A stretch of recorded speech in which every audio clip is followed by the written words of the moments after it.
Not a lot of volume on the buy side there on this push upward.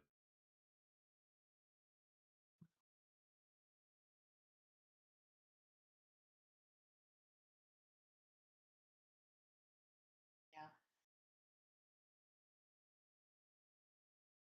Yeah, the Bears don't seem to be having the volume here in this last little battle here. The Bulls are trying to push.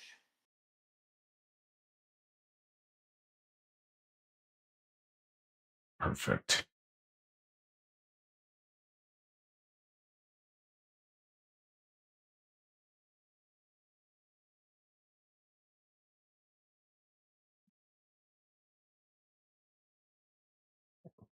Okay, now we're getting that push. We're over the EMAs again.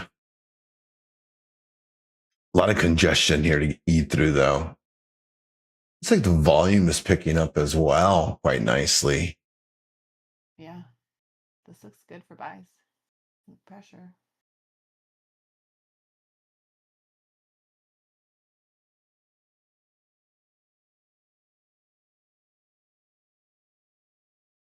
They could break above this consolidation. That could be a really good sign of intent.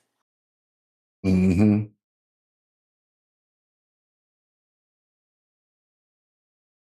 It's early in the day to get such a push. A little more volatility today, Mm-hmm. maybe. Let's see if we can get over the 200.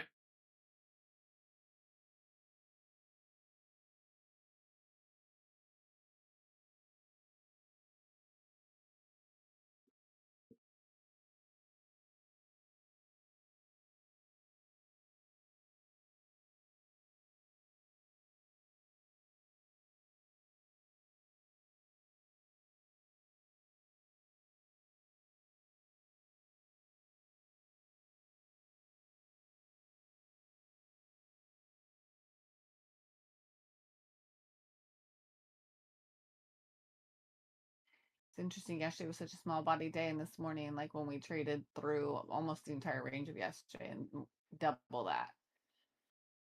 Different type of volatility. Yep.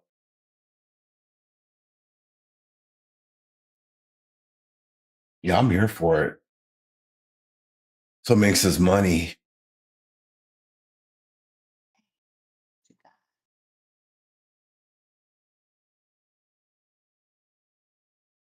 Do I have all these open now?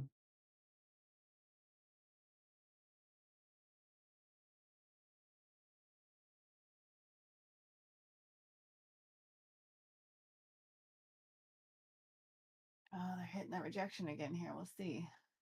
Come on, what you got? They're trying. They're trying hard.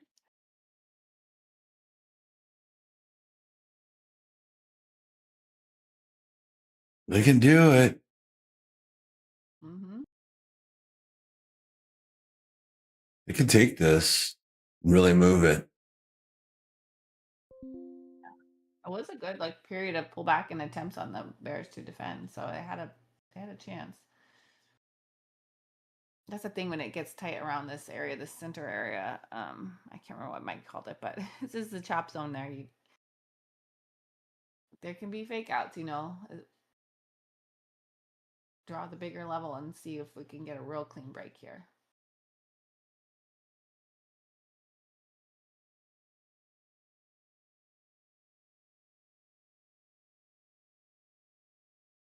We're hovering right around the low of day yesterday, which is an interesting position. Does it want to hold or what?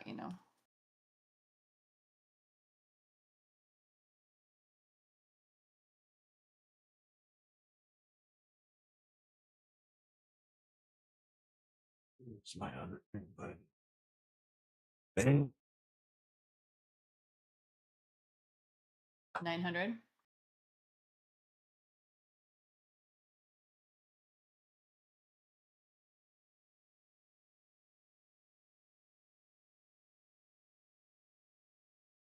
Dow is pushing stronger. She broke up with some confidence here. Mm-hmm. So is the Russell. Gold and silver as well are pushing. Some bulls.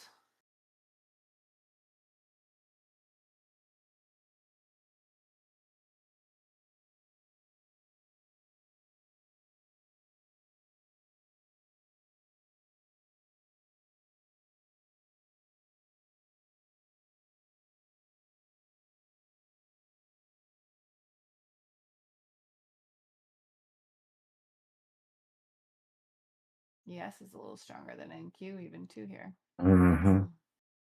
Come on, let's go. Push it. On ES, I would like the break above 74 would look clean. It's trading over there. Then to the downside, I would want to see the Announcements are currently suppressed because the setting Exclude Dark Period is selected. Announcements will resume when dark period concludes. Yeah, we rejected the 200 minutes. on During NASDAQ. this time, existing open exit points may announce, but new and or updated information will not. If you wish to enable announcements prior, select the option Include Dark Period and the respective announcement group, then place your finger on the reader to continue. I mean, who doesn't want the dark area? Sounds very intriguing. Yeah, it's encountering resistance. Like we're definitely in this consolidation period because ES think you're both doing that. Like if ES breaks down, I want it below 53. If it breaks up, I want it above 74, but we're trading right, high end at 70 here. So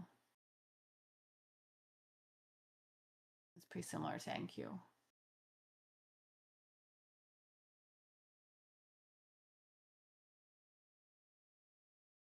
Break level is what?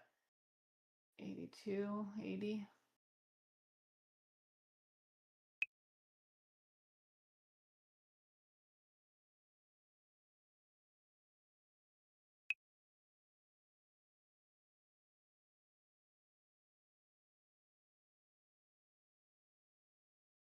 Oh, nice. Russell's running. Yeah.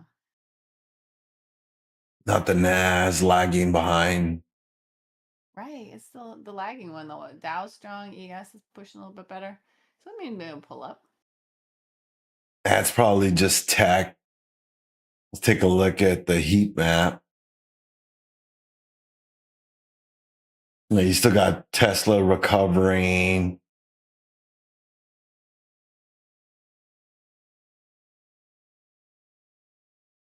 They had a pretty nasty sell off this morning with the rest of the market and still struggling.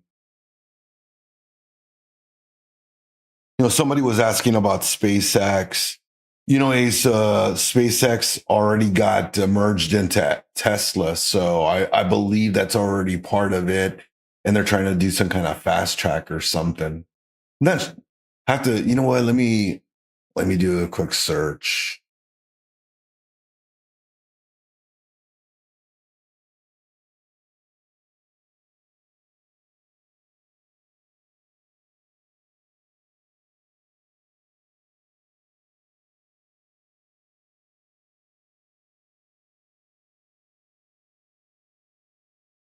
Yeah, I would watch the Tesla stock though, to be honest with you. They got a lot of competition coming. There's a lot of lawsuits here that are going to come up in the next like 3 to 4 months that are probably going to affect them significantly. And that's the tariffs, like Beyond, BYD, they've got their lawsuits. A couple of other Chinese manufacturers have their lawsuits on the tariffs and the imports. So if they win, they're going to get their cheap cars here in North America, and that's just going to kill Tesla. So, I think you're looking at it from more of a swing approach. So, you want to just kind of keep that in the back burner. Oh, there's a sell.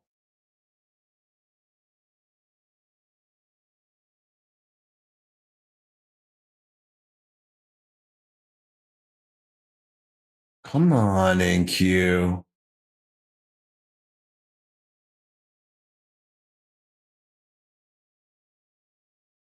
Yeah, they're really just encountering resistance in this area. There's a lot of it. Mm-hmm. I mean, everything is all bunched up right there. I mean, it's not going to be easy for them to get through it. No. And I feel like if it was, like we would have seen the pop, like it's really hesitating here. Once you get above it, you will. Once you get above 6,975 on ES and Q, you'd have to get above VWAP. So that would be 25,264. and you should see a pretty nice candle to the upside from that. I'll give you the push to the orb high on NQ. Orb high on NQ for the morning session is at 25,337.50. That's the low, I'm sorry. And then the high side of that is at 25,464.75.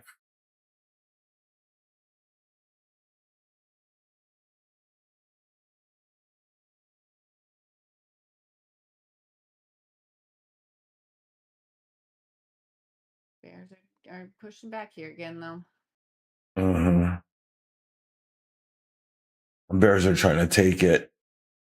Mm-hmm.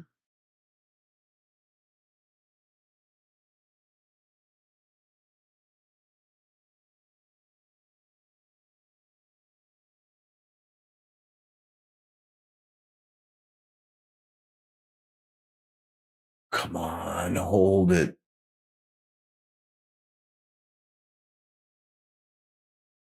Got 9 minutes till New York lunch as well. Yeah, it's getting into that time where this chop is even more prevalent. Yep. Yeah. I mean, on a good note, that gives us some, we got some pretty decent targets for lunchtime. They could either go for the orb low, which is at 25,337, or they could go for a low of 25,106. Right. So if we get a candle to close below 25,176, that should start opening up that lower low for us. And if we can get above VWAP or the 200, I'm sorry, if we can get above the 200, that should open up that that orb low. So that's 25,254.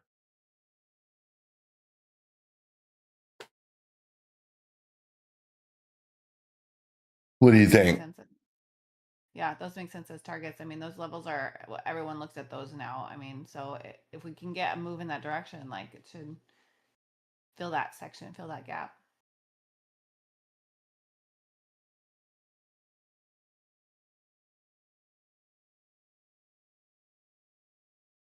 Still see so much fighting here. So I definitely, this is like a situation where, yeah, watch your levels, watch if we can get a break, and then see the move, which is nice. I mean, that's a good consolidation is just a setup. You don't have to hate it, but having like patience with executing is, sometimes a stronger stance than guessing inside of consolidation period, but rather like watching the extremes for the break. So that way we can take a move from it. It's that whole Mhm. exercising patience.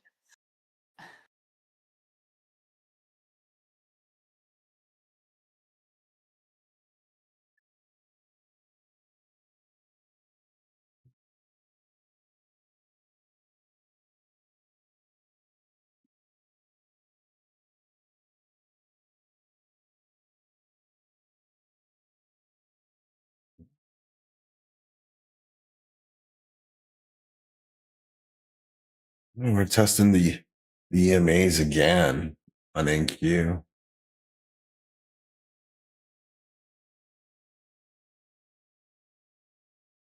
Our Q's had a lovely breakfast. Yes. Good flavor, man.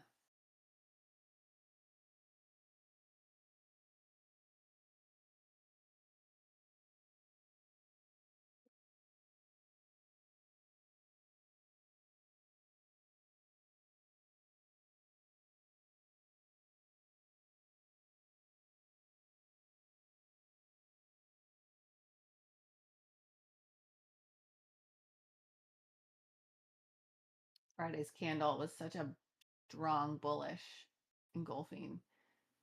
It's been interesting. Like it's such a strong bullish engulfing to end last week, and then now really comparatively, we've had a lot of hesitation.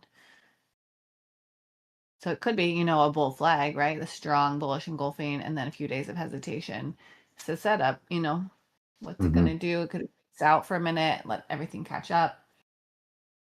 I think Matt calls that a high base pattern after a strong push, and then leveling off similar to a bull flag, which is a good setup on the larger time frames here.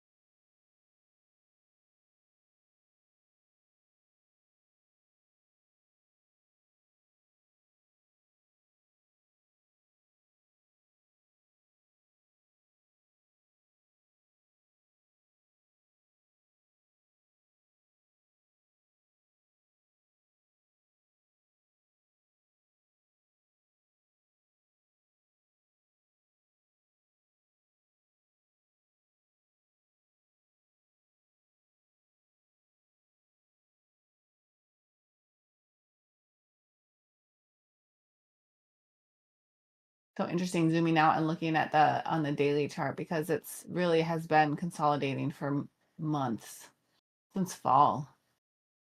We started breaking new highs in September and peaked out in end of October, and it's really just danced in between that September low and the October high, and we haven't really left those. And NQ, ES,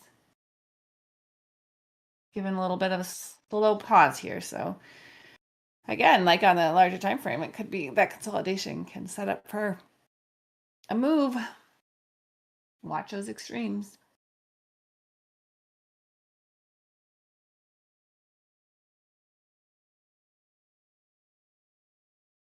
NQ is the lagger on those two comparatively to Dow and ES.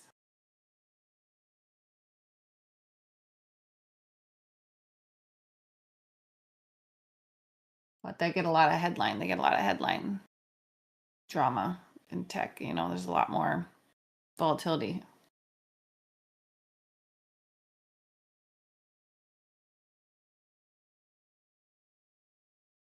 I'm very curious on NQ if 172 breaks low here or not.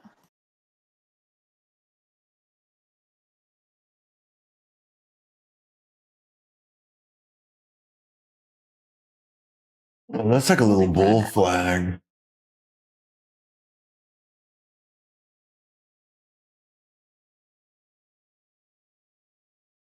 Hmm.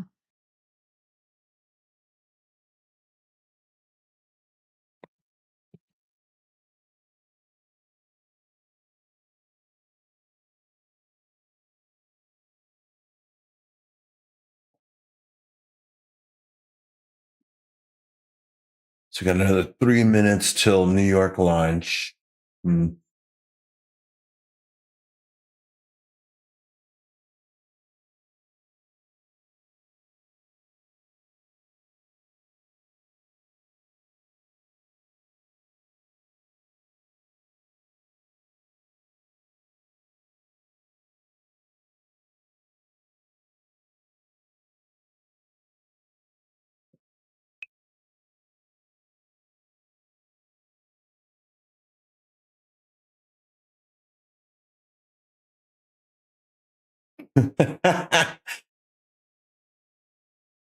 No, you don't want to eat too much ceviche, man. That iron is not good for you. You don't need that much iron. Right? Is it iron or is it? Yeah, it's iron, right? Well, I don't know. Moderation for all things.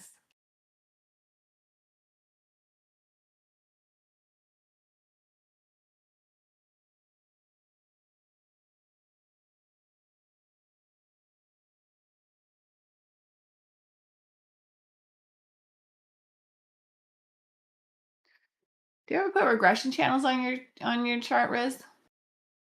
No, ma'am, I don't. I Do you haven't in use a long time. regression? I have. I learned from a teacher who loved them, and he put them on everything. So sometimes when I see like a slow grind momentum move, like I'll like to use that because it gives some nice opportunities. Mhm. That you can see the extremes of a move. Doesn't always work, so I play with it. Yes, Ace. We are just not breaking higher, and I think I see the shorts too here, but go.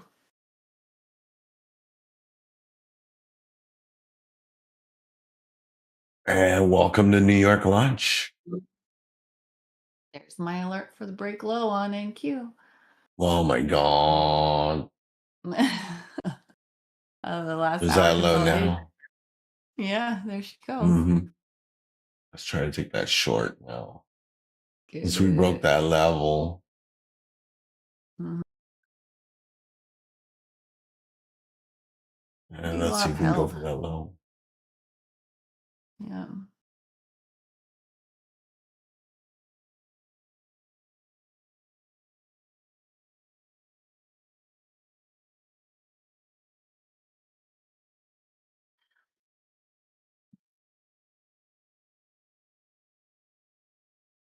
Well, good luck on the shorts and whatever all you guys get trading today. It was lovely hanging out with you this morning for a little bit. I am back today for the last 2 hours of the session. So in 2 hours, I will be back to hang out with you guys to close out our Wednesday. So I'll see you all soon. Nice. Well, you have a good afternoon and good luck in the afternoon session and then power hour. Thanks, man. Nice to be with you this morning. Bye, guys. Absolutely. Same here. Thanks, Coach Becky.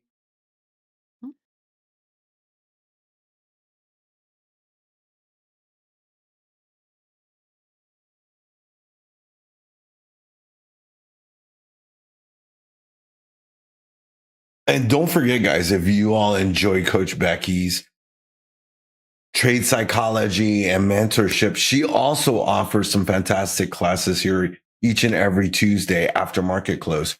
You can catch her in her own class just 3 doors down. That's right, 3 doors down inside the Discord. You can jump into her class. It's free of charge. Again, happens every Tuesday after market close. So, if you're looking for trade psychology to help you with some of your edge, maybe you're finding that your trades are great, but you're missing some other aspect of it, it's a great place to go to that you can ask a great mentor and trade coach over there.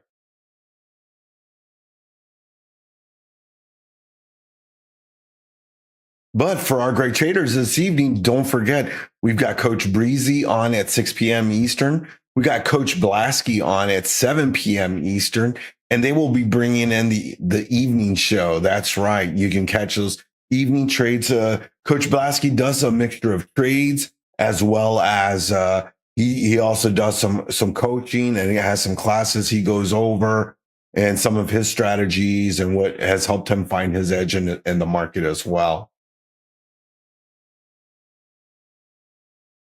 So be sure to check that out. Coach Blasky, he's the gold commodity guy. He loves him some gold. So he's always trading gold in the evening. So if you guys want to catch some fantastic trades, you don't want to miss that because that is a great session there. One of my favorite sessions, the Asia session as well.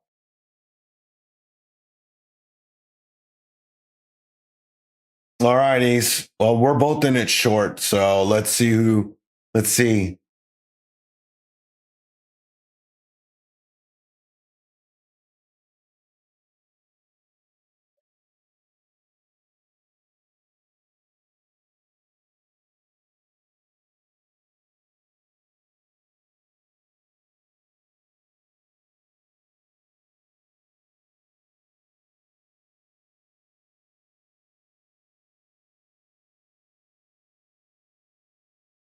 Tons of volatility here going into New York lunch. You can tell Bulls and Bears are fighting it out.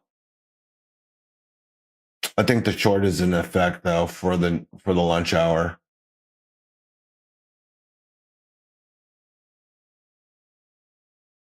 If retail can really sell it, they can really get a nice push on this to the downside.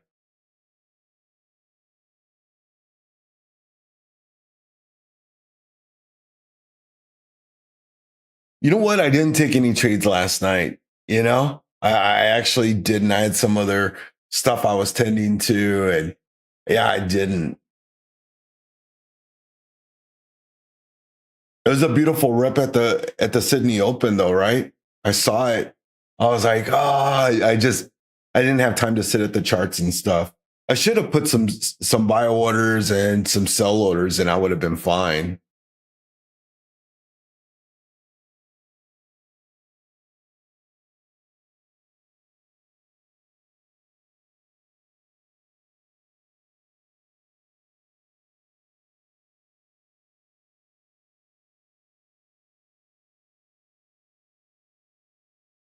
Come on, give us that push down.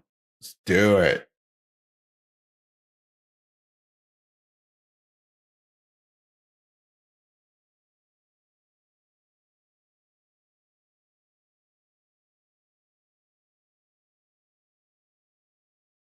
Man, what happened to the volume? The volume just dried up. It looked like we were going to get a decent sell, and then all of a sudden it's just New York lunch. It's a tough time of day to trade, to be honest with you. You know, the volume gets a little wonky. You know, you don't get those institutional buyers. Have faith. Oh, man. I'm a numbers guy, bro. I'm a numbers guy. There ain't no faith here. It's all math.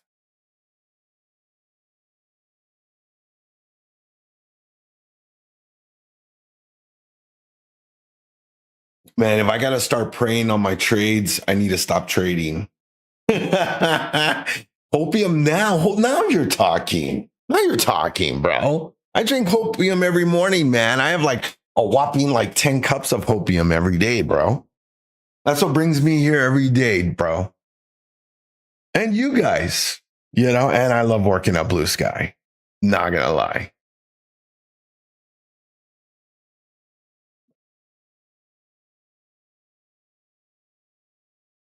Hopium is the real rocket fuel. That's right. That's right. Because if you don't have no hopium, you ain't gonna drive no Lambo, right? That's what Nacho would say. No hopium, no Lambo. You don't think about it. I mean, all it really takes is what six good trades to $1 million is what they say, right? And that's not a bad number to me. I mean, 6 good trades.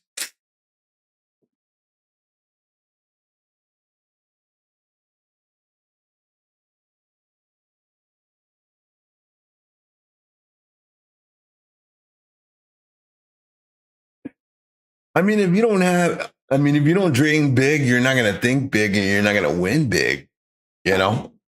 At least that's always been my psychology to it, you know? I have to manifest what I want.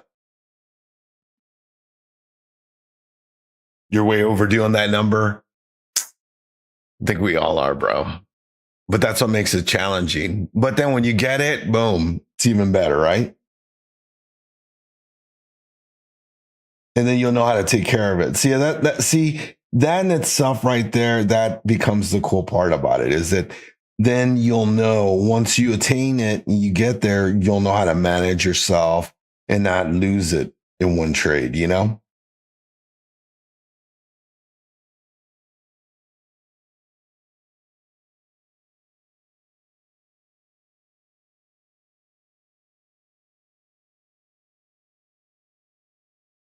No, and I just got stopped out on that position. Sheesh. You went along with Steve. I didn't even hear Steve. You know what? I gotta send. Let me open up a message to him. He responded to me. You know that? He responded to me.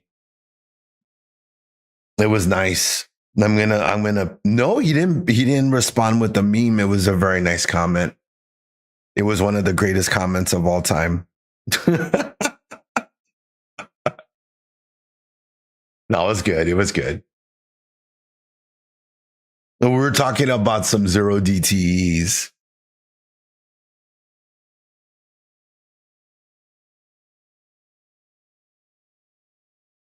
You know what? I haven't used the sound effects. I haven't used the sound effects. But right now, we do need a miracle. That work? Nope.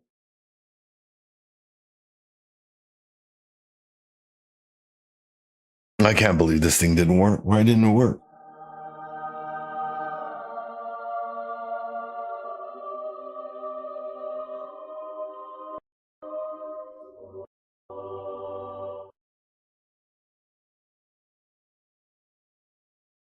I don't even hear it.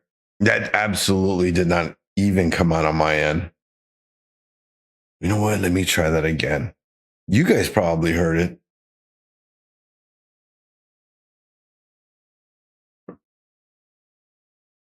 Oh, I'm so sorry.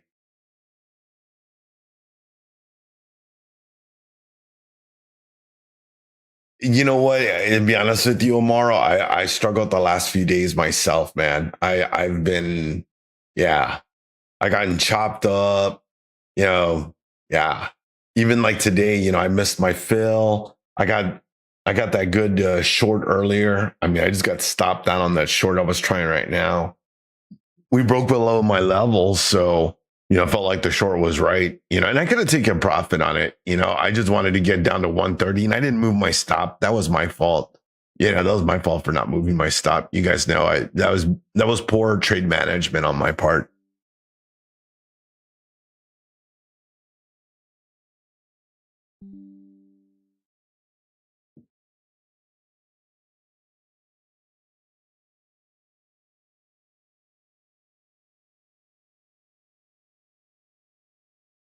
Hey, that's half of it. You got to be able to recognize where your mistakes are in the market.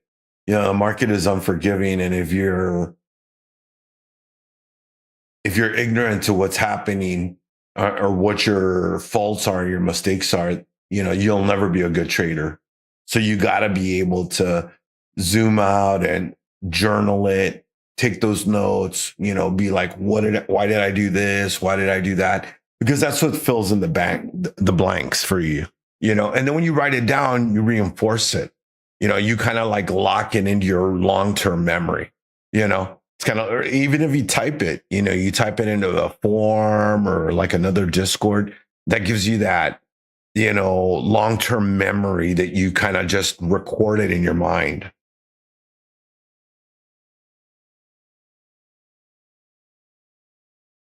Oh man.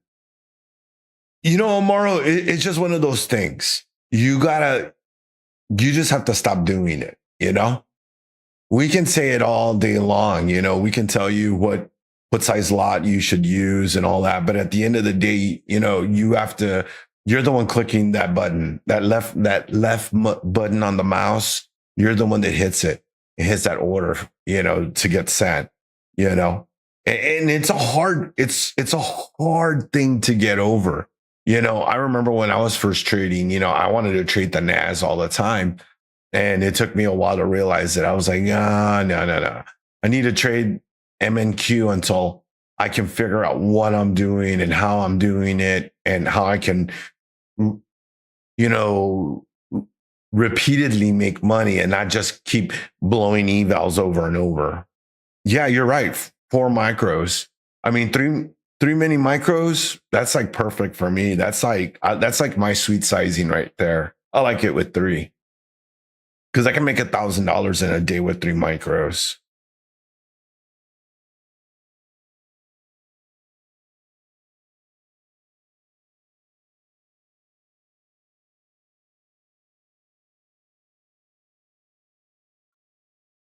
And the nice thing about the mini micros is that, your drawdown is nowhere near as bad as on an NQ contract. You blame Steve. Hey, you know what? Everybody wants the big bucks, but sometimes you got to learn to walk before you run, right? You got to start off with the minis, figure it out. You got to get a hold of your emotions, because especially if you're getting chopped up and you're like flip flopping on trades and you're like long, short, long, short, long, short, you'll screw yourself out of $1,000 real fast doing that.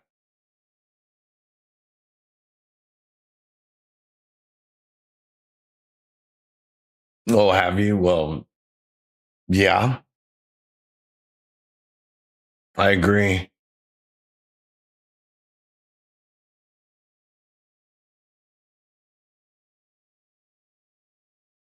Yeah, the cool thing about it is Steve actually got me real very much more interested in Renkos again because of his success. So I've actually been tooling on some other algos of mine again. I've been retooling everything I've been doing. So like across the board, I've got some on M2K. I've got some on ES or MES and then MNQ. And then I've also got one running on Solana right now. So far, the MNQ, the ES, and the M2K are doing pretty good.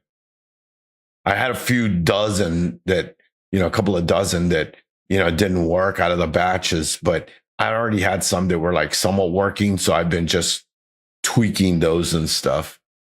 Pretty cool stuff though.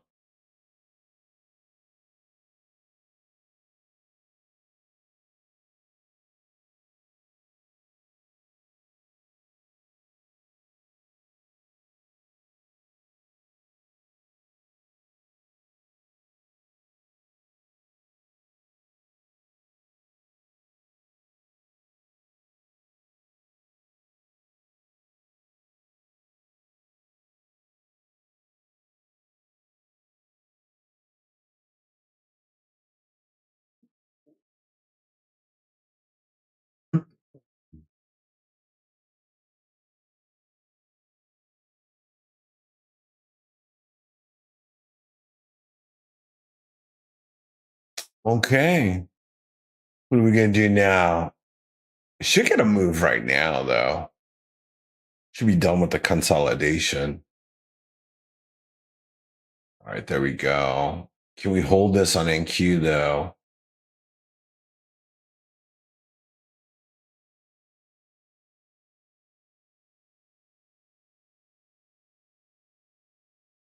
Looks like NQ is going to go for the 200 again.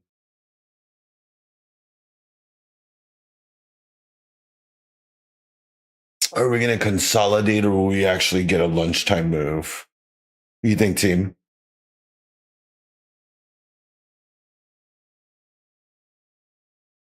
Russell's starting to move.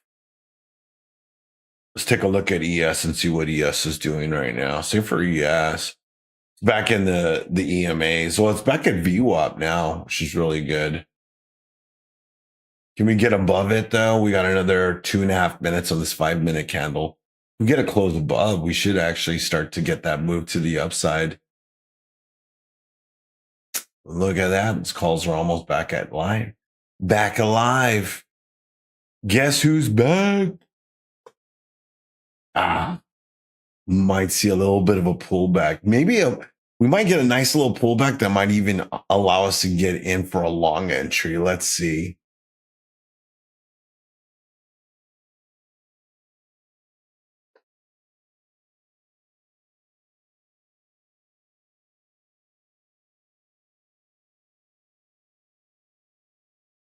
Yeah, it does look like it wants to run, but it's going to get swatted down. Like, see, there's that push. Let's see how bad it is.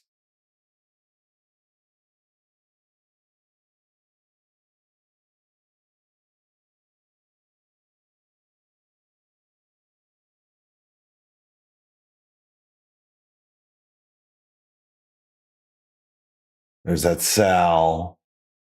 Will they hold it?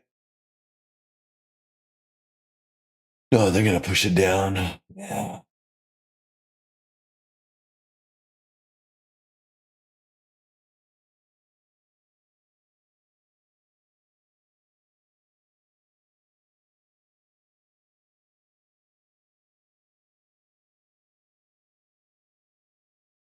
There's that push.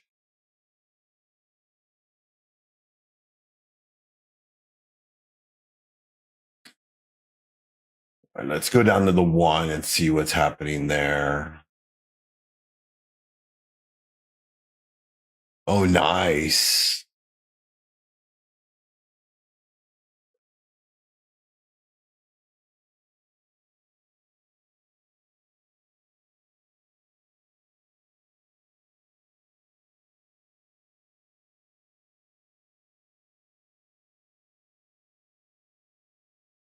We're going to hold the 9 or we're going to lose the 9.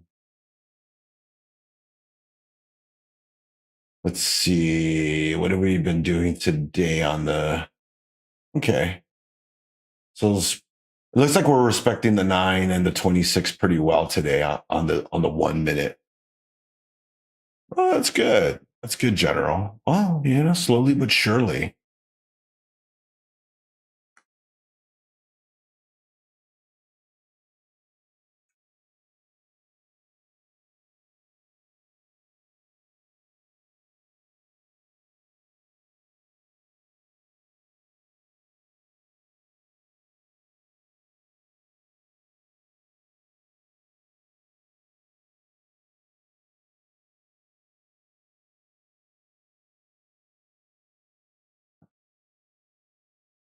Hmm.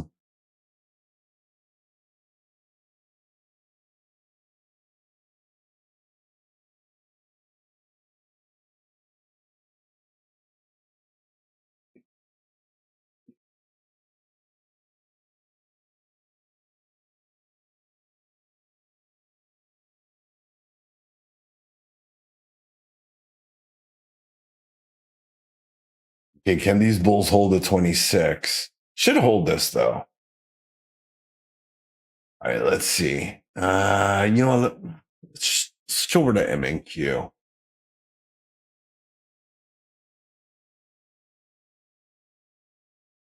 We'll start off with the single con.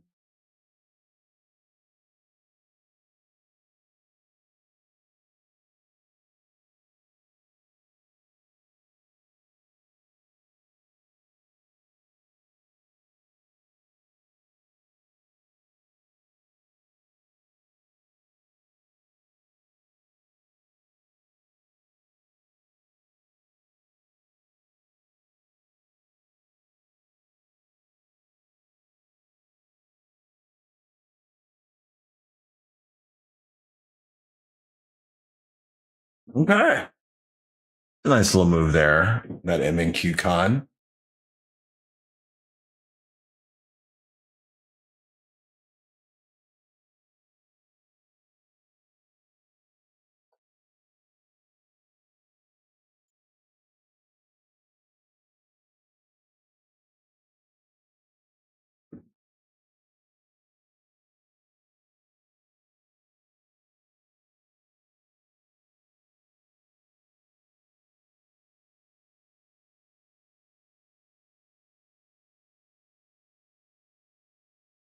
Well, that's a nice move on NQ now.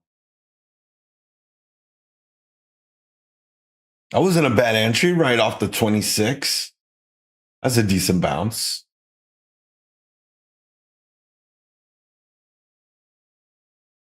Now let's see if we get a little bit of a further push up and maybe a pullback further up there, and we'll see if we can stack one more con.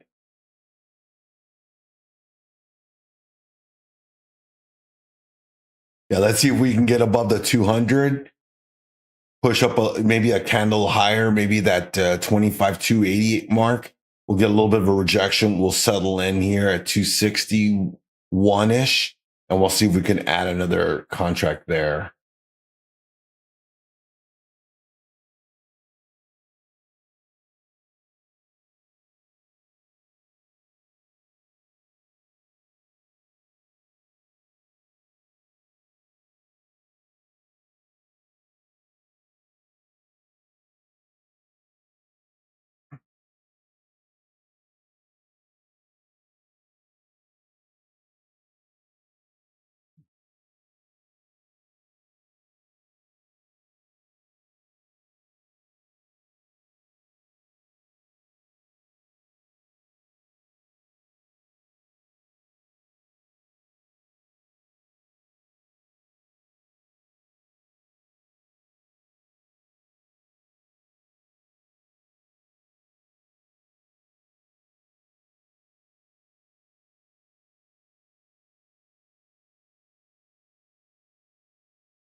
We'll get a good move there on the NAS.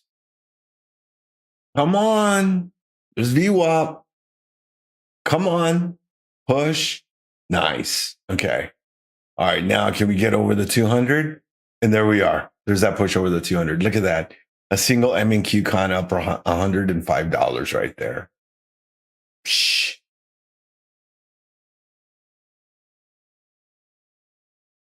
All right. Let's get that candle close above. Let's see the 9. So on the 9 minute, we got another minute 32 seconds. Let's see how much further it pushes. There's that push now. Let's go. Holy. All right. Man, we are rocking and rolling now.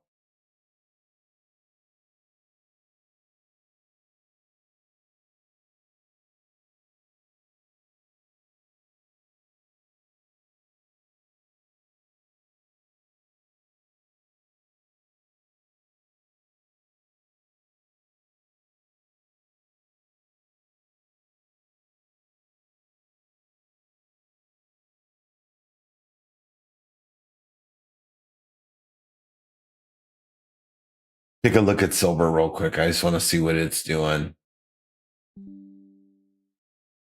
Testing VWAP. Well, it's getting close to touching the 200. All right, let's see. Rejected it a few times. Let's see if it holds it or if it falters. So looking good. 22 seconds left on this 9 minute candle. Stop bars for the win. Let's go, Steve-O. Let's go, Steve.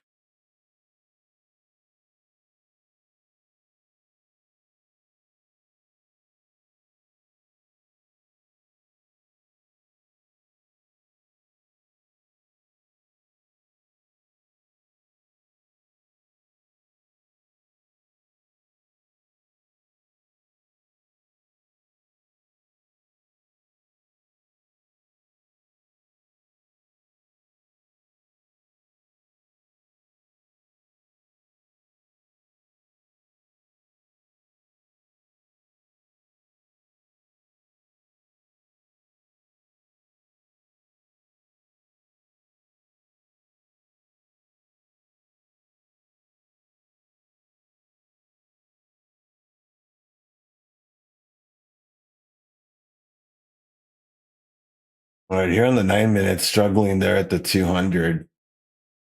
To be expected, though. Funny, right? It just stopped to a dime at it. Got to the 200 and it was just like,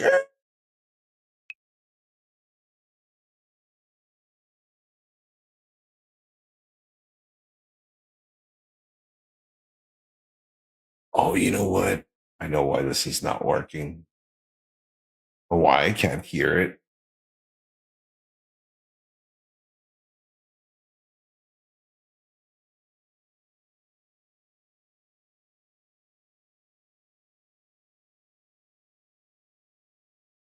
Ah, there it is. That's why I couldn't hear it.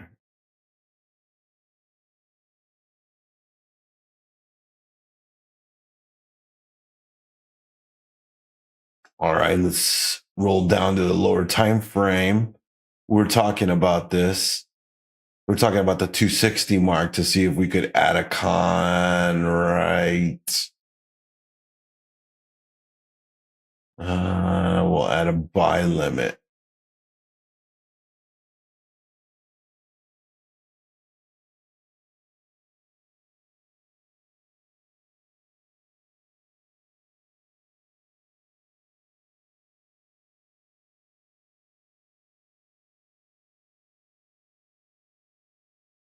Maybe we should wait for Steve's stop bar.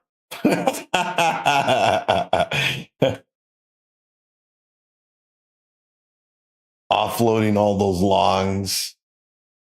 Oh, that's nasty. That's almost like a stop loss hunt. You know that? That's what that makes me think of.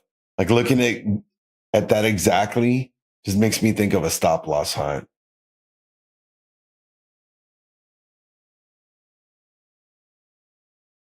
We're 10 seconds away from the bottom of the hour. Well, what's up, Nacho? Good to see you, my man. How you doing, bro? You're already out of the bucket.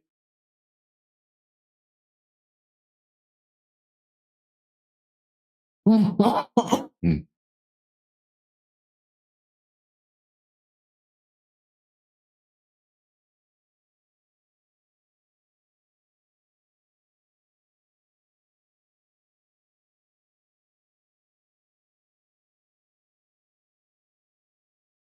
Well, glad to hear you stopping by. Hope you're doing well. Ah, yeah. Well, hopefully it's not too cold. Hopefully it's warm.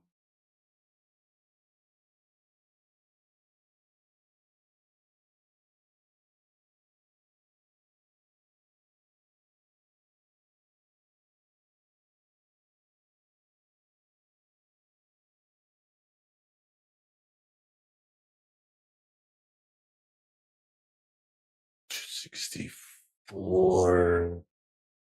Ugh.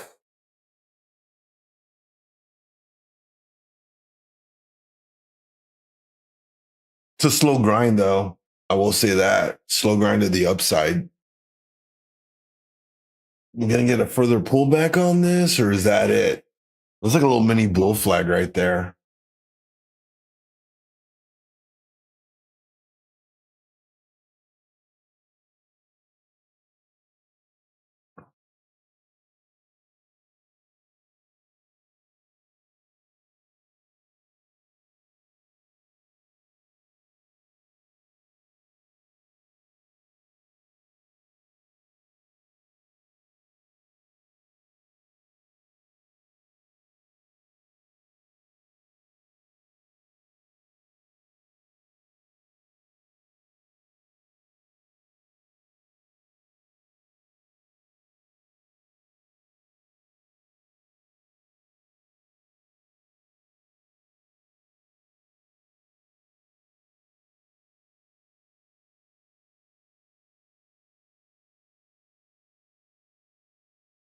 That's interesting. The Russell's kind of slowed down. It's almost it's on the lower side of the range here. You got kind of NQ pushing up higher. The Russell is starting to push through the bottom of that and dipping lower right now as we speak.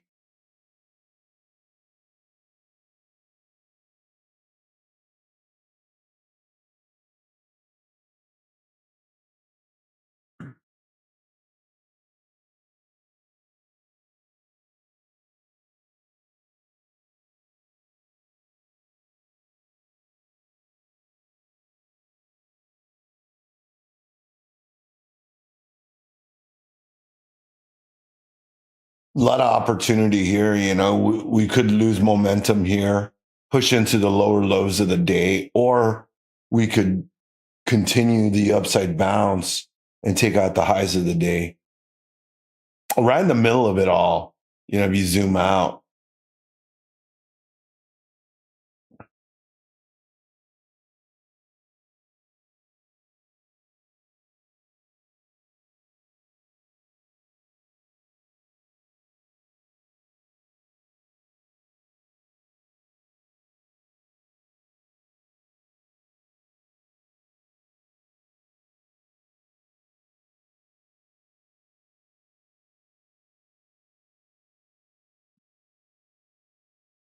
We're blind, can't see stops. I know you just took it away from us, Mira. That's not fair. That's not fair at all. You just left us here flying blind. I tell you, man. All right, NQ is holding up, making that next move. Come on, baby, let's go.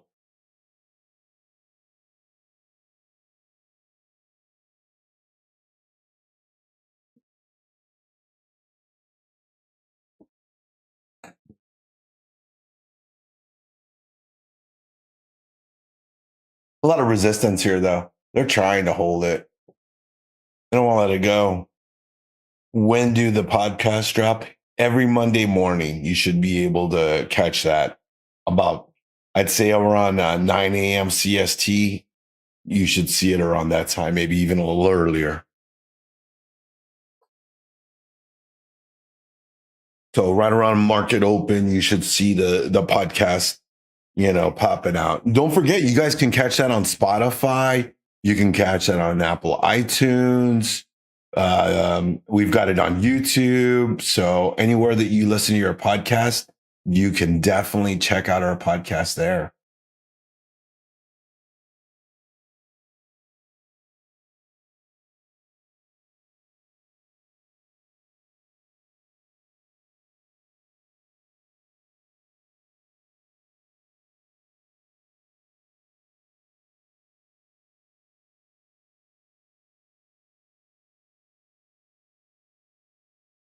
And there's a link to it right there in the Discord below.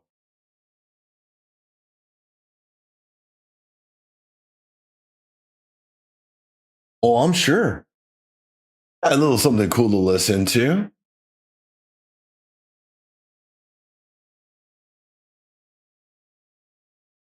Yeah, it's really interesting to go back and reflect on, our analysis of what we saw for the market and stuff. I'm going to adjust this. I'll put a sell stop just in case. And we get filled. Man, we didn't get filled on the man. Look at that. How far away was that? 4. I mean, come on. Surely you feel me. Think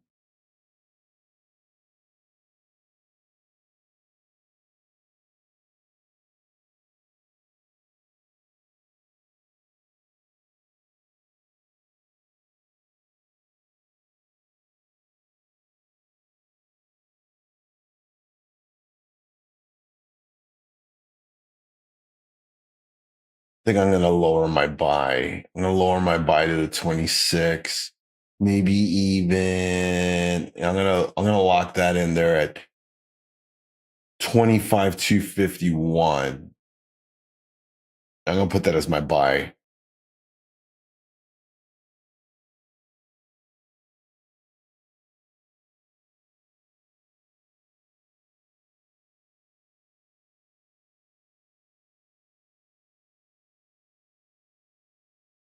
Well, Russell is pushing up higher now. Oh, there it goes. Probably gonna see that pop now on NQ. Let's see.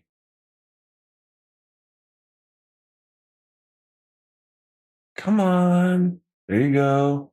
A little more. Get up.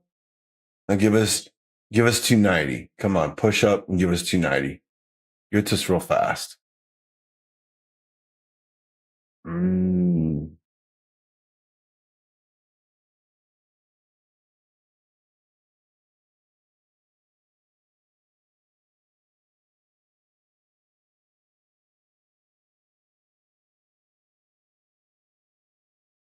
I don't think I'm going to be able to get filled on this order.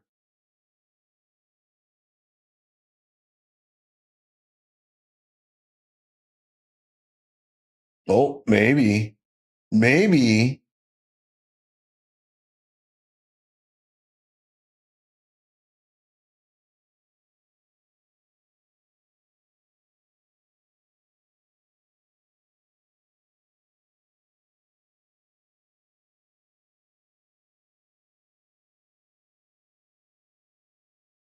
Or maybe I shouldn't have moved my buy-in. I should have probably left it.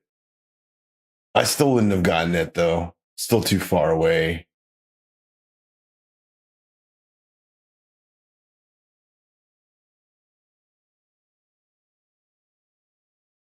Come on, Russ. Break out. Do it. Send this thing.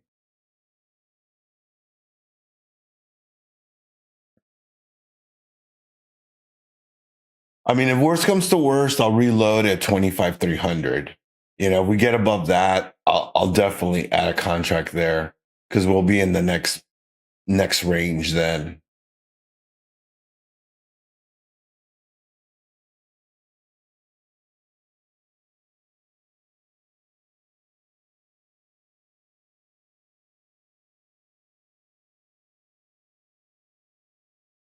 Come on, let's go.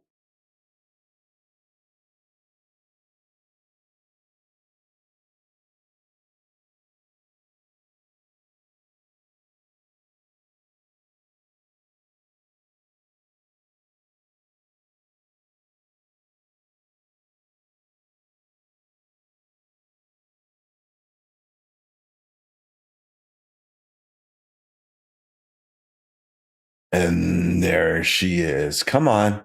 Come on, give us that 290. Get up there.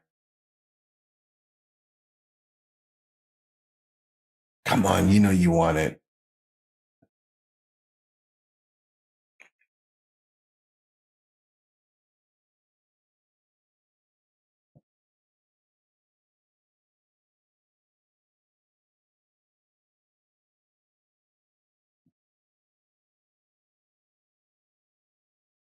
Come on.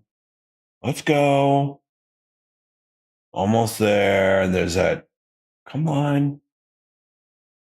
Let's do it. Let's give us that big wick. Give us that wick to the upside.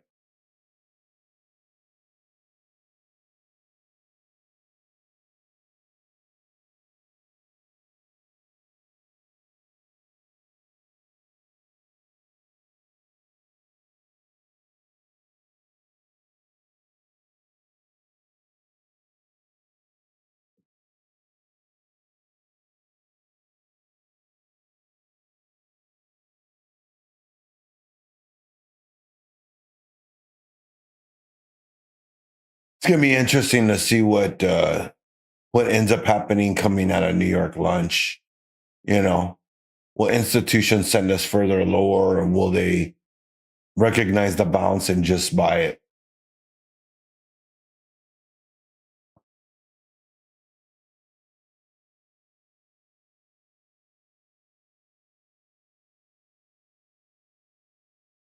Oh, come on.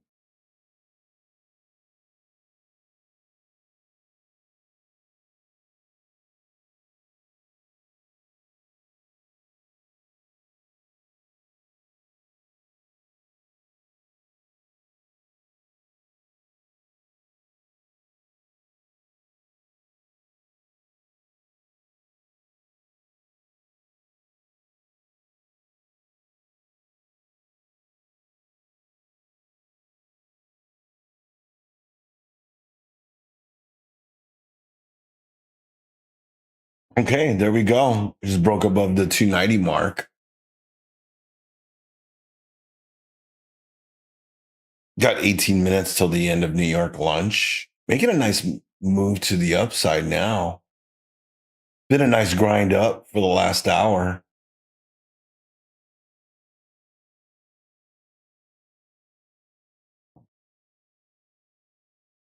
Come on, let's go.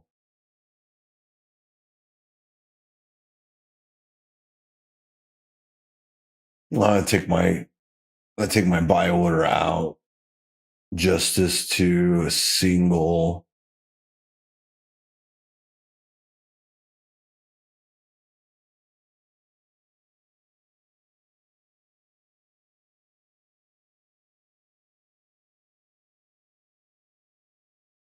Not bad. $184 at the single MNQ con at almost $200 now.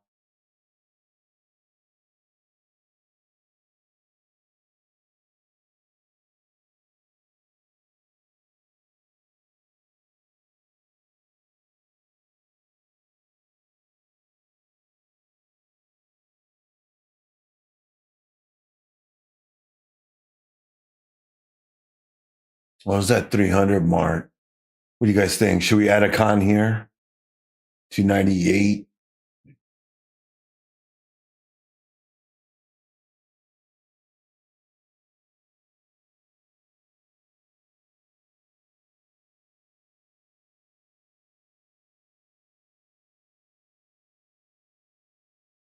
Hmm.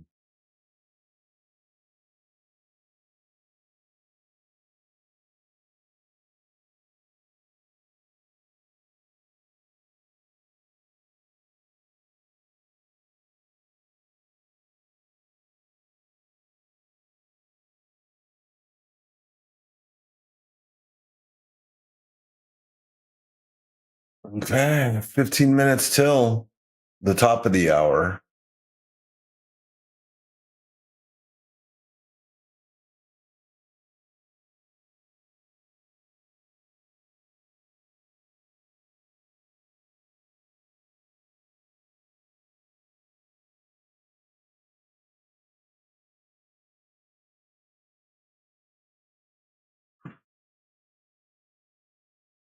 Afternoon, Mr. Positive. How you doing, sir? Good to see you.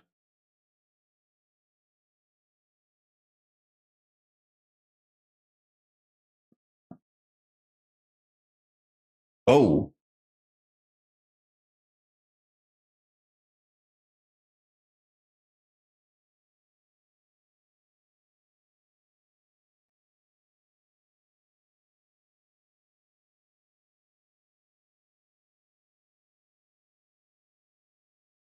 trying to pass that 300K eval. All right, good luck. I think today's a good day to do it. I think today is definitely a good day to do it. The volume is here. We've got some good trend. We're not chopping around too much. Feels like the midday session might actually bring us a decent move. Although I'm seeing a little bit of selling pressure coming in on the Russell. So I'm hoping that NASDAQ doesn't translate that as well, that maybe NASDAQ becomes a little stronger here in the midday. Maybe tech can start leading the rally. Small caps have already like really ran, so it's hard for them to continue running. 2,500 on each, total of 4. Whoa, okay, you're copy trading, right on. Are you copy trading or you're trading them each individually?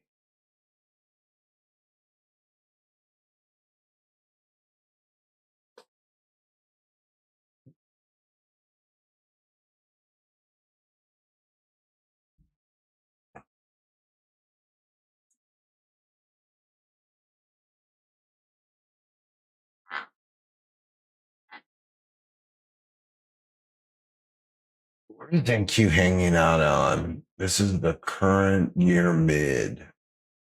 Okay.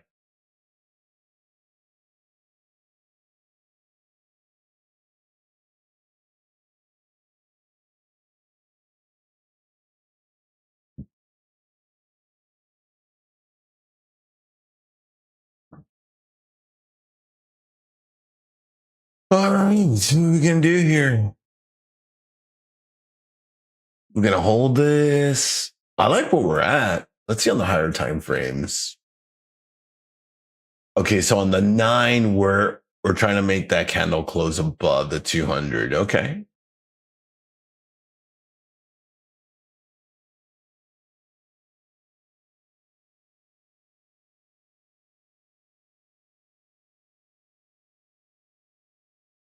All right, looking good on the 9. 5 is looking good.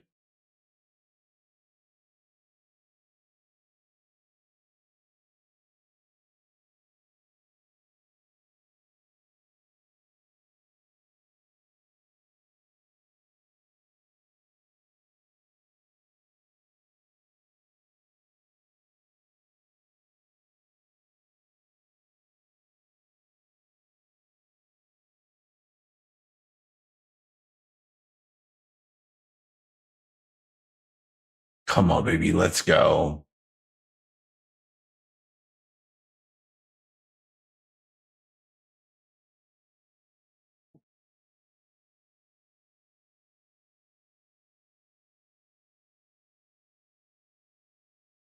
A slow grind, but that's the way the upside moves always are, right? Almost always a slow upside move. Yeah, that's not too bad, Mr. Positive. You know that 2,500, you can definitely kill that.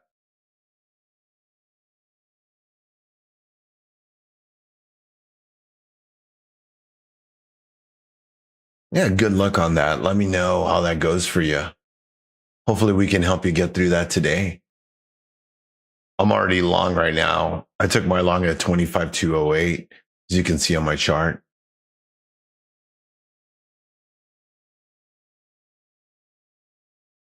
I'm gonna wait here for the top of the hour, see what the candle does before I add in.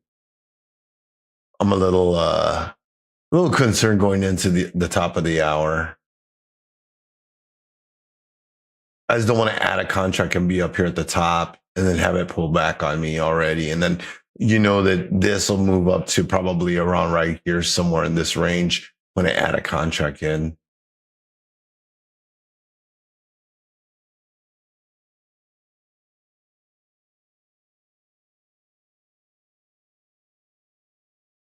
Russell is starting to sell.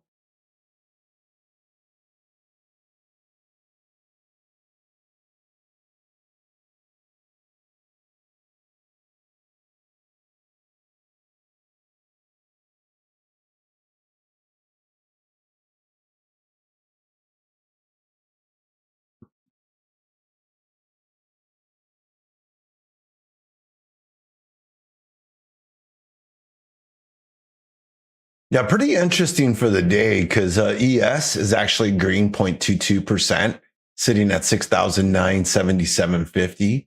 You've got NQ at 25,310.50, green 0.37%. The Dow sitting at 50,276. It is green 0.01. 0.01. Yeah, that's right. Got the Russell at 2,670. It is down 0.65%. And there's that push. Let's go. Can we sustain this going into the close of New York lunch? I like it. I like it. Could we get a nice push here through the midday session into power hour? I hope so. I'm here for it. Russell's not doing that. That's for dang sure. It is not plowing through the upside.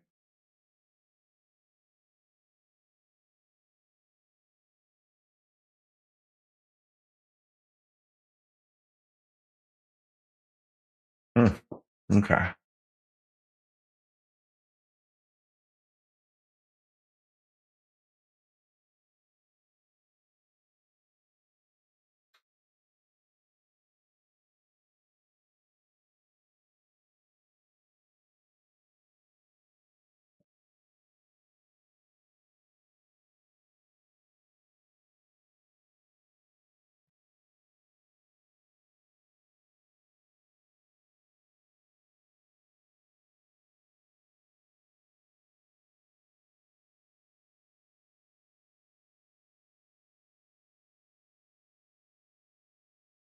It's a nasty topping tail candle right there on NQ on the 3.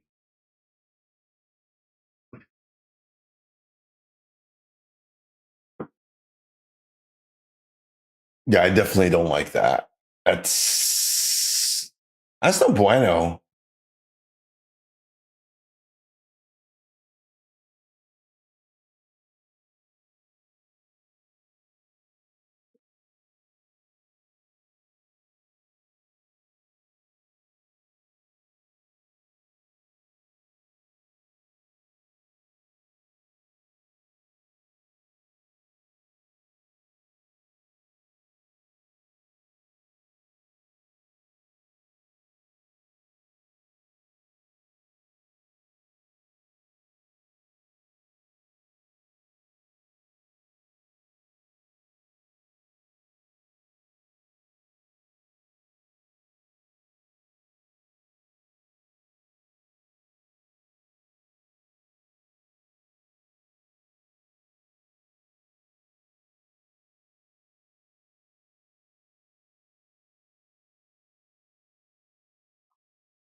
Playing options now. All right, cool deal.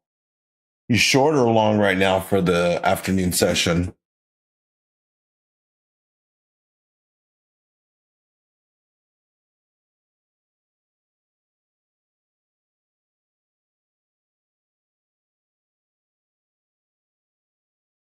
Dang, straight ladder, huh, bro? That's crazy.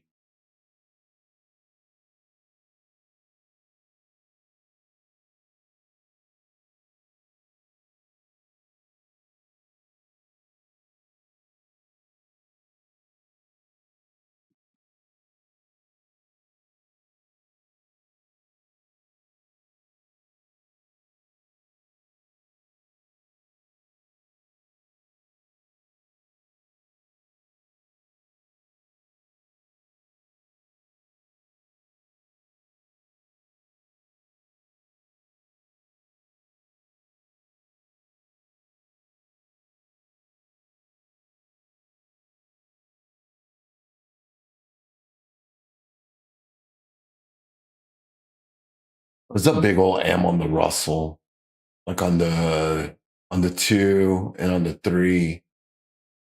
Could see it on the 5 minute as well.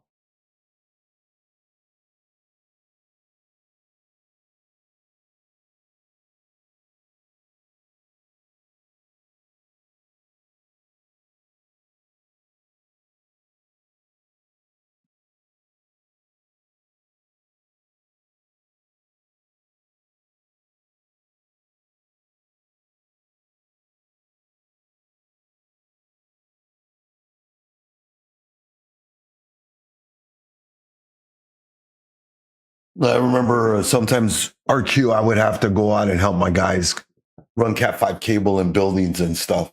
I'd be on the ladder. That's brutal work, man. Standing on a ladder all day. Oh, it's unforgiving. Brutal on the feet.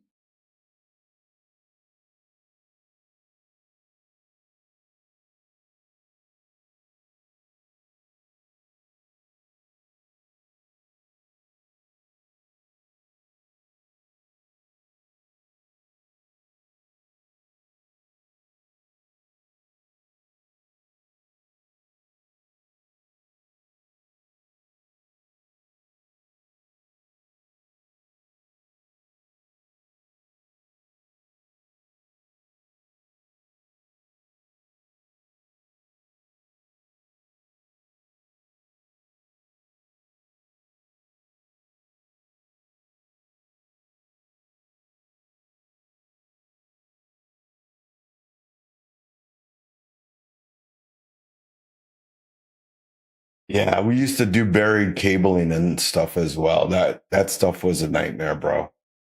It was like I hated when we would get those jobs.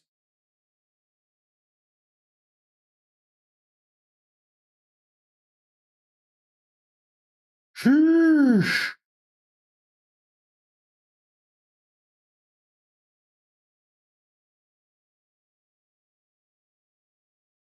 All right, getting close to VWAP now. Getting close to my self stop, as a matter of fact.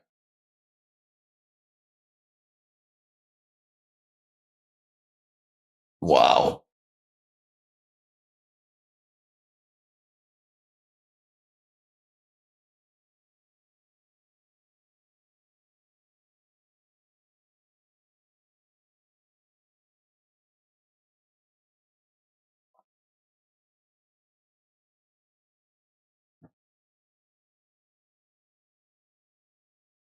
Right to a T, almost to the hour, right?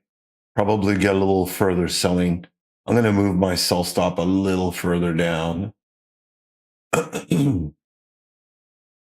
want to get out of the trade. I still think that we've got upside. I just don't like the way the Russell's looking now. The Russell looks gross now. What's the Dow doing? Dow's doing almost the same thing.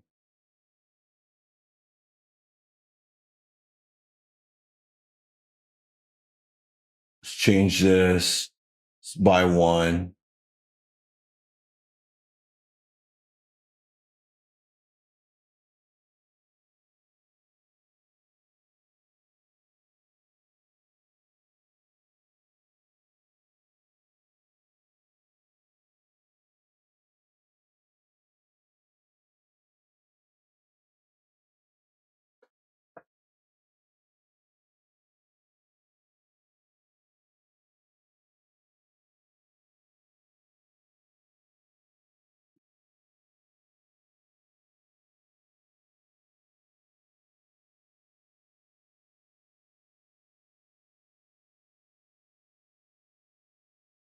All right, we're at the top of the hour, ladies and gentlemen.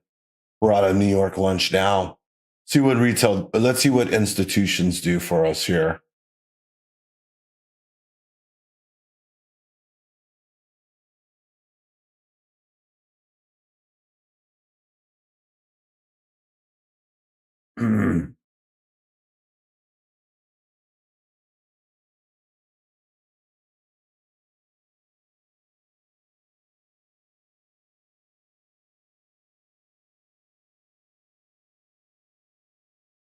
Come on. Still hanging above VWAP here on the 1. Come on, Bulls.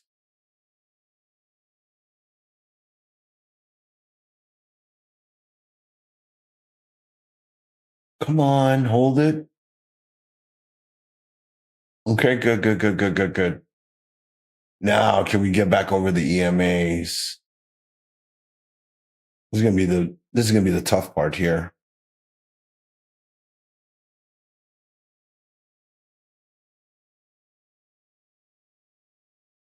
Come on, Bulls. Russell is starting to break. Testing those lower targets again.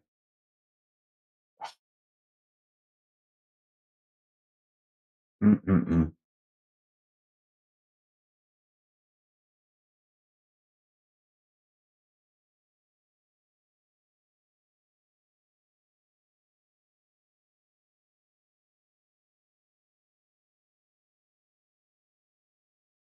No, we're gonna push lower. Definitely gonna push lower. Ah, stopped one. Surprised they didn't stop me on the second con.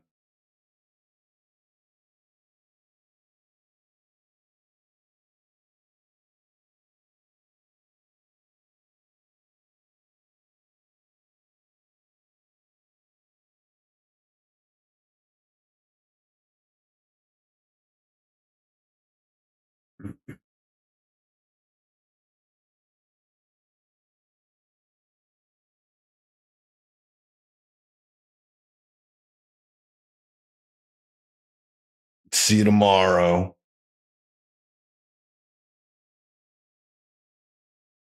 Oh, nice. Congrats on that, Amaro. Congrats. New 4 hour candle will probably do something. Teach him about features. We're trying, Husky. We're trying our best to teach Nacho. Man, I can't believe they took me out of that one con. And back to our regularly scheduled program of ripping and rolling to the upside, I guess. Man, I tell you, that's crazy.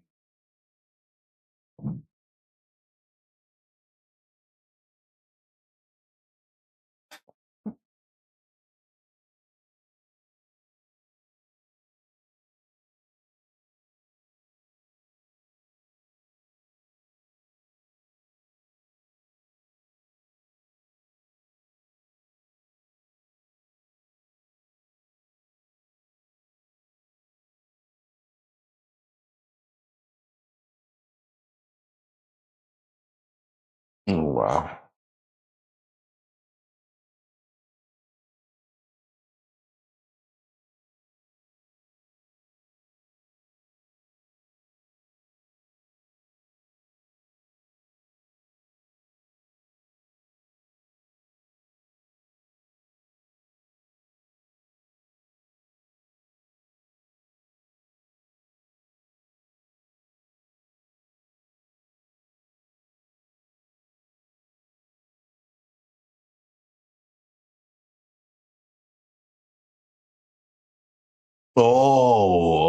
Who's working about? There you go. Sorry.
Yeah, I'm reading a friend of mine, Apple. He says that SPX has a has 6950 acting as a Great Wall of China, stopping these invading bulls from surpassing.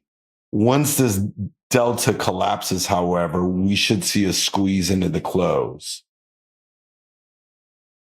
Hmm. That's gonna be interesting. Well, doesn't look like we're squeezing though. It looks more like we're selling.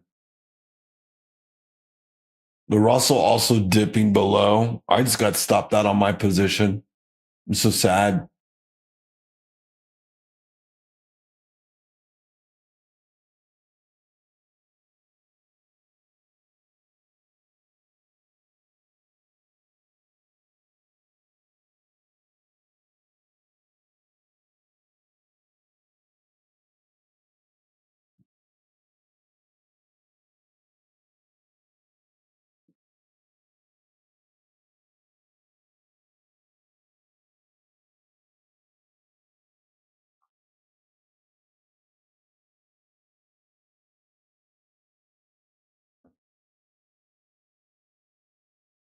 Let's see. See what happens. I mean, they could give us a nice flush. I mean, we have a huge, range here to the downside we could play, like we mentioned earlier. Let's see if we get under the 200.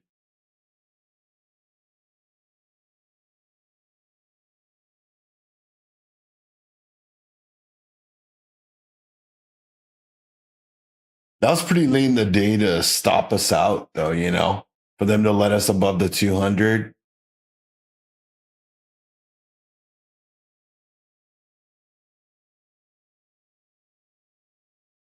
I just don't think we'll sell further, though, being where we're at. I think we'll hold the 200. I could be wrong, though. For the time being, I'm going to wait because right now sellers are in control of the market. Doesn't seem like the bulls are here, but we haven't gotten to my time and place. I'd say another like 2 or 3 minutes. We should kind of be able to figure out which way we should be tilted.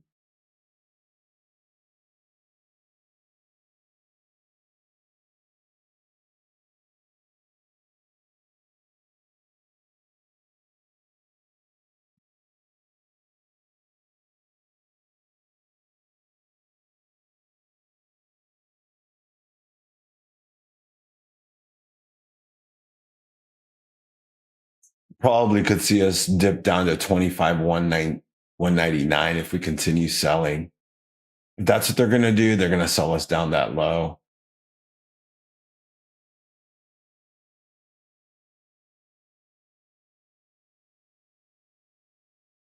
There's that sell.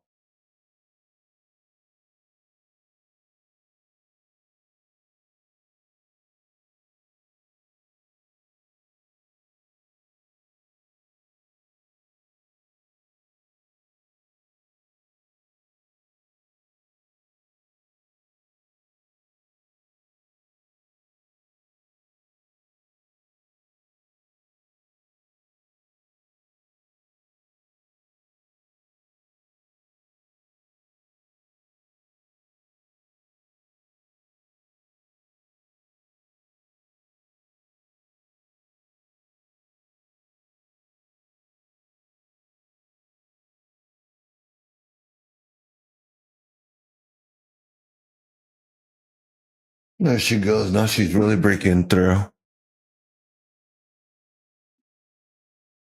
Let's see what we hold after this candle closes. Let's see on the 9 what we're at. Got a minute left on this 9-minute candle.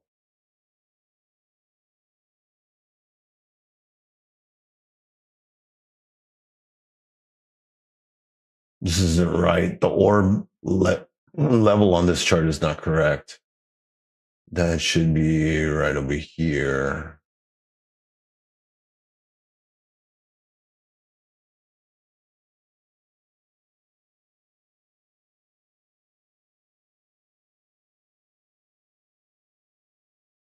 Okay, better.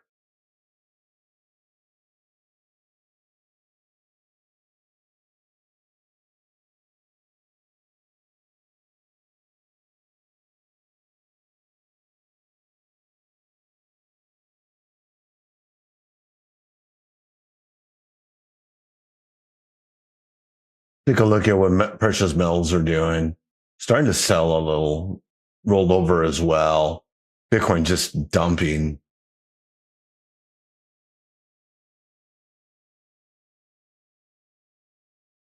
F2K went into a buy. Okay.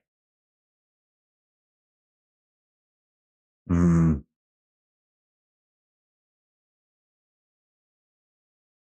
This looks gross.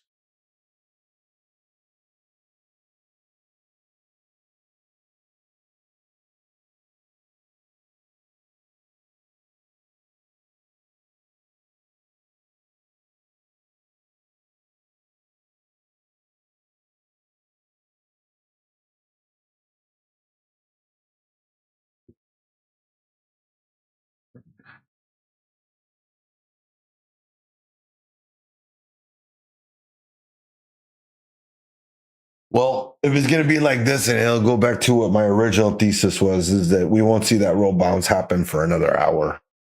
It'll be roughly about an hour when I'm wrapping up my session. We'll probably be seeing, or we'll catch that pivot on the market. The seller's going to take it now. Russell's starting to push further down now. No, it's down 1.22%. Let's take a look at ES and see what ES is doing. Oh yeah, really rolled over pretty nasty.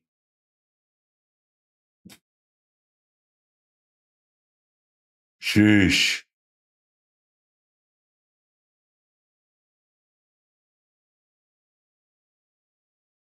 Rough. Be right back and get myself another cup of rocket fuel.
Tipped. What's up, Tip? Good to see you, bro. Good to see you. Welcome to the midday. How you doing? Sure, you're killing it as usual. Been back and forth myself, battling it out. Had a pretty decent morning. Got stopped on a lawn earlier that I didn't manage properly, and then just right now, I was in a long position, got stopped out. Tried to scale in and got stopped out. So only thing that have been hurt today are my feelings. No, I'm just kidding. My feelings ain't hurt. Tough as nails. How you holding up, bro? You staying warm out there?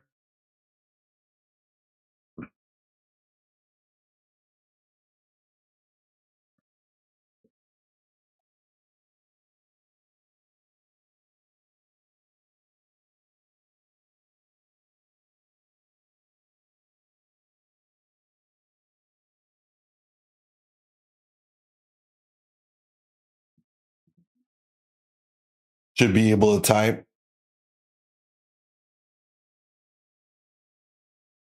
Well, it's good to see you back in the group. I don't think he has. Oh yeah, he has the verified role. Yeah, he does.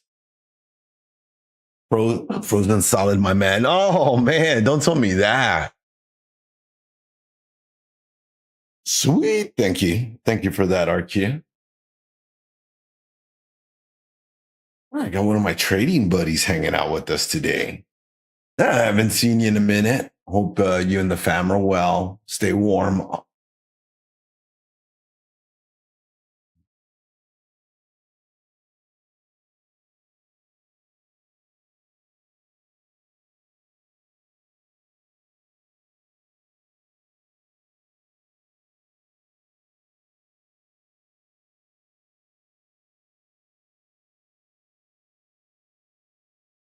Oh man, today is the first day you crack above freezing. That's brutal. It's brutal, my man.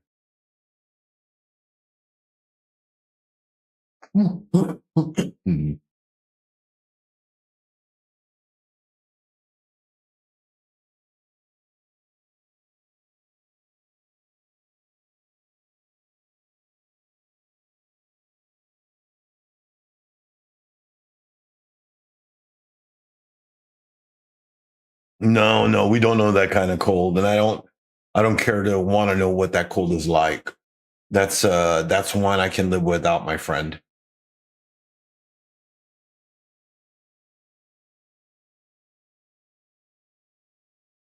Whoa, 3 stories long. Jeez. That's crazy. I don't even know what we would do if we had that kind of winter freeze down. Well, we wouldn't do anything. The city would shut down for us down here because they are nowhere near prepared for it.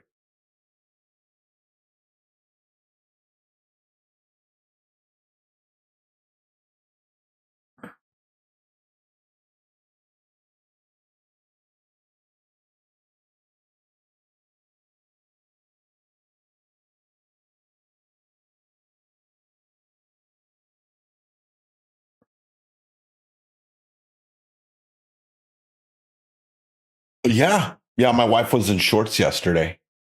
Today she had a little sweater on when she left the house.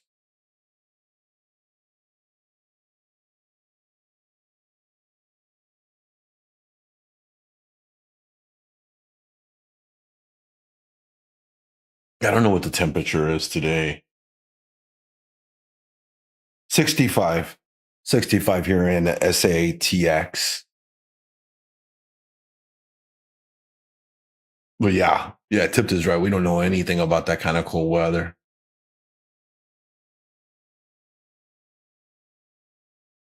Oh man. Looks like we're gonna get chopped up here in the afternoon session. Did you see the Dow this morning? Kissed 50K again today before gravity and rising yields pulled it back.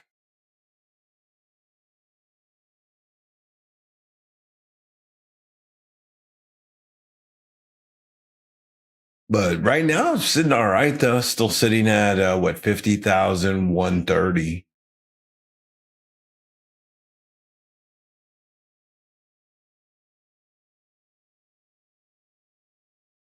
But it feels like energy and industrials is really what's leading the S&P.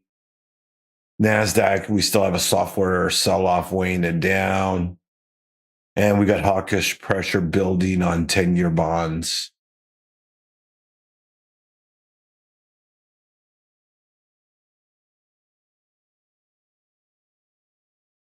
So midday movers, anybody looking at stocks and options, Terra Data, that's ticker TDC, is up 3%.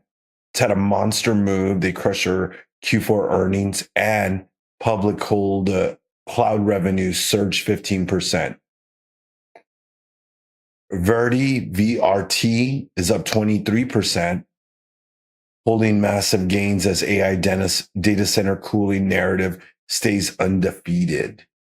Beta Technologies, up 13%, gapped up on news that Amazon took a 5.3% stake in the electric aviation firm. That's probably for their drone delivery stuff.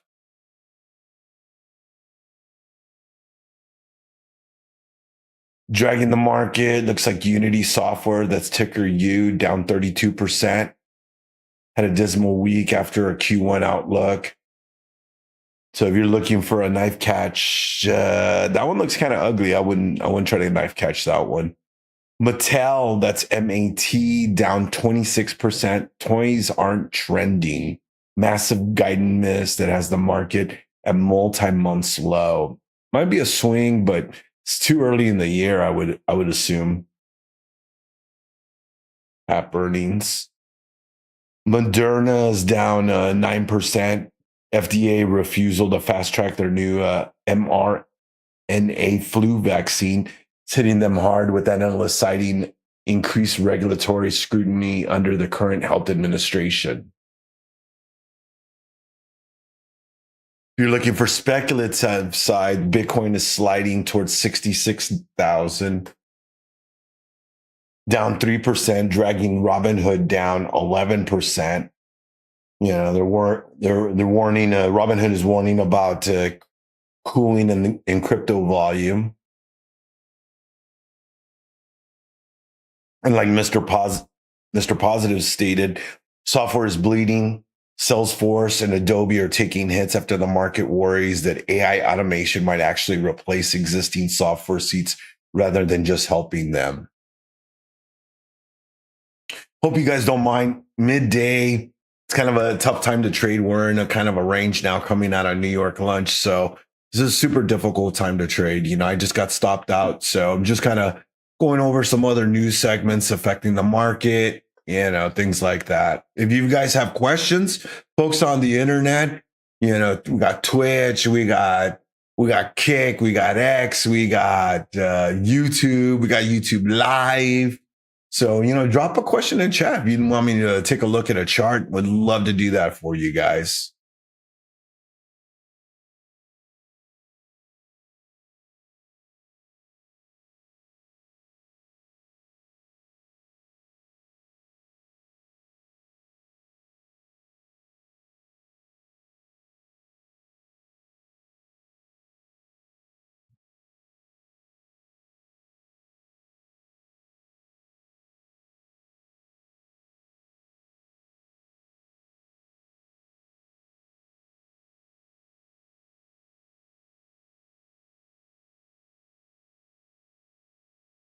Scroll over to ES, take a look at what ES is doing. Same thing, just kind of consolidating here. Looks like a little bull flag could form on the 5.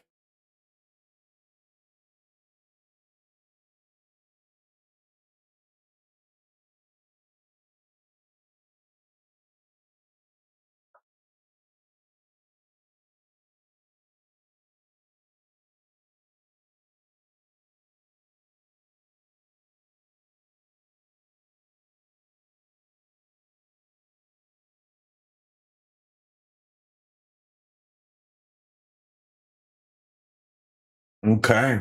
ES is starting to catch a bid, the Russell as well. About 2 minutes away from the bottom of the hour. Almost even. Hey, congrats, General. Yeah.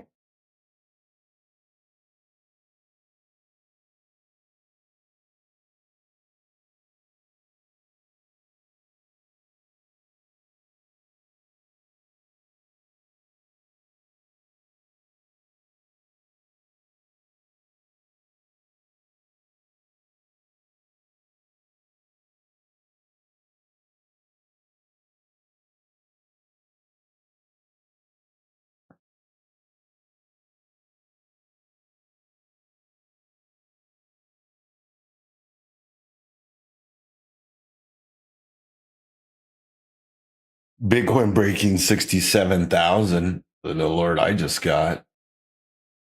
Yep, there it is. Like $25 $50. It's getting there. It's going for it.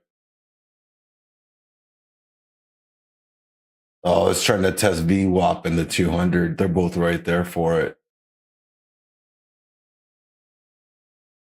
Got a nice little like a W there, but it got invalidated. I can't call that a triple bottom though, because it's too far off.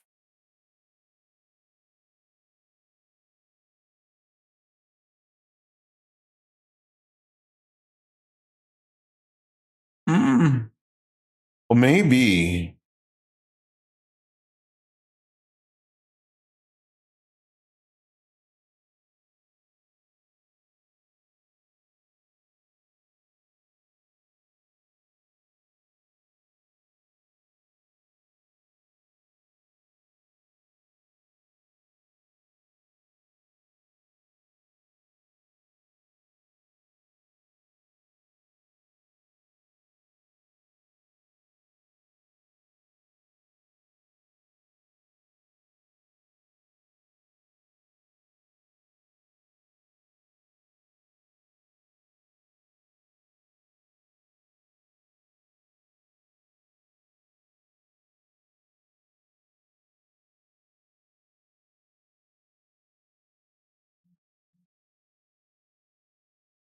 Well, then we're going to get a little bit of a pullback before you see that. Let's see. Let's see if we get a little bit of a pullback on this.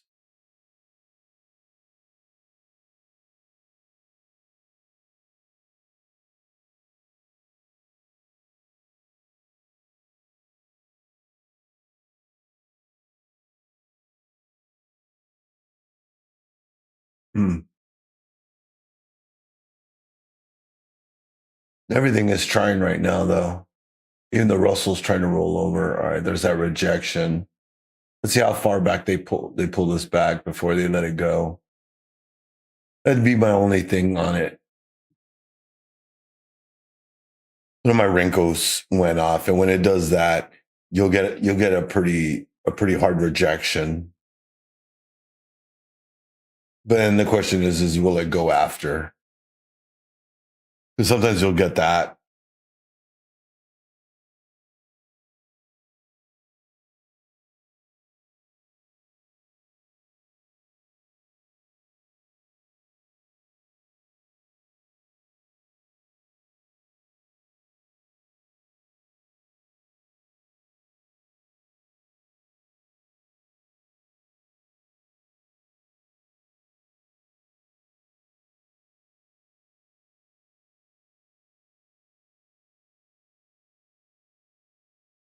I'll tell you what, it's not fair that we lost Steve. Been flying blind since we lost him.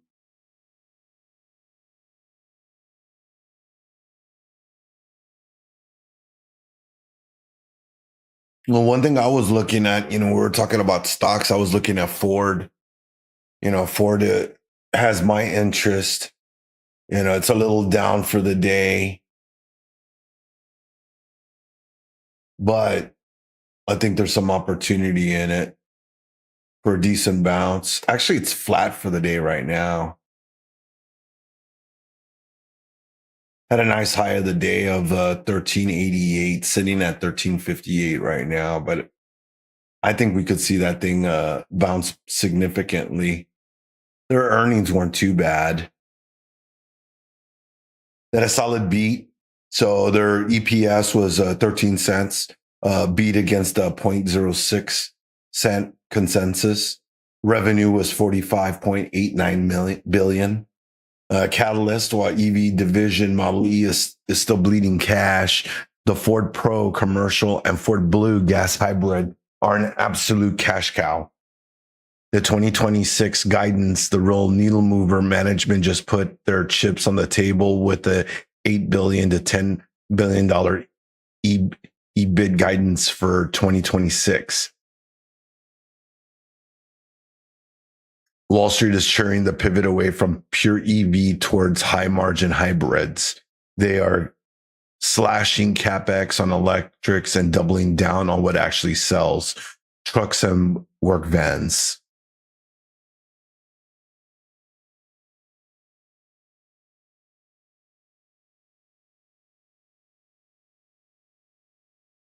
So the news, Ford is shifting its 2026 Lightning to a EREV, extended range EV platform, by adding a gas powered generator to the electric powertrain. They are targeting a 700-mile range. Wow, that's awesome. This move effectively kills range anxiety for truck buyers and puts Ford in a dominant position compared to pure electric competition that's struggling with infrastructure. Now I'll say that, I noticed it like during the winter break, like when we actually did have some snow here a couple of weeks ago. My wife and my son's EVs, they kind of struggled, trying to get the charger off of the car and trying to open the panel to, plug it back in and stuff. That proved to be kind of difficult because, one, we were ill prepared for it. And two, you could tell that, well, I guess if we were better prepared, we'd have something to be able to facilitate that we wouldn't have to worry about the freezing of those apparatuses. So might have to definitely invest in something to help us, curve that in the future.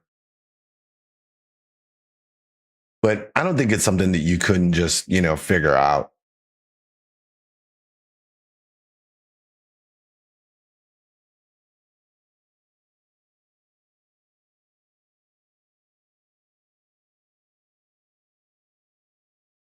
Yeah, they got Friday. They got dividends coming up Friday also. So if you want a dividend payout of 15 cents, you have to have shares and be holding them into tomorrow's close. NQ starting to make that move up now over the 9 EMA on the 1 minute. Let's take a look at the 3 and see what's happening. A little bit of a bull flag there forming. We're at the bottom side of it. Let's see if it holds.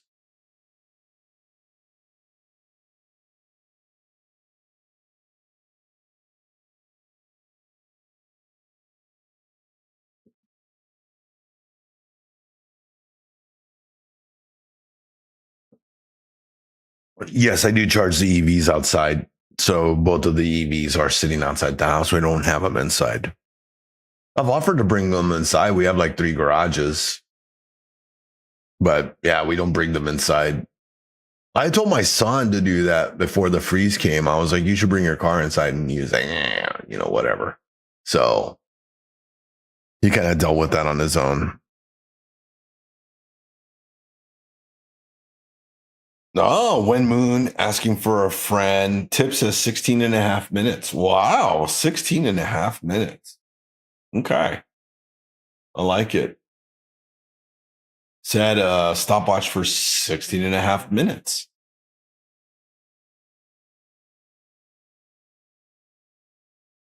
Look at Tip. Shows up his first day back, already giving out financial, non-financial advice.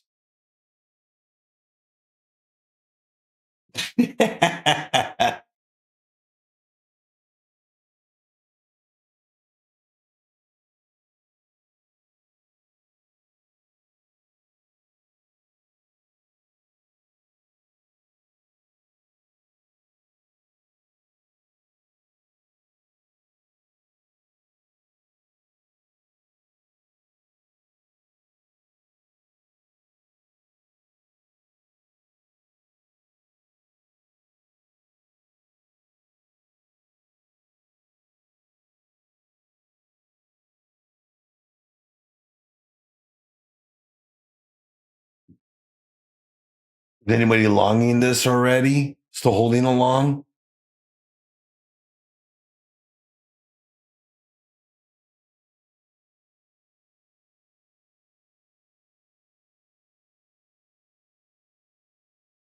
It came right into my entry though. It actually dipped below my entry.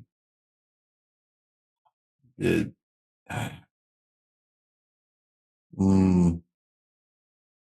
long gold.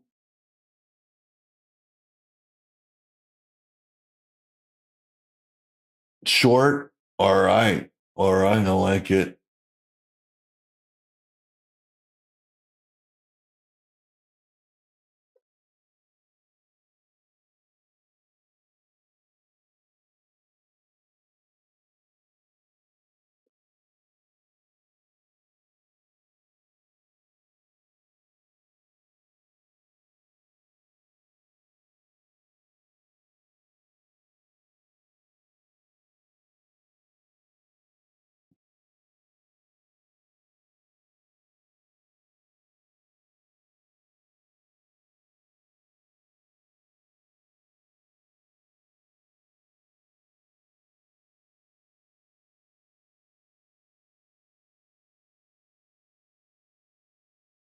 Could we rent though?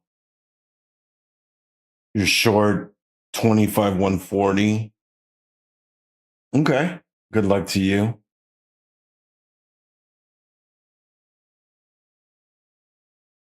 That's a wide stop.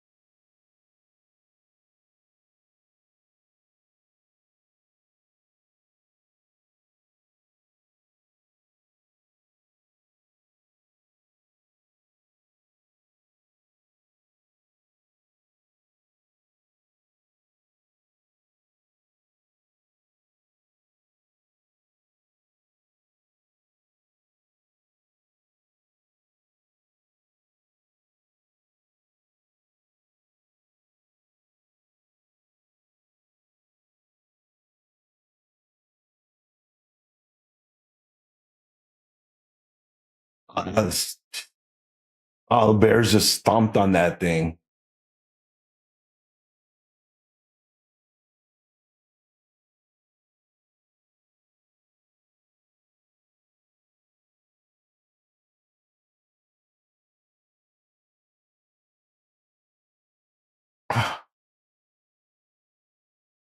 Whew.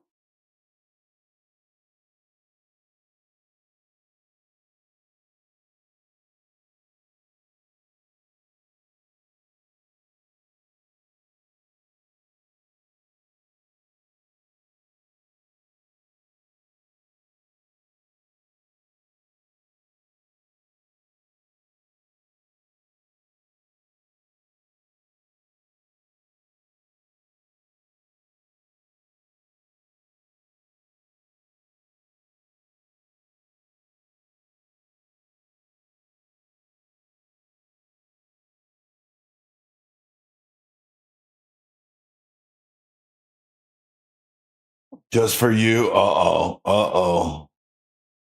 The bear is here.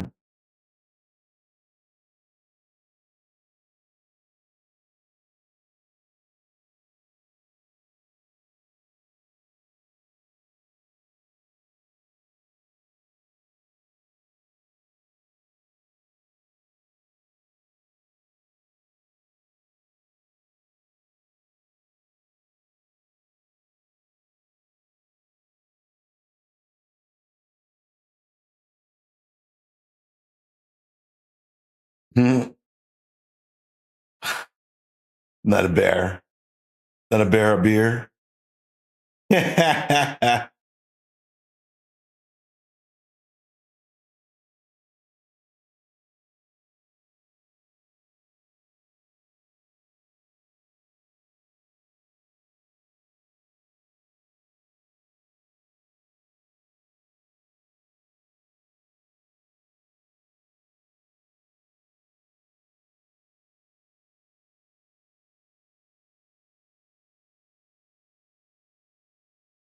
Mm.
Yes, looks gross. So that's the 5 minute. There's like barcoding. I mean, look at that. We haven't really done anything on the 5. Nothing meaningful. Just cooking traders. You got to go into the much lower time frames so you can find a trade in this. We're 15 minutes away from the top of the hour as well, team. So don't forget that. That puts us about 2 hours, hour away, hour and 15 minutes away from power hour. That'll be your final session for the trading day.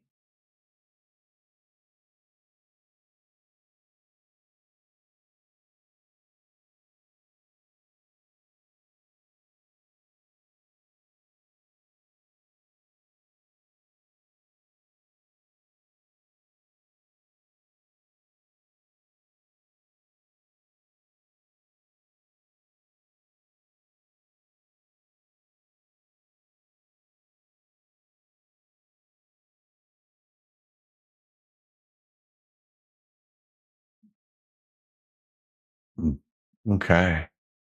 I guess I can't.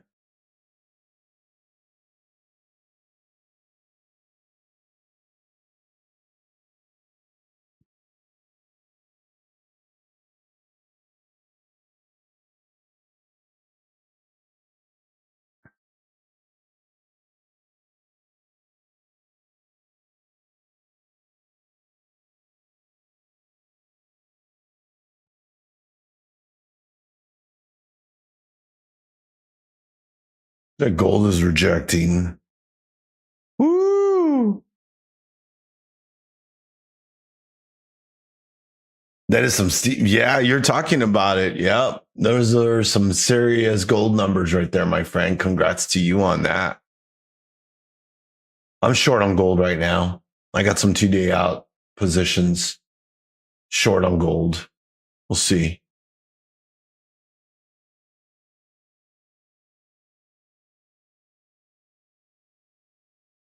We'll see.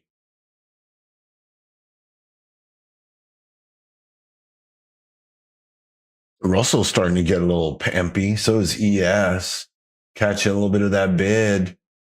Okay. All right. All right. We see you. We see you there in Q. We're almost back at 290. We had mentioned that earlier. You know, that was an area that was kind of sticky for us. We were struggling there. 123.4. Okay. Let's go.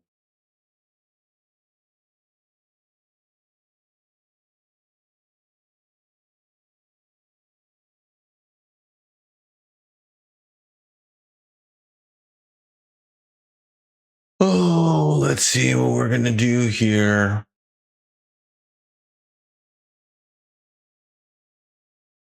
Still got a whole lot of trading day left for today. So don't fear, team. If you guys have missed a trade or struggling, this is the rough part of the day, so best to, if you're unsure, trade paper, ask questions, take a smaller lot size so you're not so risk adverse. it's a good time that you can use a smaller lot size. Although we won't have any moving volume in the market at this hour though. Won't be for another like 20 minutes, I think.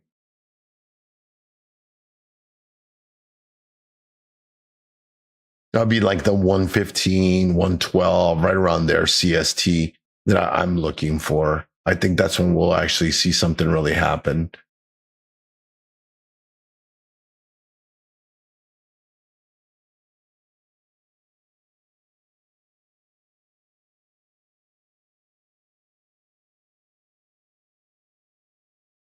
Hey, good afternoon, unclear. How are you doing? How's your day going? You getting into some trades this afternoon or this morning? Did you catch some of the morning action? Mike had some bangers this morning. I didn't get what his total was today. I don't know. Probably another $60,000 day for him, though.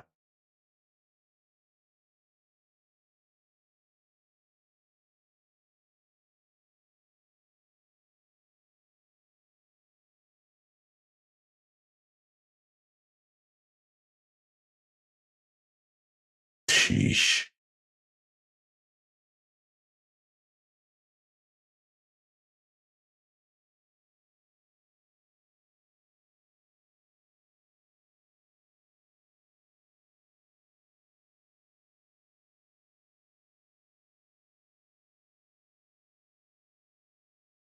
Be interesting to see what we end up doing end of day.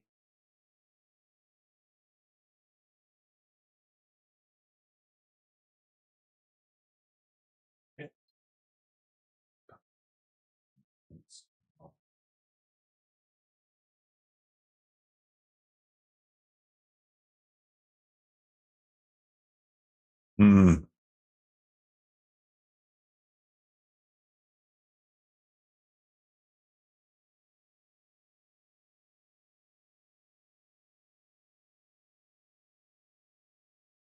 Oh man, that's a nasty sell right there. That's some volume. Stepped in the market.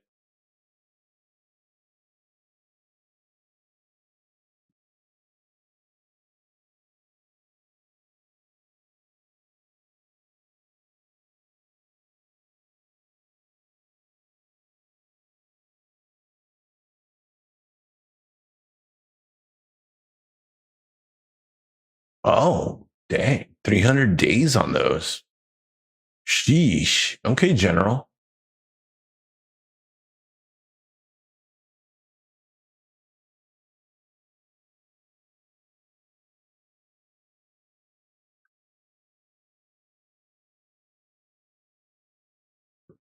Okay, let's see what we do here.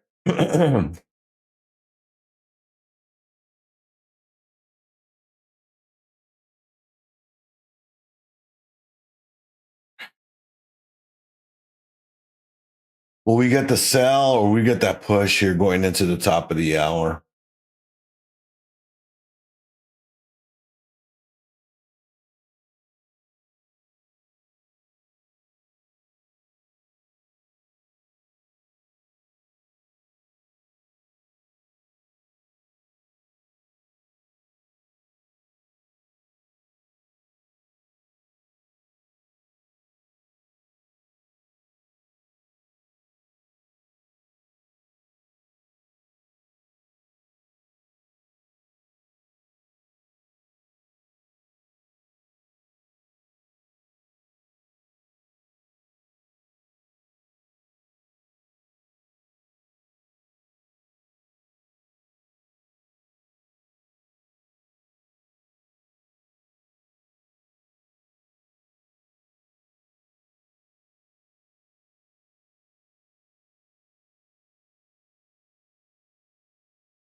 Oh, I'm trying.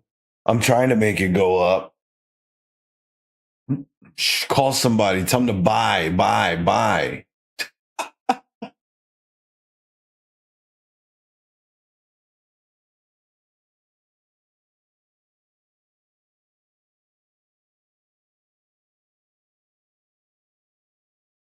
She's trying to push upward though. I still would like to see us at least tap that 25,339 on it in Q. That's your orb low for the day.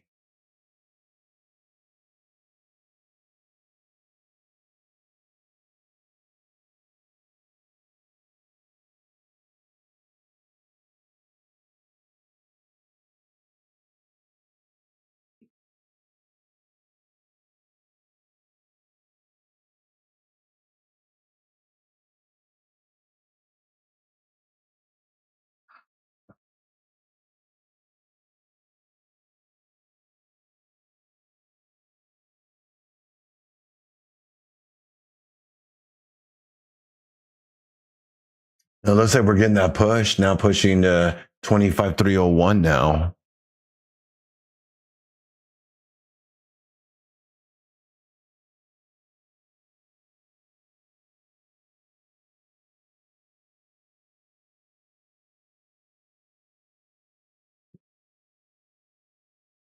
They're trying. What are they going to do? And before we sign off and get ready for the afternoon volatility, we've got some heavyweight specials hitting the shop today to help you level your trading game. If you've been waiting to lock in your edge, now's the time to pull the trigger. We've got Blue Sky 10, get 10% off any license type and terms. We got Blue Sky 15, takes 15. Is that right?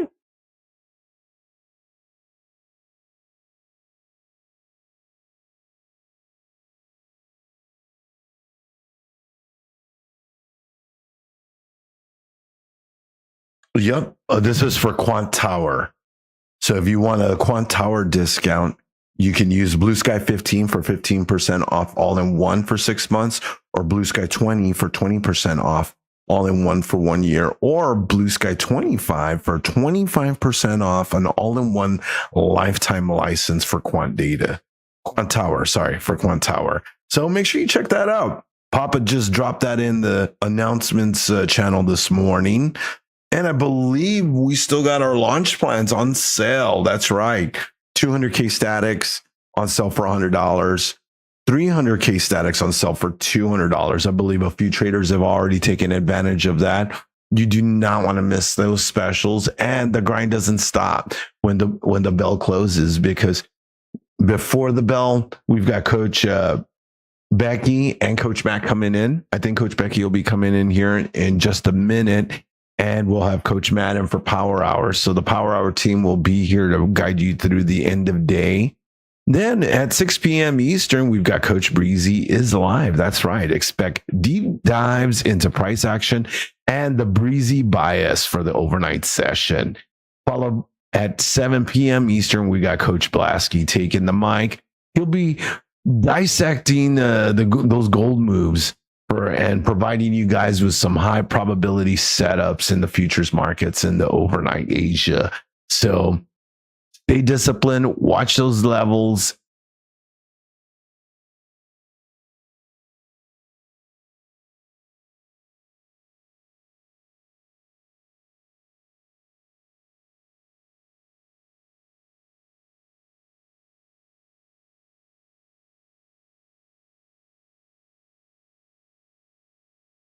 You were close.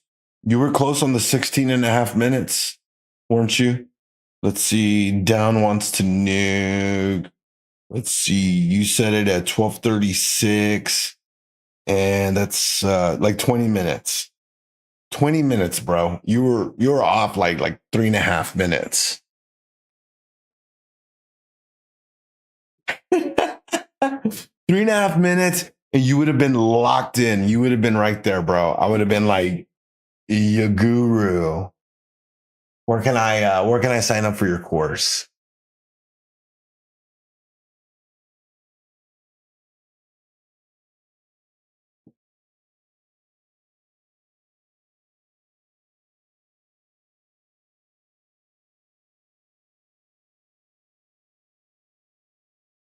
Oh.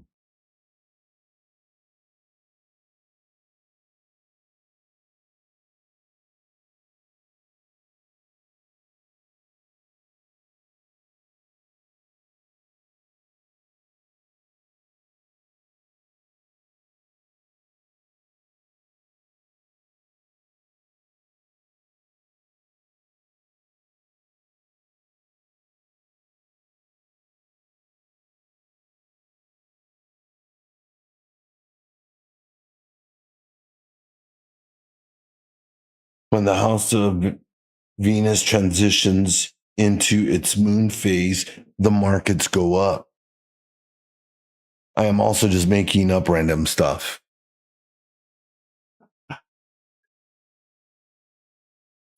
All right. All right, Tip. Oh, man. All right. All right. Making stuff up here. Man, welcome. Welcome.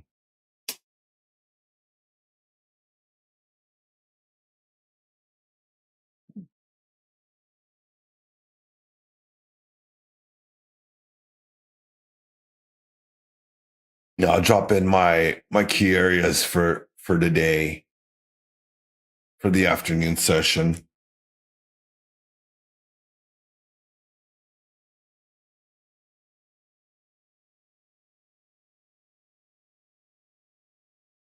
Hey, Coach Becky. Good to see Hey, you. how are you? Thanks. Oh man, this market today, this midday did a little bouncing, huh? Yeah, we've got an immediate barrier right now. So right now, 25,339. That's that orb low. And we're in that, we're in that bottom part of that range. If we can, get above it, 25,325. So, but if we can get Right. above that, we might be able to see a late day rally happen. Yeah, because we would push back up into those upper areas. That would be cool. I see it. Yeah, we're pushing and printing above VWAP in the range, so.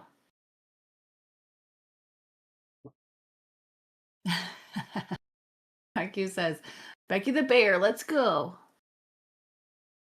Teasing. Sometimes. But I see it. We're making higher lows in the last couple of hours. I mean, it's a slow grind, but that's the direction right now. I see it. ES is a little softer on the bulls. And Dow slid back as well. They're all just inside, inside that the first hour's range, the initial balance.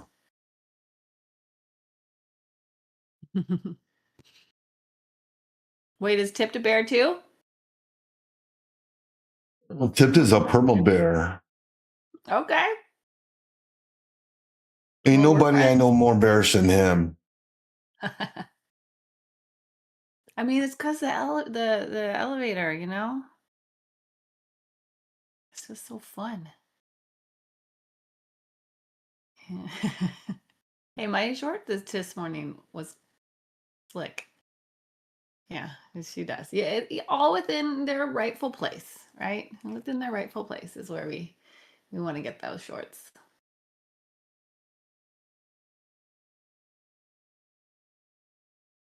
So far, if you look at like SPY, I mean, it's bearish on the day, but with that early run up, gave us a higher level to short off of. So 2 hours left. We'll see. Tipped, how long have you been, trader?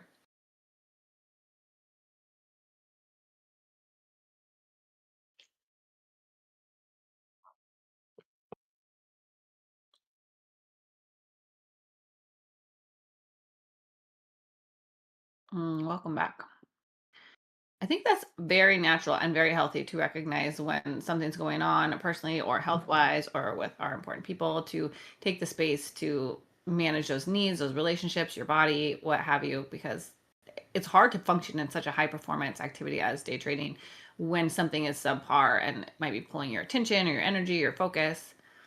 It's a very real thing to consider and manage, and taking breaks does not mean you're not a trader. It means you're like managing other things for the moment. And if honestly, it's also like treating trading respectfully, because there is this very strong point of day trading is like a performance athletic sport, you know? It takes high performance focus, intention, planning, risk management. So in order to do that, we really should be trading when we're at our ability to perform at peak. So strong work. And welcome back.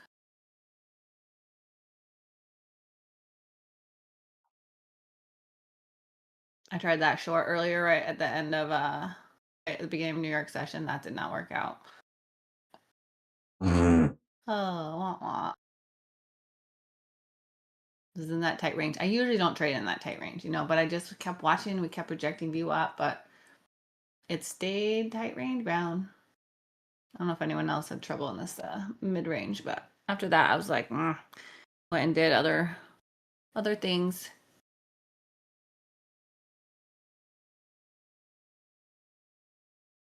Time trader, you're Fred, right? You came to the psychology lab yesterday.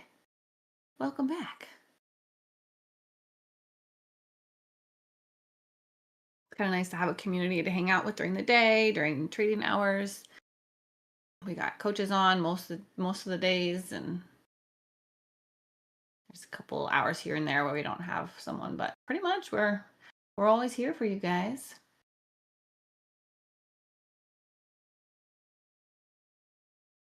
That's right. We're here throughout the day. Yeah. Trade out a little bit. Mike's in the morning, Monday through Thursday. Riz holds us down all the time, midday. And I think Matt will be power hour today. He'll come on the last hour and join me. Message out.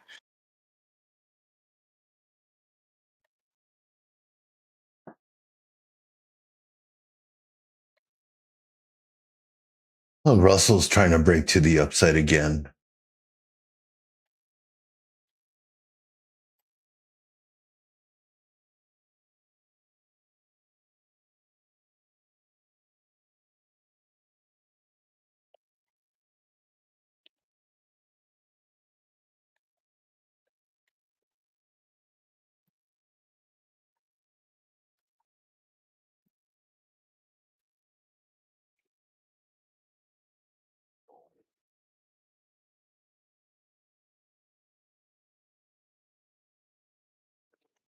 I just realized you guys can probably hear my clattering of my keyboard. Is that noisy?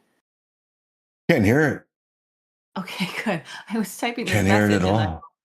okay, good. You know how it lights you up when it's pulling your sound? It was like all lit up, and I was like, oh, that is like annoying keyboard sound. No, no, it's just fine. Could not even hear it at all. Perfect.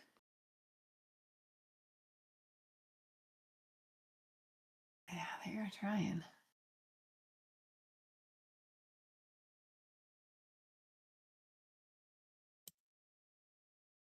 I was looking earlier at my larger time frames, and on ES there was like a very strong resistance from the end of last week,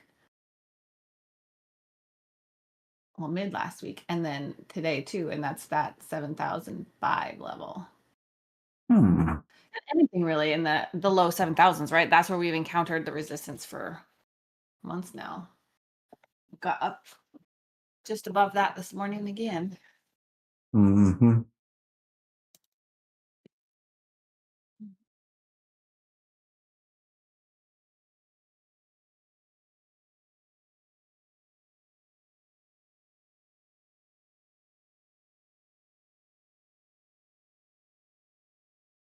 The Dow was stronger earlier for a while, but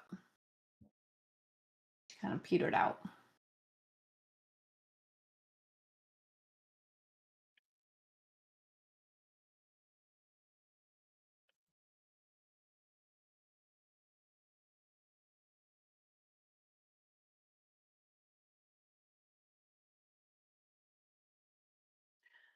playing with my levels. I'm looking up what the initial balance is for ES today because I bet it is significant. Did anyone calculated it yet? Mm-mm. I'll look.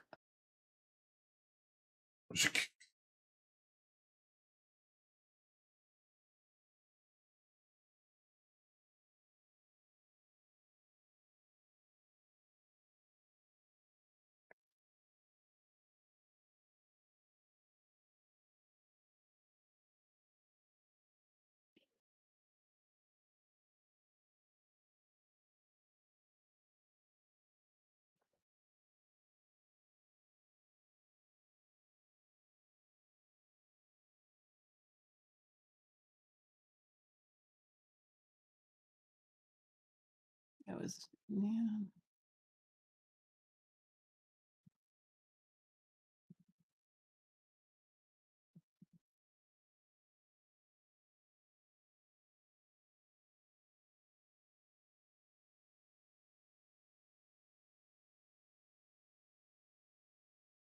Could we see a ripper? 80 points. Yeah, 80 points is a big IB for ES. Fits with the inside day we're having afterwards because that's a lot of direction. Mm-hmm.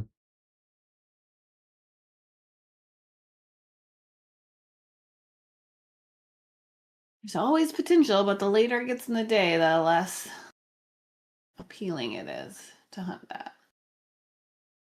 It'd be great though. I love That later day hunting. would. Mm-hmm. Let's go.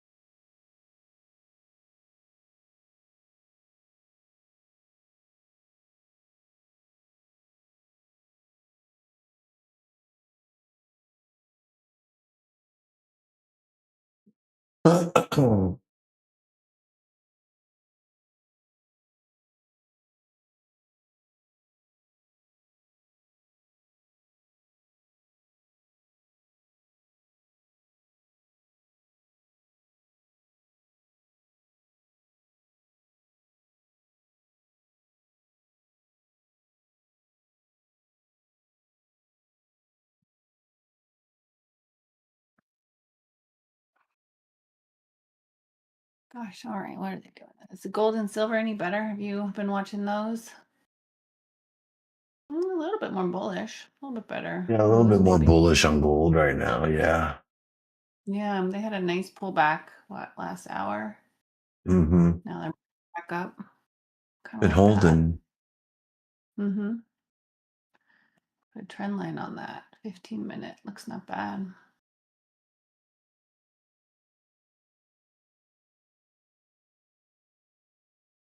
The argument of if one instrument isn't moving how you like and you have trade time, what else is going on?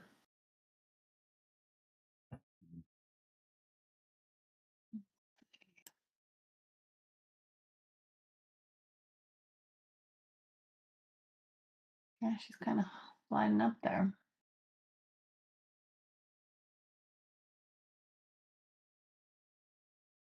Interesting to see if we can break this 51.23 on gold. We'll breakout move there. We get it. Yeah, if we get it, Good, we're we heading get up. it. Mm-hmm. Show us what's up. Volume isn't super impressive there either. Honestly, volume's really settled in on all of them. Settled down. But we talked earlier about like these news weeks. Like there was so much volatility this morning, and there's going to be so much volatility probably Friday morning that the in between period could have this like fizzled out, hurry up and wait kind of energy.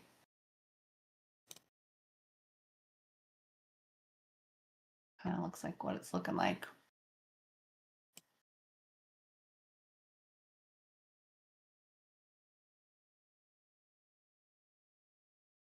Scalpers land, unless we get a ripper, a good move. Yeah, those morning numbers really did a job on us and really gave us the real move in the morning session. Midday fizzed out, but we do have earnings, so we've got some earnings coming in this afternoon. So we're at good levels to where the market could just kind of pivot, and I mean, look at it now. Now we're going for it again now here on NQ. So I think we could see some good moves here in the afternoon session. Yeah. Yeah, I like this right now. Push it. It really did. Like the bears really tried to hold it under view up and they did not win. So, I mean, that's another sign for this testing that orb blow and the higher support or resistance that we saw this morning. Yep.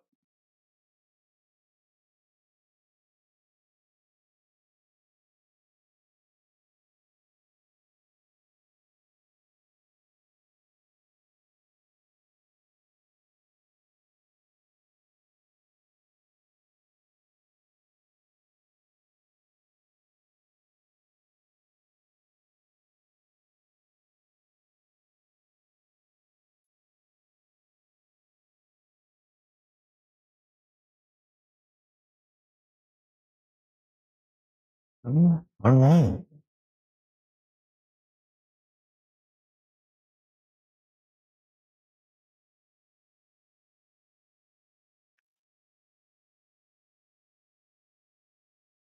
Let's go. Let's go.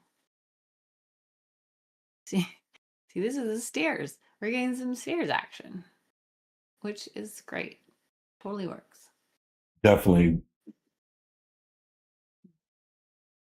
In the stairs, you get nice clean levels for where to put your risk management. Like if you can get in and hold, scale, move your stop after we make another leg up.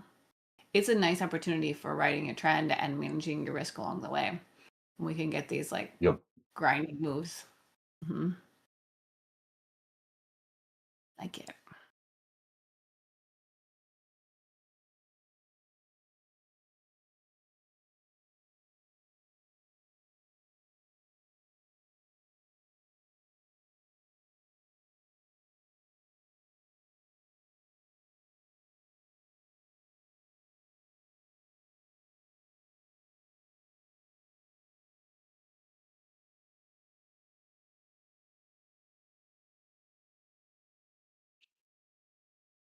Oh, getting close to that orb low on NQ.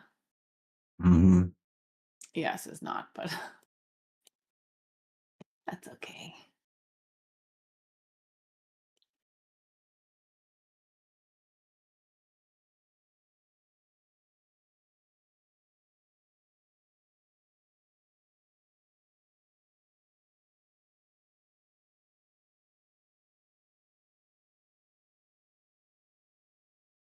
See what this looks like.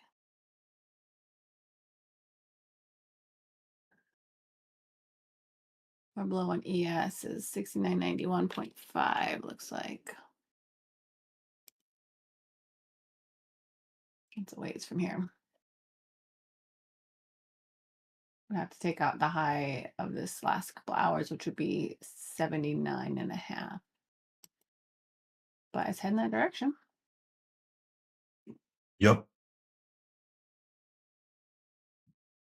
Only 6 more points.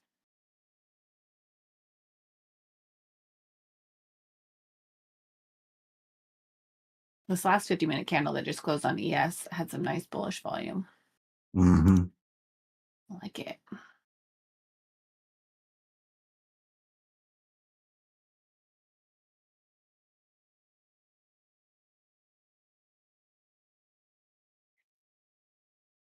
Well, let's see if we hold this pivot and continue upward.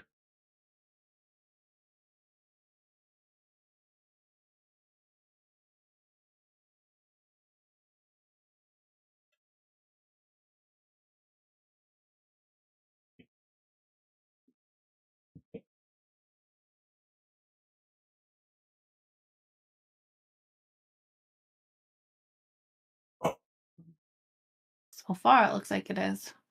Mm-hmm. Don't like the volume though. Not a lot of volume in these candles. Mm-mm. No, it really is like an inside crawl. But there's, there's some points in there. Yep, What this is the is earnings true. after hours? What do we got for earnings after hours today? You got Cisco, you got App Loving. Let me get you the rest. Well, thanks. Alphabet, ARM, Qualcomm, Snap, Elf. Right. Today's Wednesday. Yep. Mhm. Okay, perfect. Wait, this is last week's. Yeah, this is last week's. I thought we It's had not this Alphabet. Okay. week's. Yeah, this is last week's. Where is this week's profit?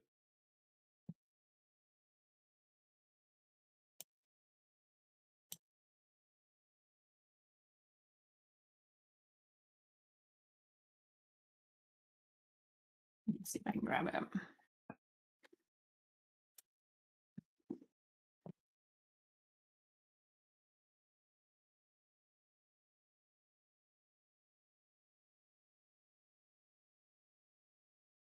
Yes, this goes today. Mm-hmm. Yeah, Cisco's is today. App Loving Yeah. is today. I just don't have the chart that has all the earnings on it. I usually drop in. Oh, okay. I usually have earnings whisper, but Yeah. yeah, where I usually get it from, it's not there. Yeah, I feel like it's inconsistent earnings whisper. Sometimes it like pops up right away, and sometimes you gotta like log in and go to this other. I don't know. I don't have a consistent Mm-hmm. method with that.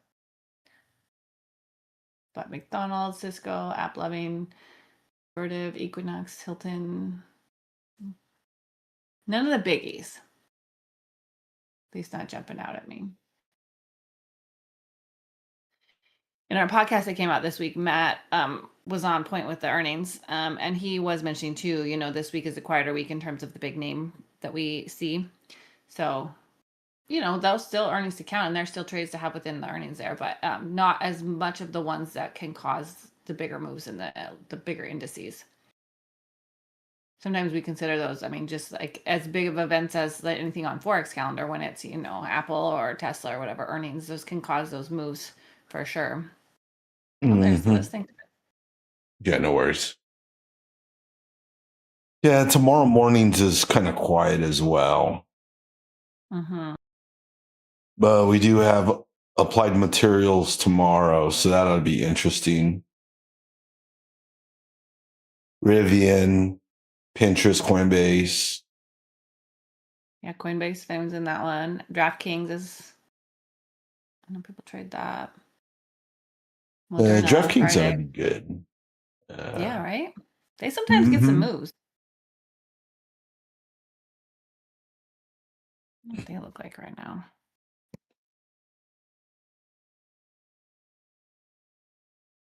AMAT.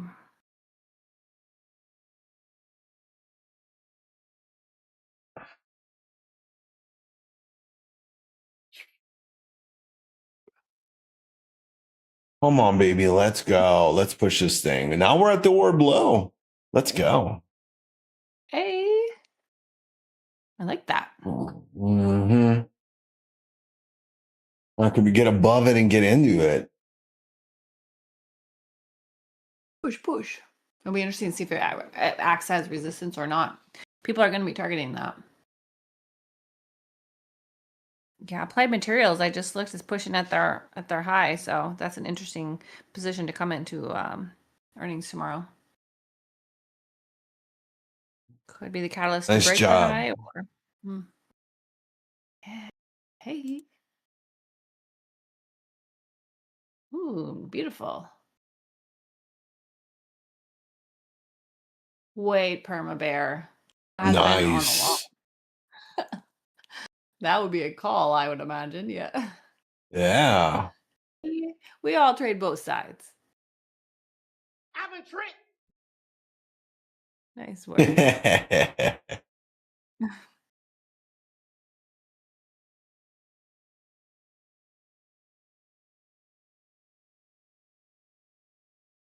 Beautiful.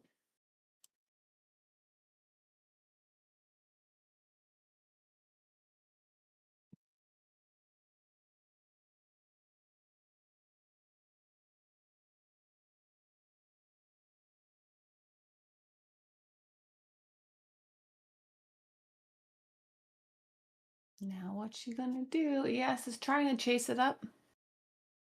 Yep. Goes it down. Mm-hmm.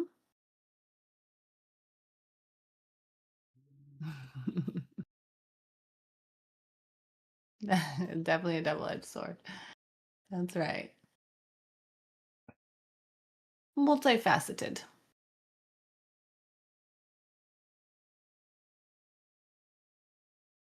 And it's important to stay flexible, right? Be able to see, when one's setting up, when another setting up, capitalize on the Mm-hmm. direction. Mhm.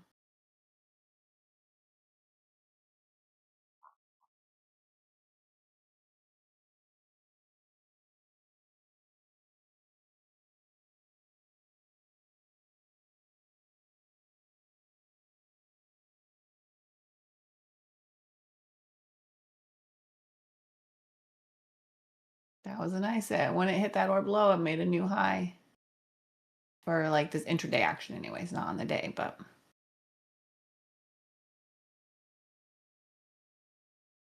interesting setup going into tomorrow. If we end this tight little top heavy dojiest move, it'll be an interesting candle pattern. Fits with that like high base we're getting on the larger time frames in terms of the bullish engulfing from Friday and then the kind of settling in up here. I feel like that pattern can do two things, It can be petering out in resistance, or it can be the bull flag, right? Double-edged sword. Wait and see. Yeah, on the daily, it does look like a bull flag. Right? Yeah. Mm-hmm.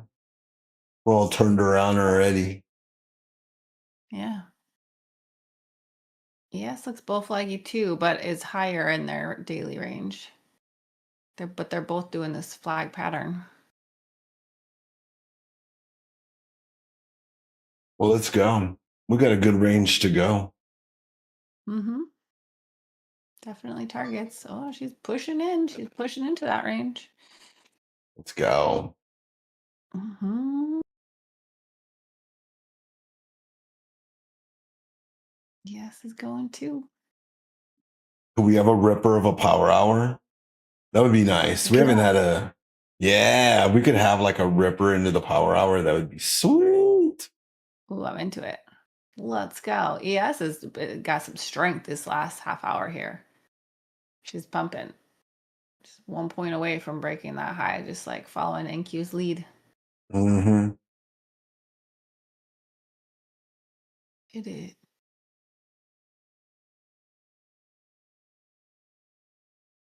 I'm done trading today. I didn't trade. I didn't love my trade today, honestly. Took a loss and then a decent win and then another loss that I didn't even want to trade, but I did anyway. It was sort of impulsive. So I'm like, I shut down my execution charts. It's that damn risk management. But it's good.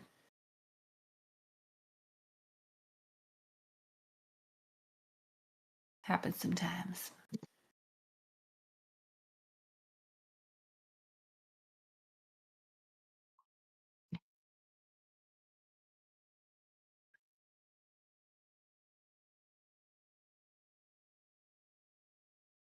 Trading like a professional business, Like if it's not all smooth sailing, like there's preserve the accounts and your integrity, your function, your focus, your time. You can execute on a day when you're fresh. Sometimes that's what happens. And sometimes you're still good and you can take this beautiful long right here when we got above the consolidation. The market's abundant when we are ready and available to trade. I feel like that's good. Yeah, Good energy. Right? I agree. Yeah.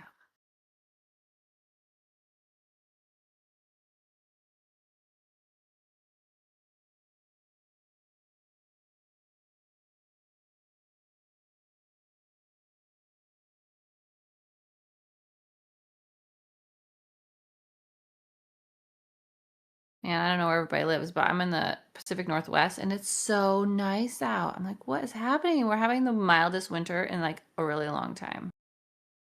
So weird. I kind of like it. It's like high 50s and sunny out there, which is so weird for us right now. Hmm. To get outside this afternoon.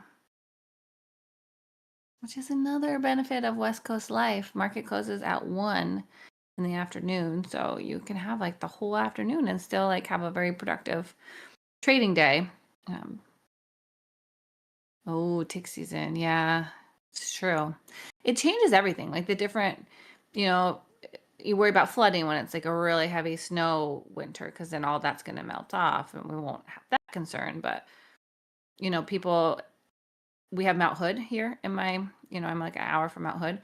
And so people will, get season ski passes and they get, that's a bummer when the snow doesn't come and you paid like $1,000 for a seasonal ski pass.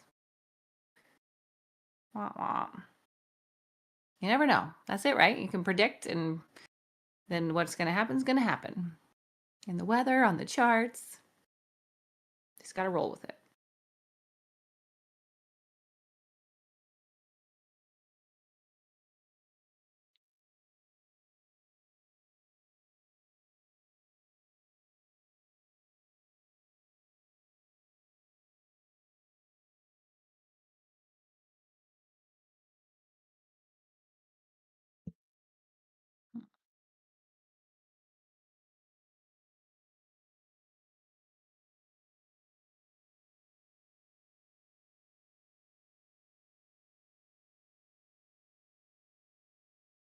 All right, we're getting a little resistance here at the orb low. But makes sense. I mean, we've encountered that along the way. Hmm.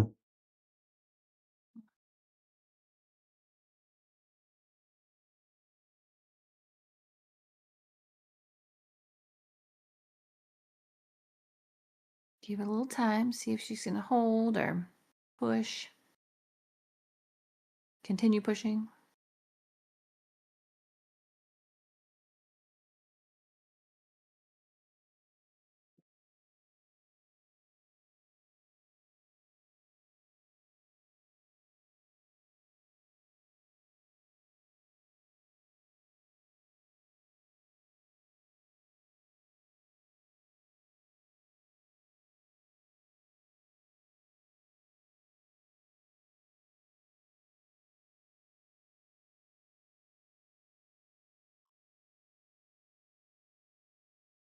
Is anyone playing any of these earnings? Have any positions? I'm not. I don't usually. I used to. In Ford right now. I'm in some swing Ford. alongs on Ford off of their earnings from yesterday. Ooh, nice. Well, let's see if we'll catch a bounce here tomorrow or before Friday, hopefully. Yeah. Yeah, Aaron, you got in that situation, the ski pass situation too. Yeah. Yeah, gosh, some years it's like it's perfect conditions and some years it's like this. Yeah. Well, we won't have as much flooding, right? And who knows? Oh, It's that's a not good over yet. day. Sometimes we get wicked springs, Like sometimes we can get like crazy snowstorms in the spring. It's not over till it's over. It will be when it doesn't flood though.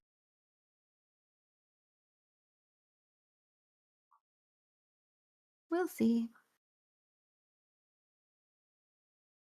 Hey, bored and hungry. I remember you as Omaro.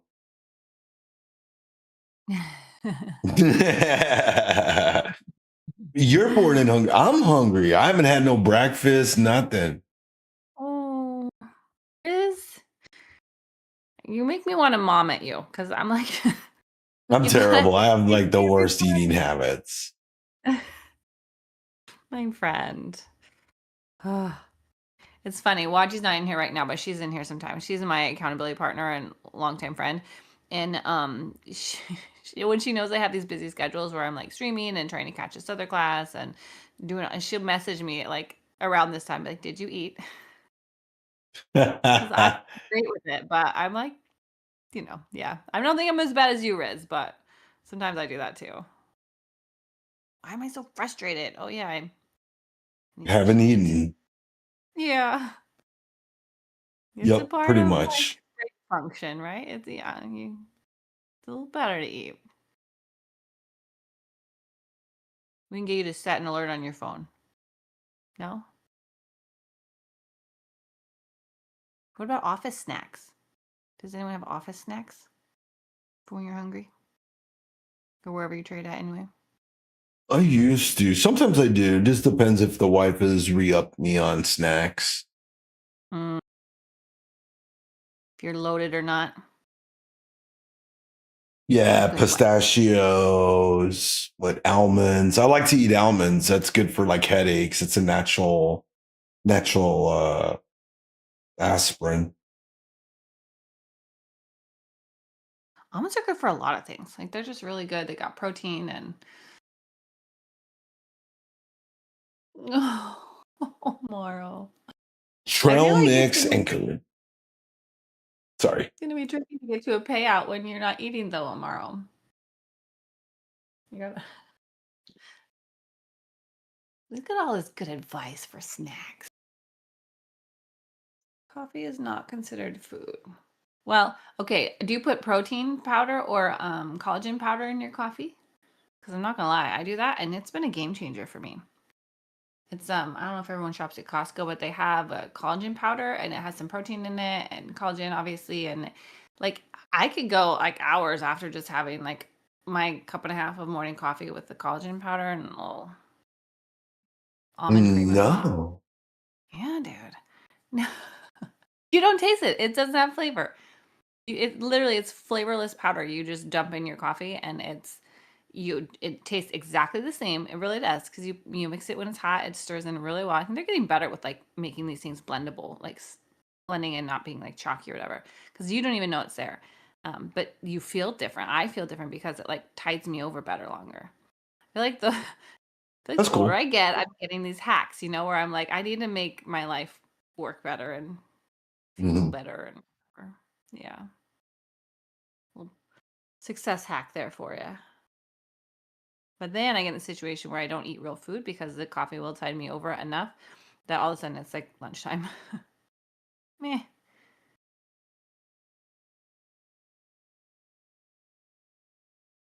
That's life.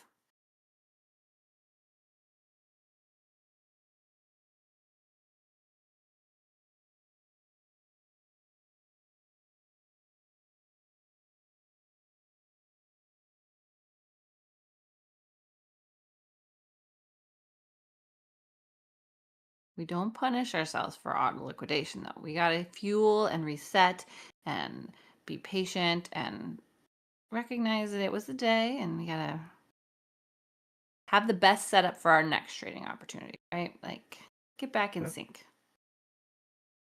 Faith in the process. I feel like that's how you get to be long time in this game.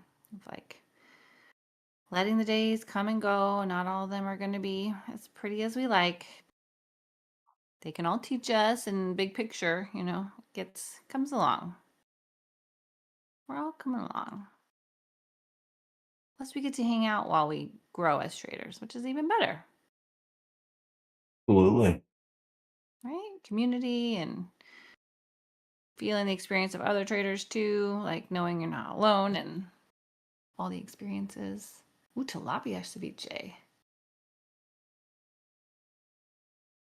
See, Omaro is hungry. Thinking about the recipes. Making me hungry.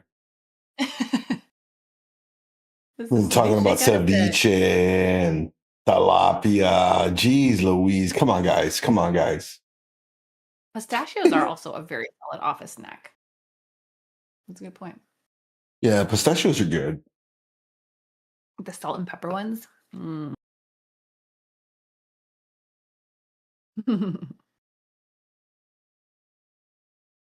24 hours to make. Oh, because you want like the seasonings to like soak in. Like a marinade almost. Mm-hmm. Oh, sorry, Ace, on these slow grind days. Talk a little bit about what sounds good.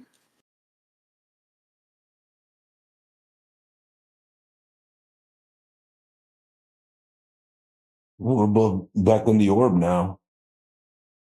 Yeah, we are. Like holding inside it a little bit. Yes, it's really close to breaking that level. Like I really want to break 79.5 because that would be, a new high intraday here. Ooh, cook the tilapia with the lime juice. I bet the flavor would be amazing. Oh yeah, sticks. You guys, my both of my kids are Boy Scouts, Cub Scout, Boy Scout. That's something that we do, and so they're coming up on their fundraiser where it's going to be jello meat sticks. It's like that'll probably be my snack for a while. Kids fundraiser snacks. Mm. Oh, RQ for the win. Good job, RQ.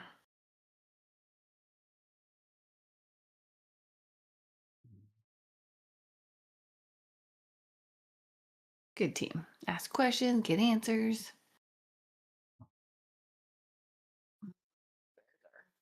Arguing over this level.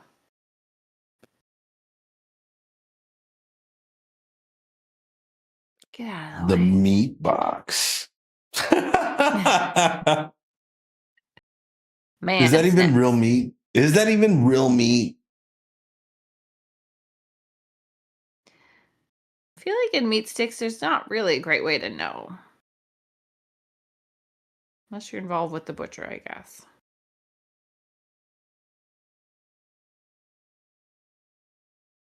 There's some variety there, some potential for variations, maybe.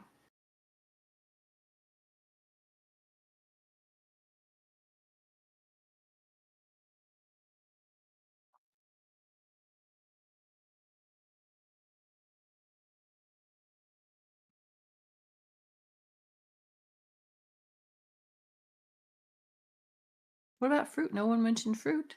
Apples. No, nobody pear. mentioned fruit at all. This is solid snacks. It gives some glucose and some vitamins.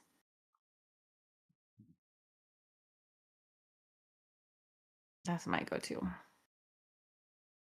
But it doesn't last as long,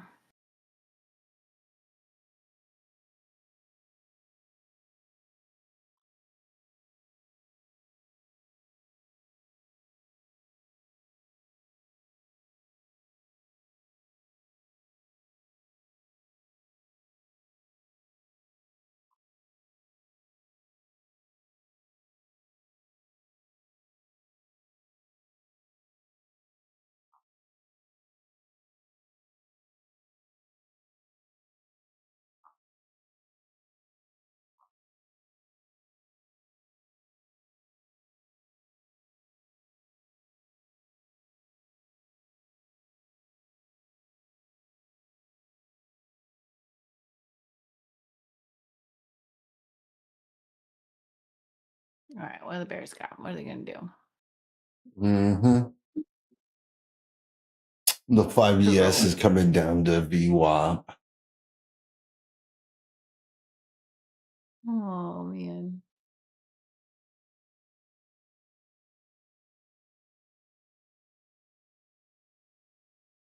Money bags are definitely real. Okay, aim for that. I feel like these bears right now are like just a part of the day we're having.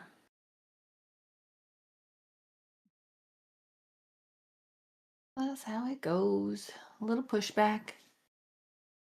Interesting to see if they can though have a little pullback maybe because we're coming into power hour. If they do a little pullback now, it could be a nice setup for one more leg, timing wise.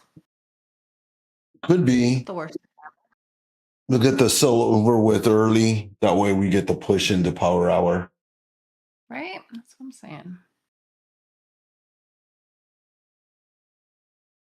Could be all right.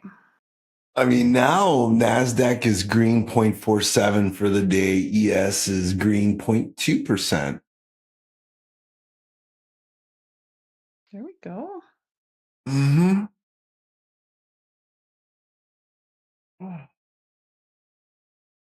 Let's go.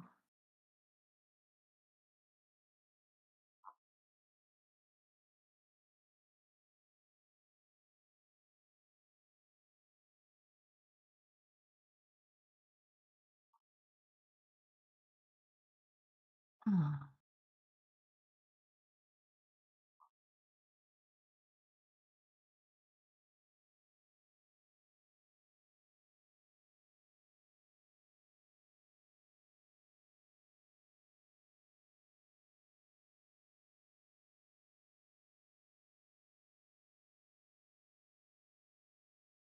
Oh my goodness. Gold too has had a little bit of a pullback here. I was hoping they would make a higher high on the intraday for the day today, and they're pulling back a little bit before they got there. So we'll see if they can hold up here on this little pullback. Just tipped, my guy. Straight flush. Come on now. It looks, it's been pushing, but we're pushing up into resistance too. We're also pushing up into that orb, right? And then we had that big bearish move this morning. So they could try to defend. Yeah, it's very tight on the New York Open tomorrow.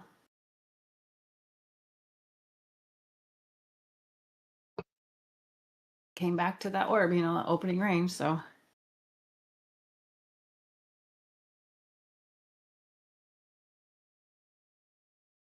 Oh, Russell's pushing.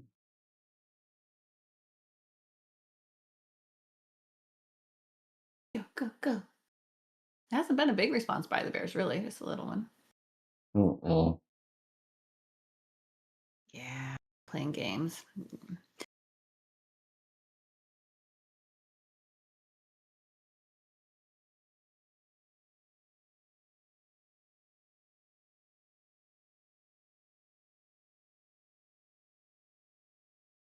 Well, gold just broke below my little trend line there. We'll see. What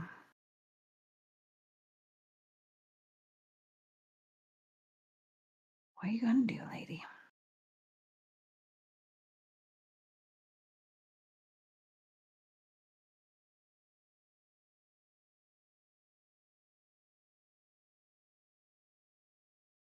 We'll see how it retests VWAP here. That'll be important to hold above that at this point in the day.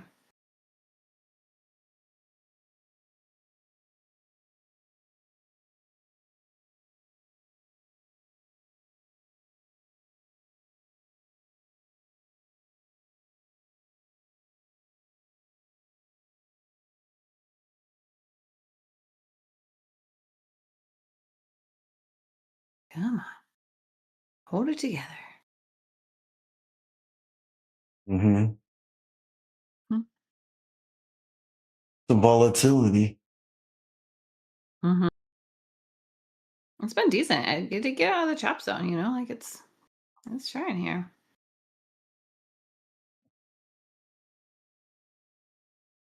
Yeah, definitely not bad. I think, like we discussed, though, this is going to be a telling time for us. Is that, is this the pullback before the rip for power hour? Mm-hmm. Agreed. It's good. It's healthy pullbacks, give us opportunities to add in or to see, where we're going, if it's holding. So we shall see here.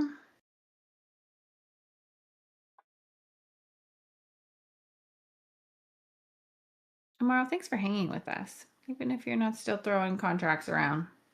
Nice to have you in here. Mm-hmm. Community vibe. Man, ES threw down that wick. Do you see that? Ooh. And Q too, but not quite as severe as ES's. Dang. Oh. Down up there. She took out all the stops that were sitting behind VWAP. Yeah. Mm. It was a nasty stop loss hunt. It really was. Was it intention or was it a stop loss hunt? Now it's like, because if you were long and it still continues to march up, that's some special kind of kindness. But if it's an intention of the bears, we'll see. Oh, happy to be entertainment tomorrow. I know 25K is some peeling level tipped. I'm not even gonna lie, that it's like pulling at it, right? I'm surprised it didn't hit it this morning. I thought when we were rejecting that VWAP, like I felt like that was a solid bet, but it held. The bulls are defending that whole zone. That's what we've seen.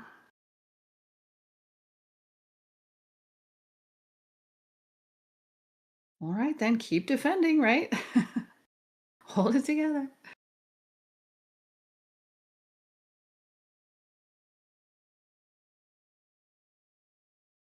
We'll stay flexible and see what she's got.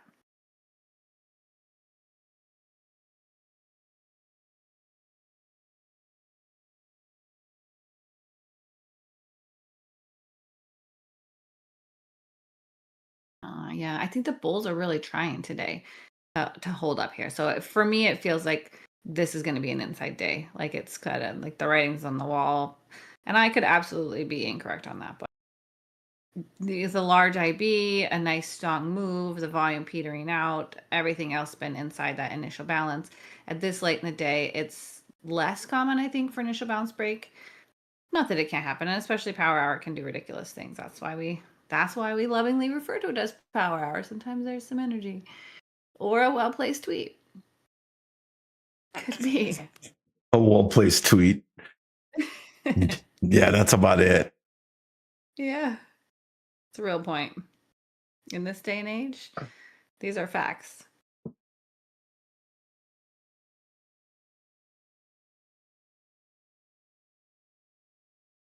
Back when there used to be a time when tweets did not move the market. That is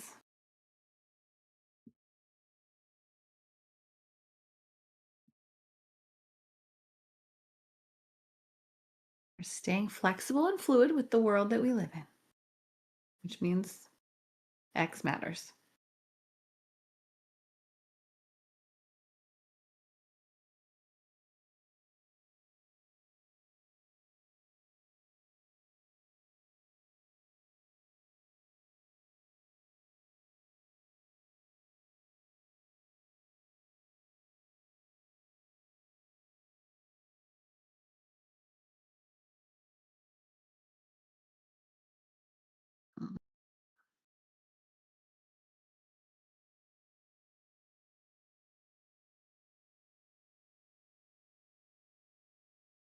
Come on.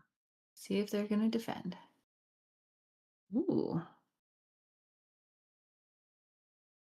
The diamond looks like what? It's going to come back in? Right? That's interesting. It's a very pretty shape.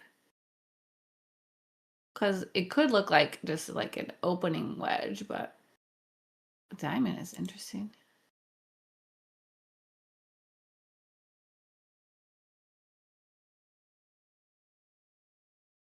I mean, I like it when consolidation tightens, because then when the breakout could be like coiling, coiling for a big pop. And so I mean, if the diamond pattern is a pattern, like it kind of looks kind of boss for like getting tighter, tighter, tighter, and then popping after it, creates the edge in the middle there. That's cool. Keep us posted on how it goes. What it looks like after more data. I'm curious.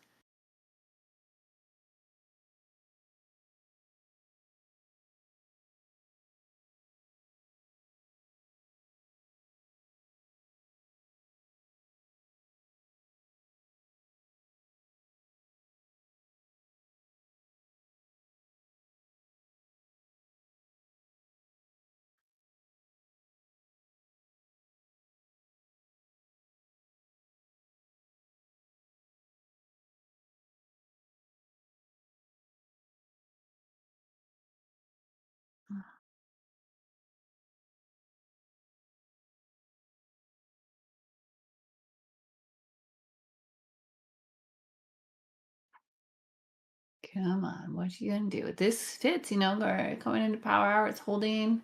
It's not dropping straight through VWAP here. Just playing.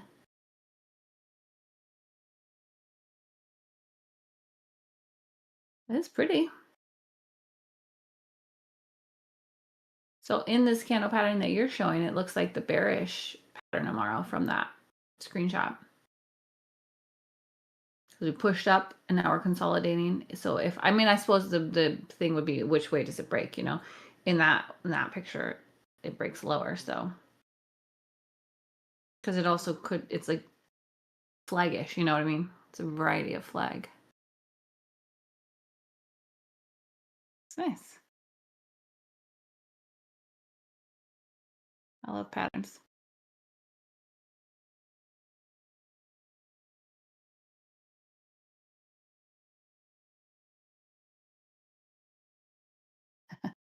Diamond hands is a choice.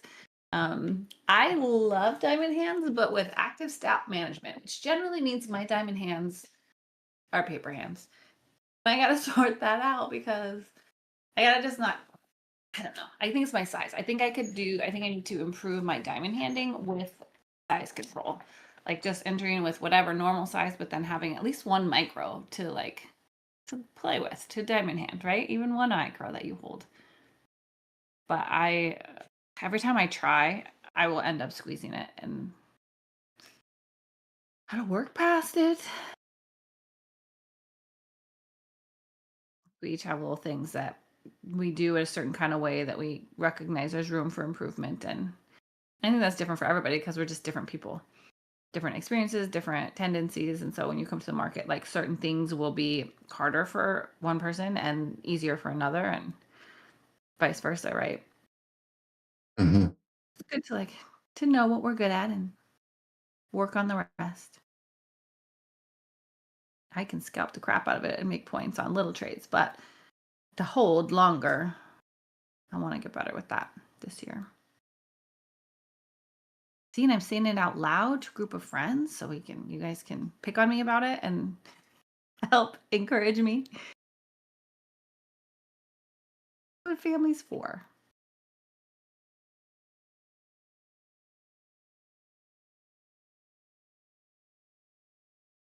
I feel like there's got to be an inside range.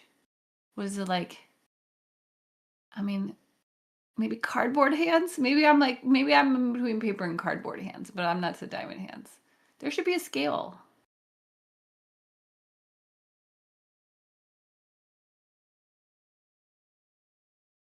That's what I think. There should be a scale. What do you think, Riz?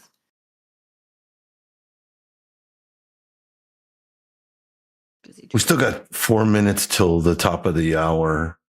I want to see what we do. I mean, we're still above the 200 here. Yeah.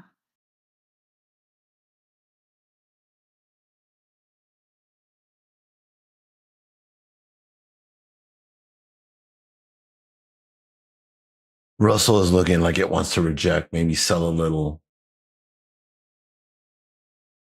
And shake off those last 0 DTEs.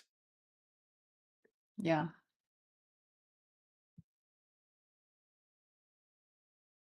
Great point, Amaro. Every strategy, even if it's like a strategy from someone you super trust and they stand behind in a million ways, like still like study it, make it your own, like see it play out, back test it a little bit, trade it with small size, repeat it. Like nothing is an end all be all. Otherwise, we would all be millionaires. And something that is a good strategy for a lot of the time won't work every time too. So like learning the little tells of different strategies of what conditions they are ideal in and what conditions they don't really work well in.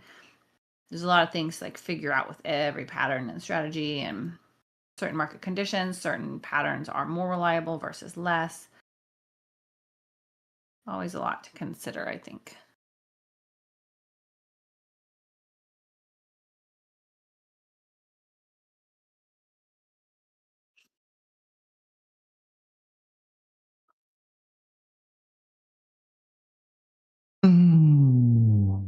We're holding above VWAP on ES. We're holding, yeah.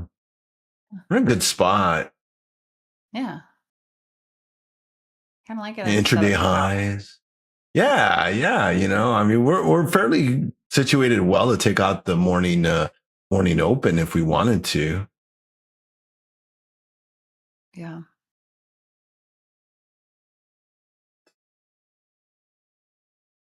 I like it. Let's go.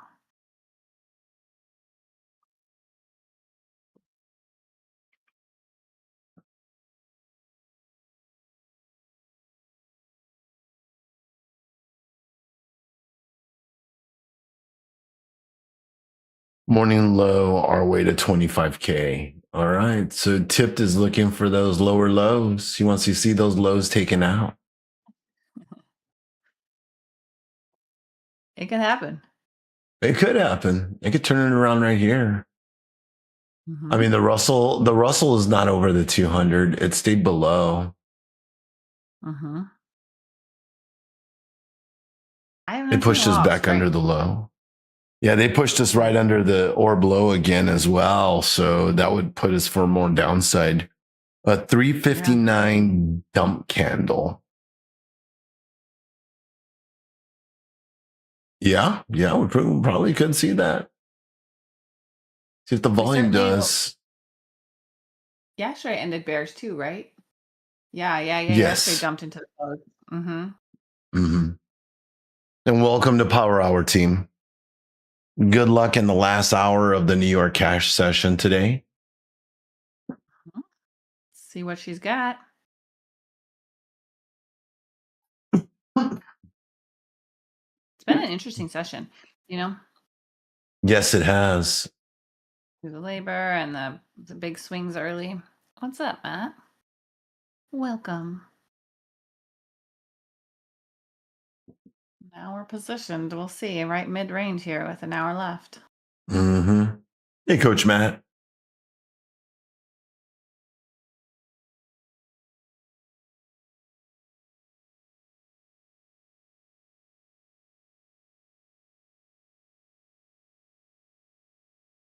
Right on. I decided to stay. The action was too good. I didn't want to leave. Right, hanging out. Yeah, It's a Becky good was team. here. I didn't want to burn out. Yeah. Becky, you were here. So I was like, I'll hang out. Right? Let's hang. Good. I enjoy it. Good people. Too late. It's too late. He's scanning the chat. He's scanning the chat tomorrow. Yeah, we're going to tell him about this diamond. We're going to talk about this. We like diamonds. Diamonds are a girl's best friend. Maybe I got to really dial in that strategy. Yeah. Right? The saying, like diamonds built under pressure, like there's some good diamond things. No? No, Morrow? Come on. What's up, Becky? What's up, Riz? What's Amaro? up? I don't know if it's what's up. What's going on? Okay, you got to scroll. Matt. Scroll up a little bit. We're talking Gotta diamonds. scroll? All right, I'll scroll. Patterns. Patterns is your jam. One of your jams. You have a lot of jams. Patterns is definitely one of them. Right? Scrolling up in the chat is definitely not one of them, though. Sorry, we've been hanging out. The diamond chart pattern. That's the one. Amaro's driving me nuts with those pivots. I see it. It's like an inverted megaphone pattern, Amaro. Yeah, it's like a double dip megaphone pattern. We're going to call it the diamond reversal. I'm okay with it. I'll allow it. It's kind of pretty. It's got a megaphone turned into a pinch. Oh man, I could already see it tomorrow. I could already see it. Megaphone to a pinch. Look at that explosive volatility coming out of the pinch. That's the diamond pattern. Let's go. Get ready for your diamond hands. Cheers. All right, we're going to officially put the diamond pattern in the Blue Sky technical playbook, and we'll teach it in one of the next 30 pattern discussions we teach. Yes. Killed it tomorrow.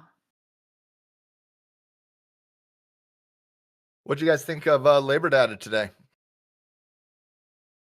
This was an interesting morning. Goodness, like I enjoyed the moves. Not gonna lie, but I don't know. We'll see. I know engineers. See, okay, look at these guys. I agree. I Too much thought yes. I don't have it. I don't have a hot take on the technicals. I know Ace and me are seeing eye to eye on this. We don't even have to say it. Like, we're seeing eye to eye on this one. Headline 130 beat with the revision of 900,000 for last year. Wow. If you believe that headline beat with the revision of 900,000, I got some land on Mars to get you guys interested in. Woo-wee. They cheated too well on that one, Ace. Yeah, they did. Yeah, if it was they good, did. why didn't they release it on Friday? Yeah, they needed 5 more days to work on it. That's why. Make that shit up. The Chinese were extremely impressed with the level of data. Let's just say that. Well, at least someone was excited. Yeah. I saw that headline number and I'm like, this is the most ridiculous thing I've seen in 6 months. Wow. And That's why the market market took it back. Listen, if it's a 130, if it's a 130 jobs report, we're breaking out of 7K. Like, the market algos took it up. Everybody in the market simultaneously said the exact same thing. That's nonsense. Yeah. And stuck back in range. But no, I did not believe the data that came out today. Yeah. Although I do think the revisions tell a very interesting story about what's happening in the labor market underneath the surface. And I find that data, like the headline number, I could honestly care less about. I don't believe it, and I don't think anybody else should. But the underlying data coming out of the labor market today was actually fascinating, given the fact that when you look into when you go into the industry level and you look at where industries are getting impacted both on the positive and the negative. Let me just put it like this.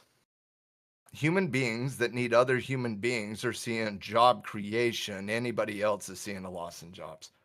Healthcare services, for example, sees big increases in job growth in 25. Construction is seeing relatively increase in job performance in 25 and early 26. You deal with anything that has anything to do with the AI, and we're seeing contraction in job growth. Right.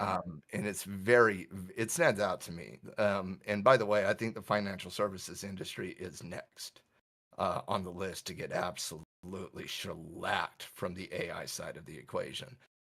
Think what software has been doing over the last 3 months. Financial services, we saw some reports the last 48 hours on the financial services AI side of the equation, the things that they're coming out with. You're not going to need a person to have that conversation with on when you call into your bank and get some services there.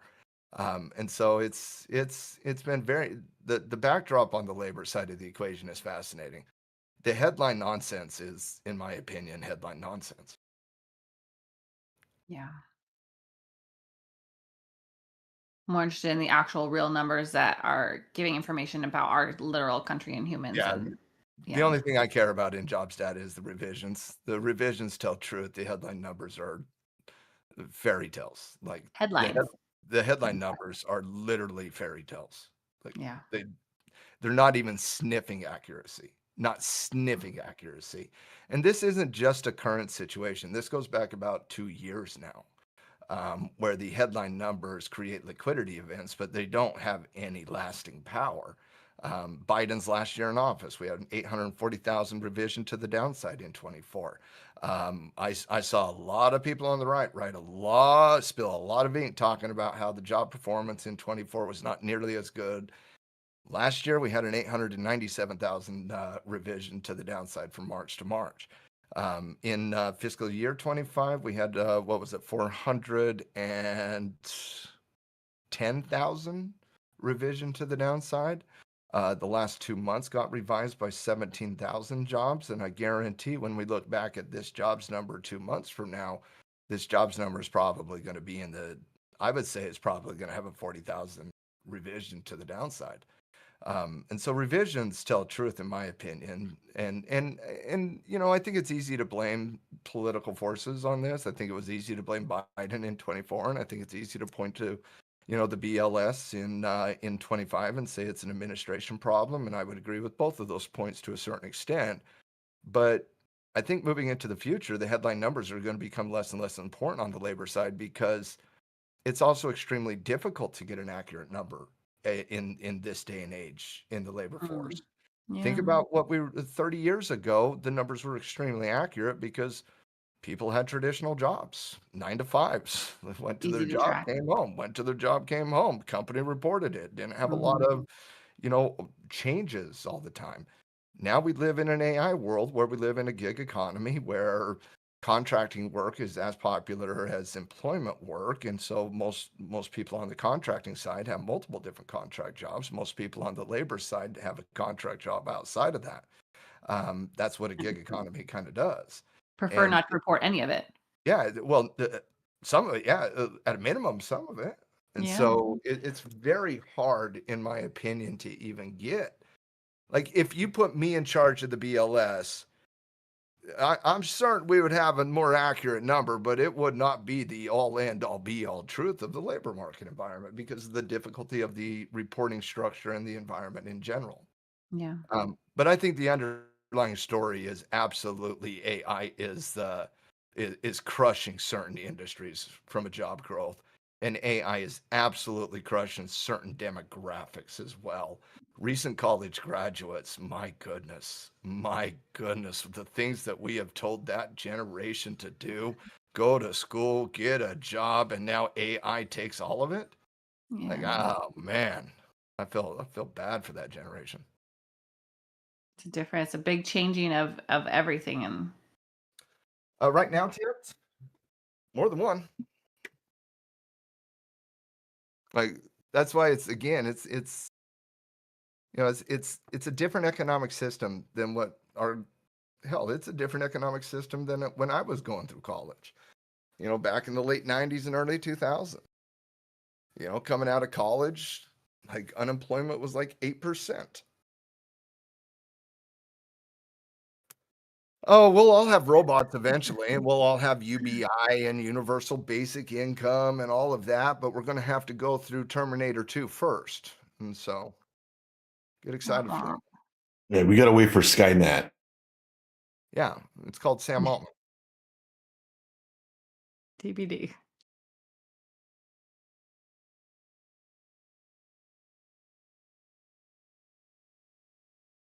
Man, we are still so tight today. Just hanging around, hovering that, oscillating around that VWAP area. Tipped, I got that. I'm right there with you. The AI agents taking hold there, brother. I have an opinion at the 6980 level. That's a good breakout level. Yeah, we tried twice. This Yeah, last one, I was watching it, man. My alert is sat and it never triggered. real close on that level too, both times. I was very Yeah. interested on this latest one about 30 minutes ago. Just Yeah. didn't get We above were it. watching, But man. It couldn't do it. same thing on the downside too, by the way. The 53 level on the ES. I have interest Yeah. there as well. I don't have a lot of interest in between that range right now. Yeah, because it's just doing this oscillating around, chopping. And I'm gonna finish RQ sentence. Gold's been a little bit too shaky on that 5100 level today. Feels like the ES and 7K there, RQ. Although I will take a trade above 5120.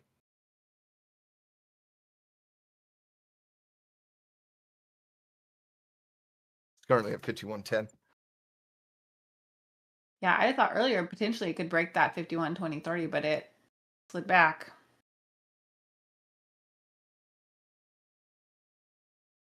Maybe she's trying again now, though. I mean, it's not a bad look. Like Mhm. I like the daily look of gold.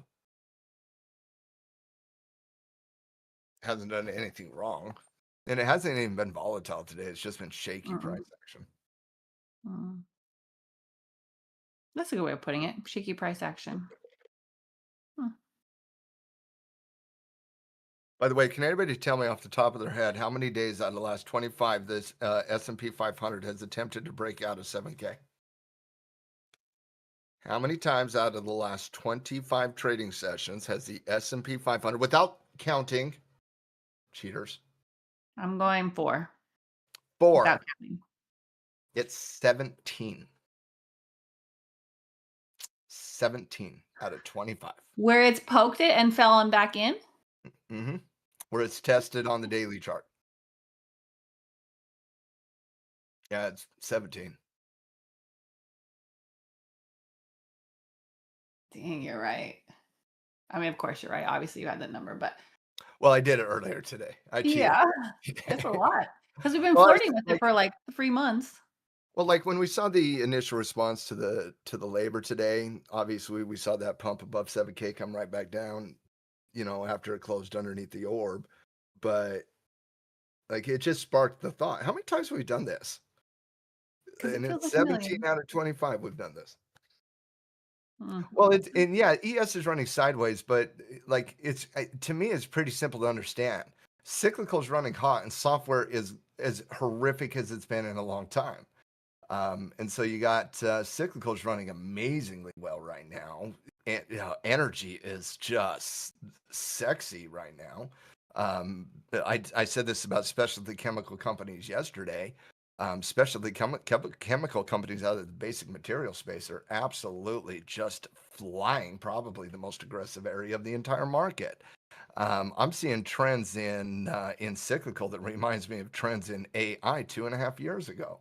Not only are they on fire tip, they're like, I was looking at Halliburton and Schlumberger earlier today, like both of them on potential breakouts. But when you look at the drillers, like drillers are pretty far overextended right now. So I'm kind of thinking, Tip, we might get a little bit of slowing momentum in the drillers and maybe get those services positions to catch a little bit of love here. But whether it's services or the drillers, I mean, they're doing great right now. Industrial components doing absolutely fantastic. Pam Bondi talking about the Dow at 50K on the hill today during the AG testimony in front of Congress had me laughing, by the way. But like you're seeing massive moves in cyclical, like massive moves in cyclical. And you're also equally seeing massive moves to the downside in anything related to software. And so with the ES kind of just basing there, remember the ES is always a weighted index, which means it's always going to give more weight to the mega cap areas of the market than those cyclical components. I think energy represents like 3% of the entire S&P 500, whereas, let me put it like this. If you added up every cyclical area of the market, there's hundreds of stocks. They don't equate to the weight of the Mag 7.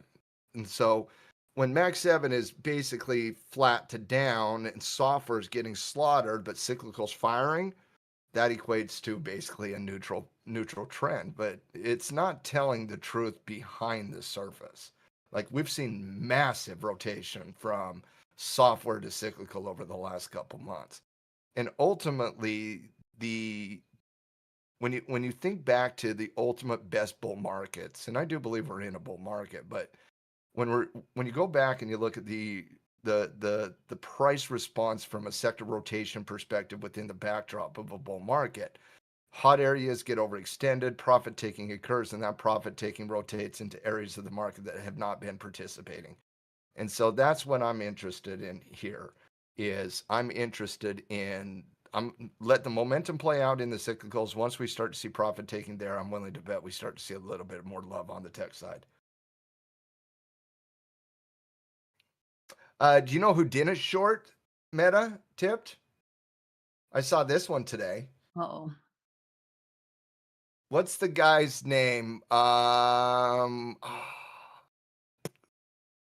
cannot believe I'm forgetting his name. Mm-hmm. I cannot believe this. This is driving me nuts. Bill Ackman. Thank you. Bill Ackman took a 10% position size in Meta. Now, the only reason we know that now is because they're going to be filing 13Fs. But Ackman came out today and said he took a position late 25 in Meta, arguing of deeply undervalued. Right now, he's about flat on the position. And so it represents about 10% of Pershing Square's portfolio right now. That is fascinating.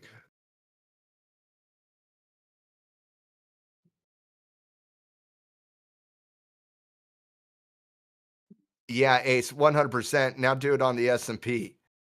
Like the Max 7 takes up so much percentage of it. Like Nvidia, yeah, exactly. So basically in just the top 4, Nvidia, Apple, Microsoft, and Amazon, we're talking about over a fifth of the entire index just on those 4. Just on those 4. And then you add in Meta, Broadcom, Tesla, to Berkshire, which is cyclical. Like those 9 stocks take up as much as the rest of the entire index. So That's an influence. yeah, when you see the S&P flat, sometimes it can give a real fake read technically when you don't also focus on sectors because of the weighted criteria of the S&P. If you want to look at the fundamental true nature of the S&P 500, it is not ES. That is a mini NASDAQ is what the ES is. And from a day trader's perspective, that's one of the reasons I like it. It's less volatile, but it moves a lot of times in the same direction.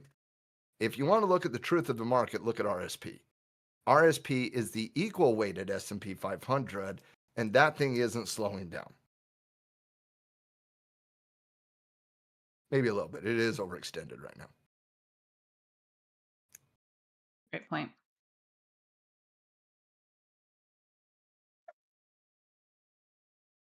So, Tiff, would you say don't do a bull put spread on Meta? Because I've been thinking about it. Cold. Now, mind you, I would be doing the 600 strike price, but Who's looking?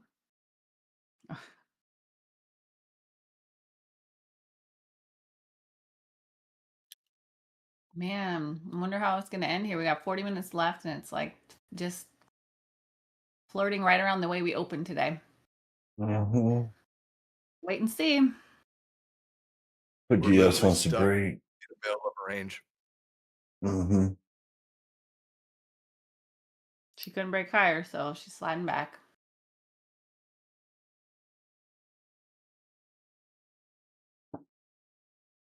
There's a little time left.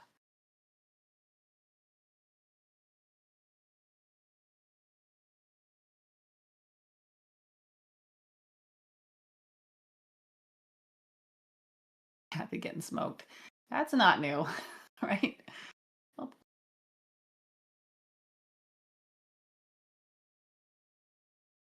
Margie, did you ever follow ARK? Their holdings, like that mentor we had a few years ago was all about ARK. One of the groups, Waji, I think Fatima was in too there. Okay, yeah, it was, you know, the guy. He was all about Kathy Woods, and so I started watching her. I had her thing feed my feed me alerts and stuff, and been mixed results. Kathy Wood is a one-trick pony. Yeah, I had to stop. I had to stop with all that noise. But this trader was a big fan. There's things I really like about what Kathy Wood does, you know, focusing on disruptive innovation. Obviously that's been a winner in some capacity, specifically with her call on Tesla. But outside of the call on Tesla, she's had a very, very, very mixed track record, I would say. And if you ever want to go find like, I want to go see a company I've never heard of, go look at the ARK holdings. You'll find a lot of companies you've never heard of. Tipped. I was reading an article this morning about how servicing the U.S. debt will lead to the downfall of our current currency. Most of the 1% believe it's already out of control, and if you own assets, you'll be placed on the universal income.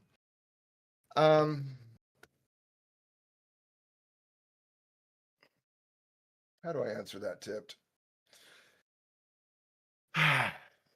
Servicing our debt will not lead to the downfall of our currency. 40 trillion in debt will do it for it.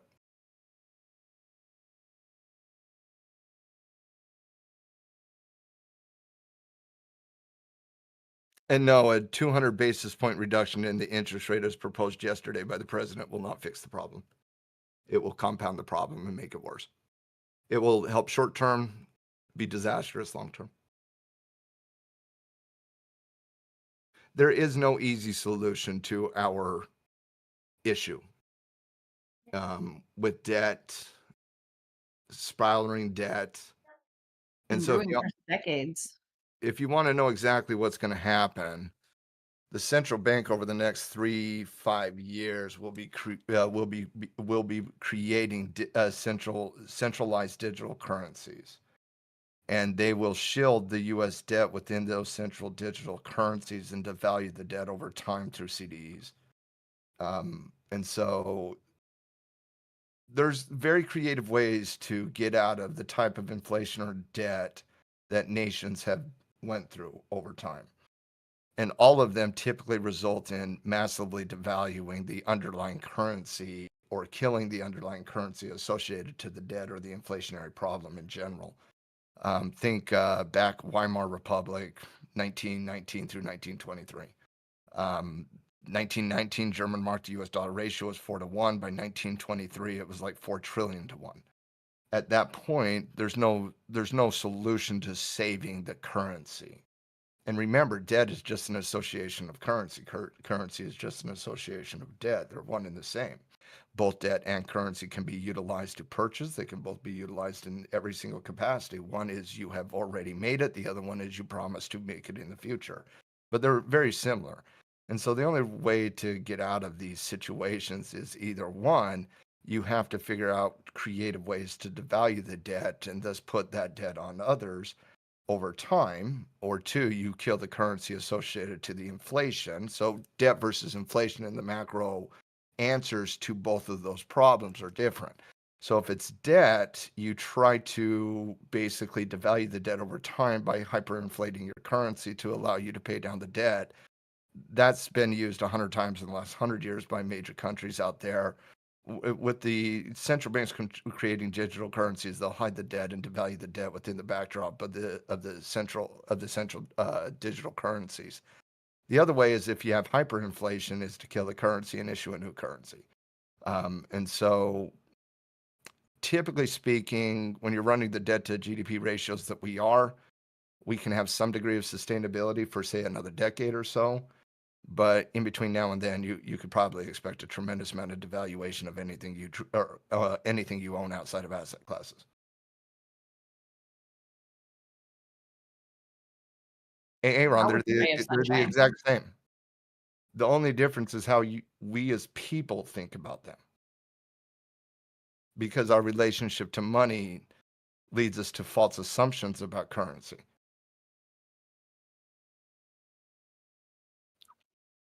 By the way, I don't think we're going to kill the dollar. I just think we're going to massively devalue it. Wow.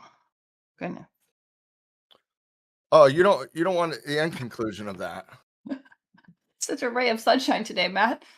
Buy gold and everything's happy. I'm bullish on gold. Why do you think I own gold? Yeah, I hear you on that.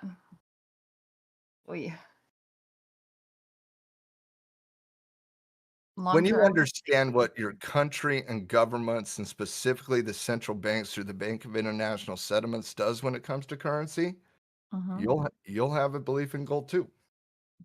Yeah, it's very valid. Completely. Yeah. Gold's in front of Nvidia for me, but slightly. Jaja. I love me Nvidia as well. Like, it's like, ask me which one was my favorite kids. Like,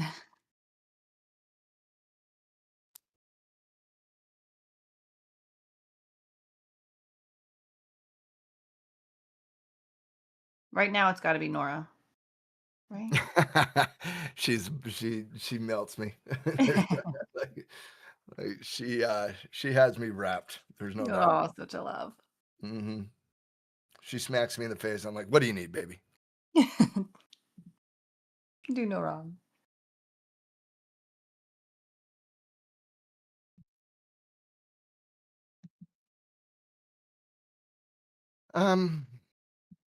I don't like if Nvidia was deeply overextended to the top side, I'd be like, yeah, you might want to wait, Aaron. That's more of a weekly chart conversation, but I have no problem. I'm old enough to not worry on the investing side of the equation about do you have the perfect technical formation to start buying a stock you want to own for the next 20 years? Probably not. Probably not. So if you do it like that, like just slowly build over time. Slowly build over time. On any investment, I'd never come out full position on an investment. Like I like to build into things over time, add at key levels, until I get to my max position type thing. And then just rock cover calls until you're over max position and then dump some of those shares back to the market to reallocate to your max position.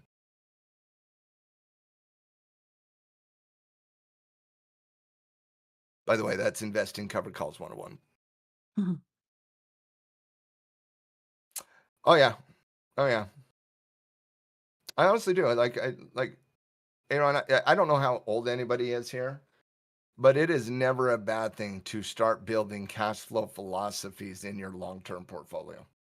It is never a bad thing to start having time work for you instead of time working against you.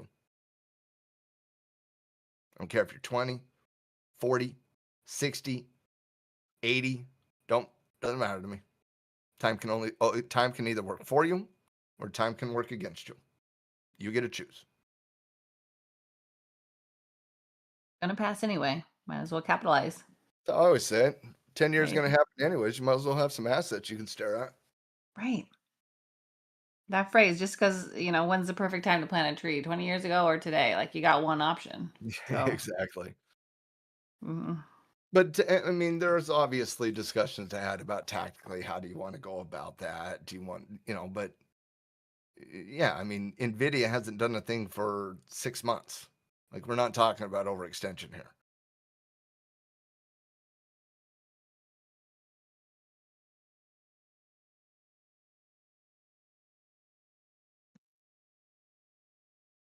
Buy the dip.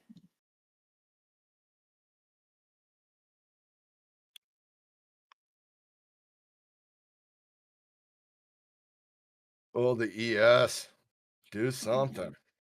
She's sliding back to close out here, it looks like. Here, it's sliding slightly. Mm-hmm. Sliding slightly. Slow move. Okay. Still in that range we established 3 hours ago. Yeah. Inside the bigger range. Pretty clean at those ranges too, like on the support and the resistance levels on those ranges on the ES. Yeah, kind of obvious.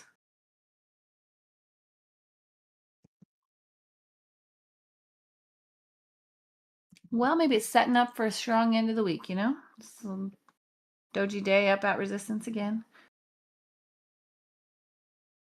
Mm-hmm. Daily chart, it'd be 3 slowing momentum candles in a row, dialing that in. Mm-hmm. Full flag.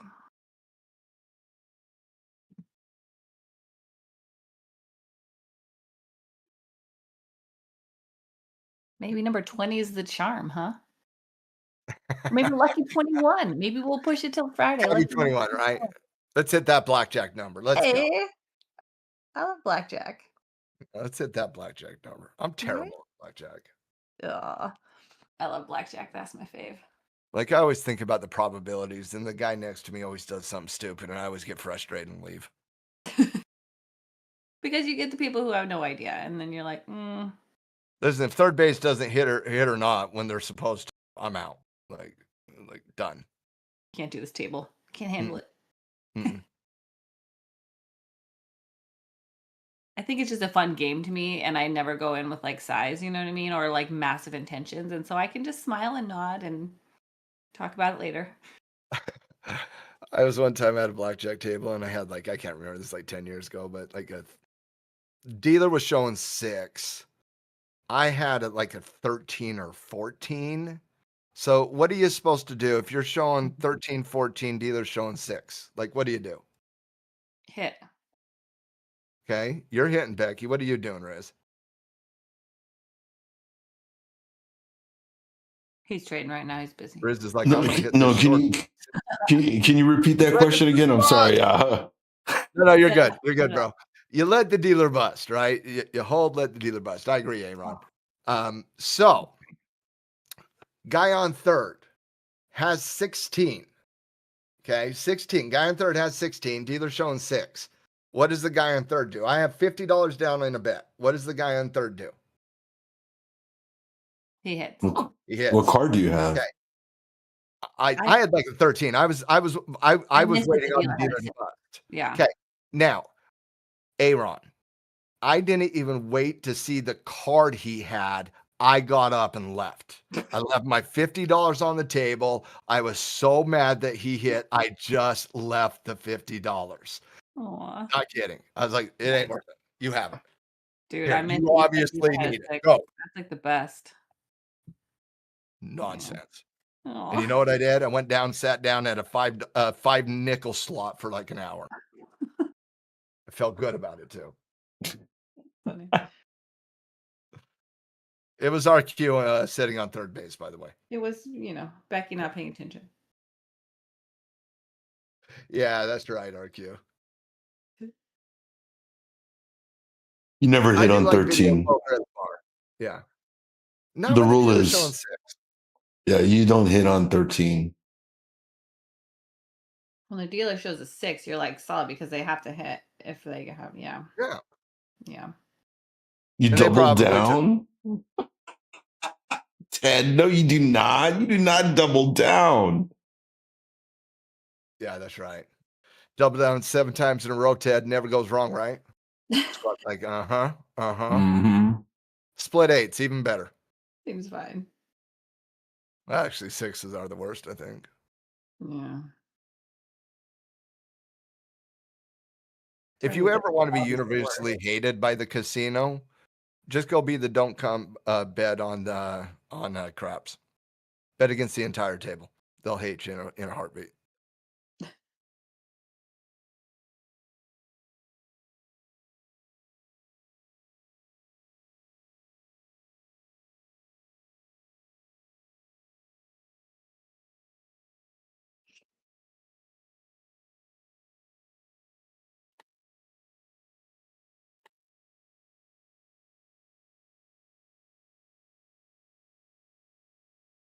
Yeah, Aaron, I don't know craps either. I'm terrible at craps.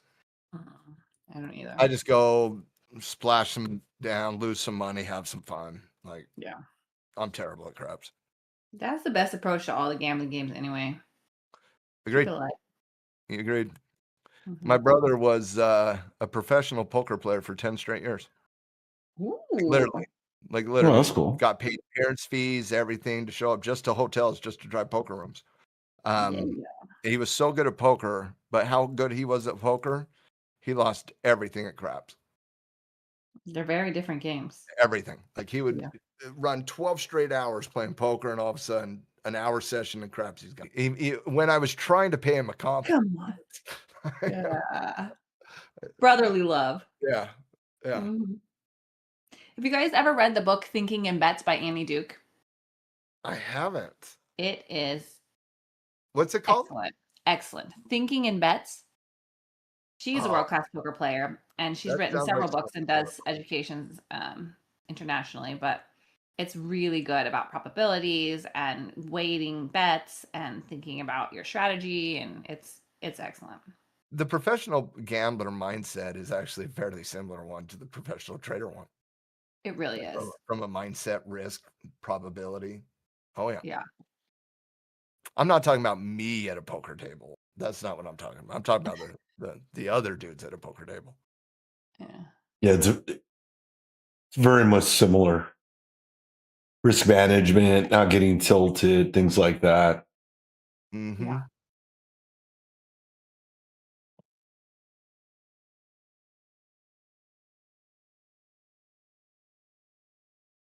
Okay, this is my thoughts on this book. But there's nothing like playing poker with a bunch of day traders. Right? We would have some things to say. It'll be an interesting poker table. That would be a fantastic game. Right? Friday nights tipped in the Blue Sky Discord channel. I don't know, Tipped. It's been a while. I haven't played poker with you guys in a while. I used to always play poker with my old trade buddies. So Tip, Num, and a few others. Apple Bottom Jeans, Levi, those guys there, they would always hang out with us and we'd end up having a big poker game and stuff. Run a few hours. Fun. Yeah, we used to do it on Fridays.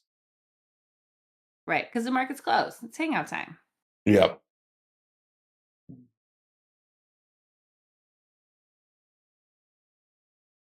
Good time. I feel like you guys take the edge off, you know, like, yeah.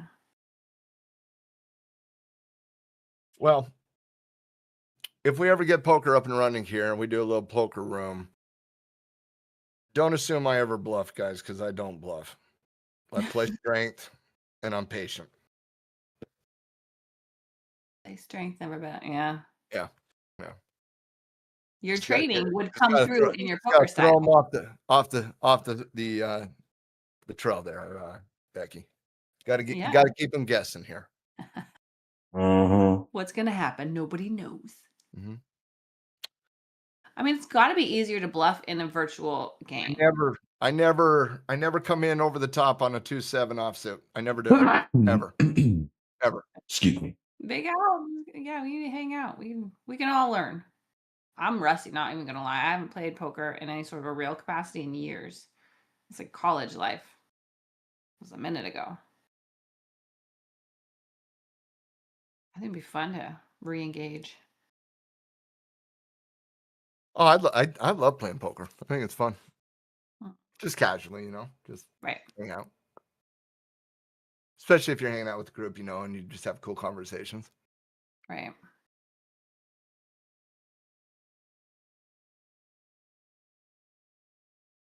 Aaron, I'll take a 4-6 offsuit. I'll take it to the river. I'll pay to see, brother. Uh-huh.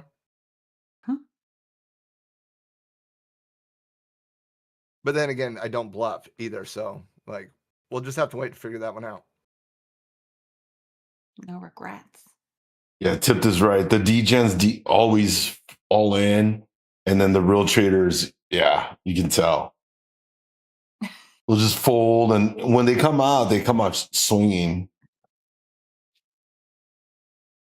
See, you guys would have the advantage because you already know like the vibe and like what means what, you know. Listen, you have an advantage if you just make one assumption, Becky, in poker. Assume everybody's lying nonstop. Yeah. Yep. Smart. I get that. That makes sense. Literally a game of bluffing. Except me. I never bluff. Okay. Fair. Now I feel like we got to make it happen. You guys are going to pay me so much to see.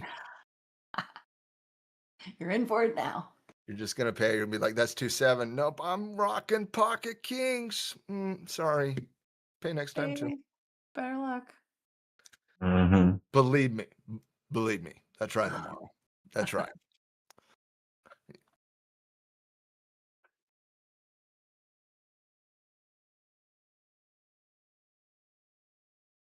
Pickleball. Hey. Pickleball's fun. That's a great activity, man. Strong choice. I've never played it.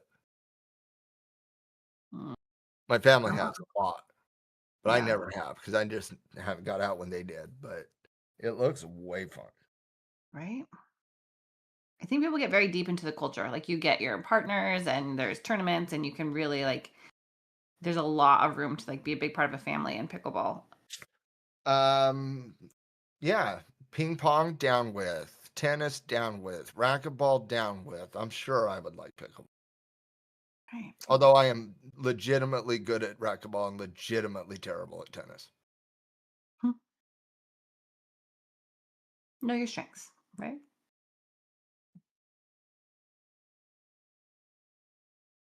I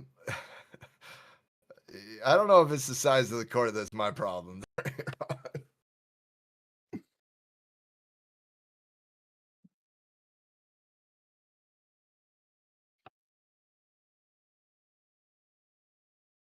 You would think I'm really good against a bad player, Jaja.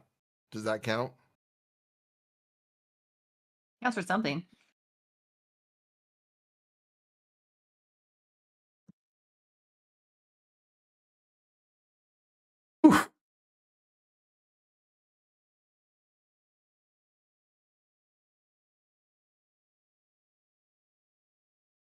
Maybe we should get some volatility here. Dude. I feel like we've been hoping for a long time today. Yeah, I just got a signal on the VIX. That's why. Ooh. Big spike? Yes, I got a VIX spike. Friday's going to be interesting. I'm excited. Not till Friday, right? Everybody's waiting for Friday. Hour before market open, guys. Watch your backsides then. CPI? Yep. Yeah. Mm-hmm. Yeah, that's going to be a sensitive one after labor. Let's go. It's a big week. Especially with average hourly earnings creeping up. Put a little bit more emphasis on that CPI report this Friday. Let's see how market treats it.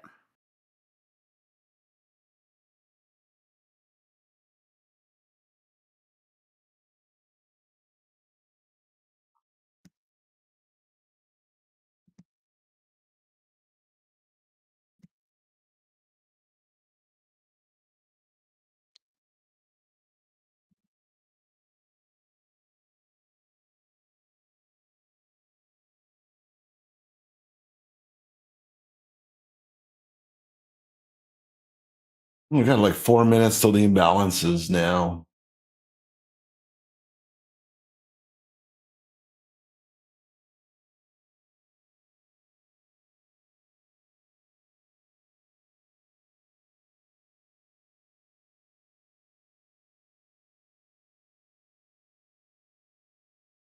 What if I just said hit when the dealer has a 6? I literally just played blackjack on Saturday. Pay attention.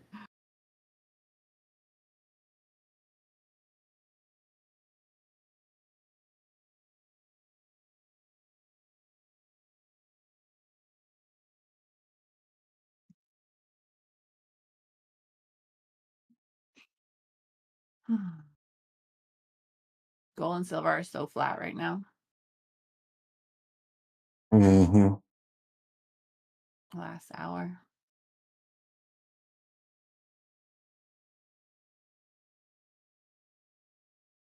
And honestly, everything is.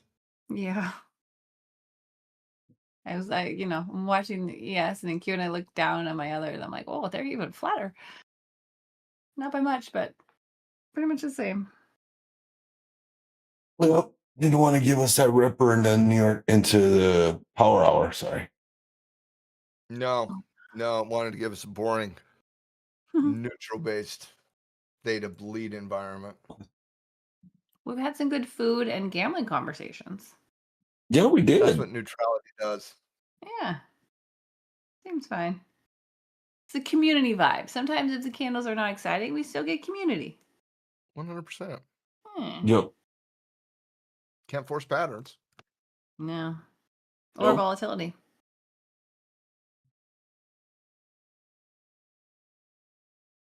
Get what we get.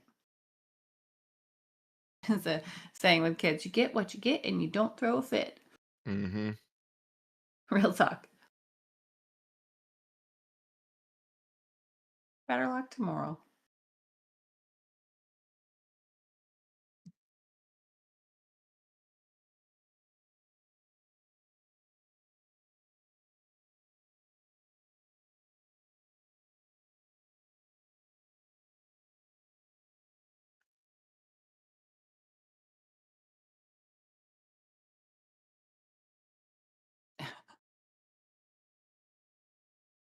Aw, no need to be frustrated. Well, I think we all get frustrated, It's It's tough. human nature. Mm-hmm. We're humans.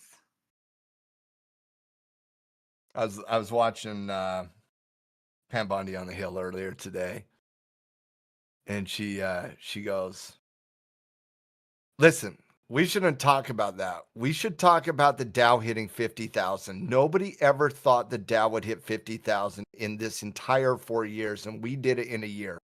And I was like, "Really? Nobody thought we could get 4% average growth in the Dow Jones over a time period?" Interesting. What are you smoking? What do we even do it anymore? I thought it was Is that hilarious, by even the way. is that even her place to even say anything about it? No, of course not. She has nothing to do with the Dow or economic policy or Smoke and fiscal mirrors, man. policy or monetary policy or boom, balance is spiking to the downside here. Yep. Well, 5-point move there. Yep. S&P sell side 65 million, Nasdaq's sell side 9 million, Dow sell side 290 million, Mag 7 sell side 254 million. Those are your market imbalances for end of day. You got it, MJ. We'll see you mañana. Have a great afternoon. Later, Thank you for MJ. hanging with us. See you later.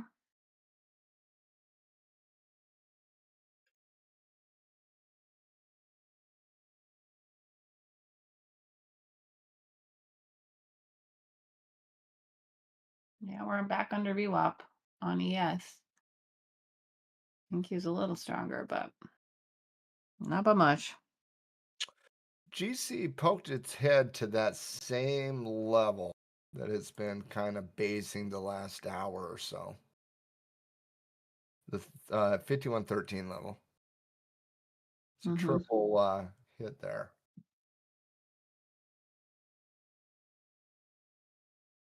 Interesting. Come on. Do something. That volatility.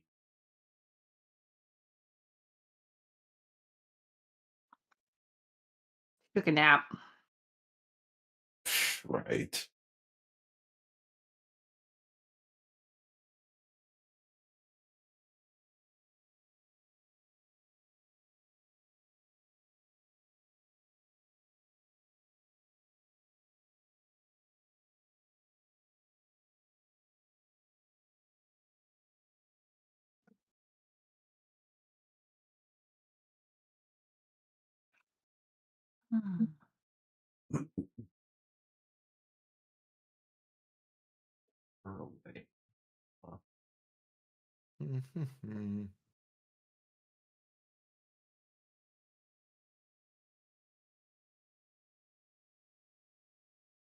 On the wicket 23.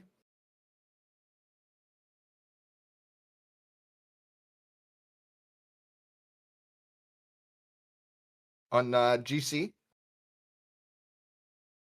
Yeah.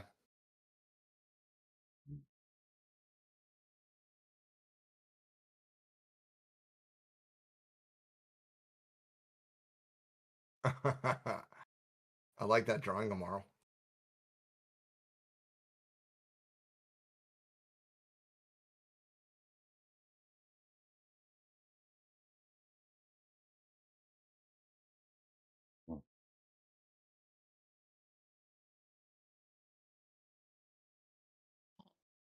Big roaring kitty there.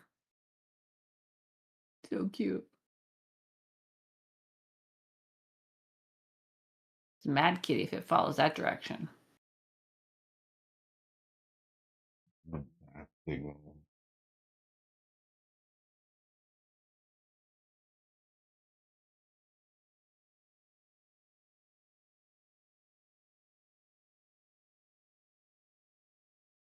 That's pretty sick, RQ.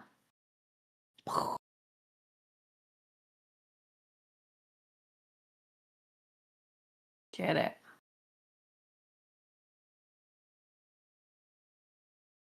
You should be sleeping.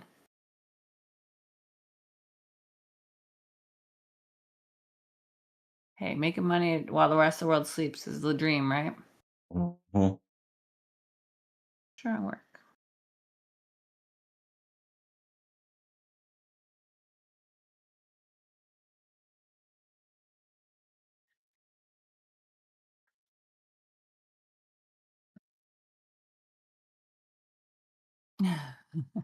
Nah. You only live once. Sleep is underrated.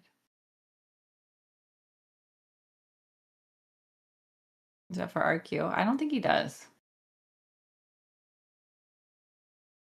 Oh, all right. Every third Saturday.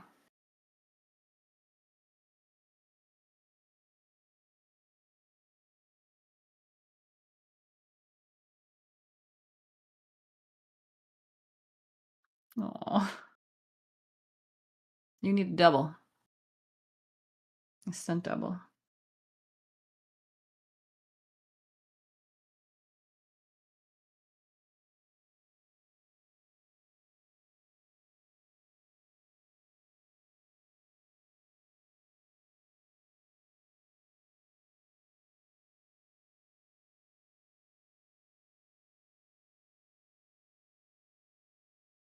Four minutes. Laser beam. Hey. Tips hunting bears. Yeah, he is.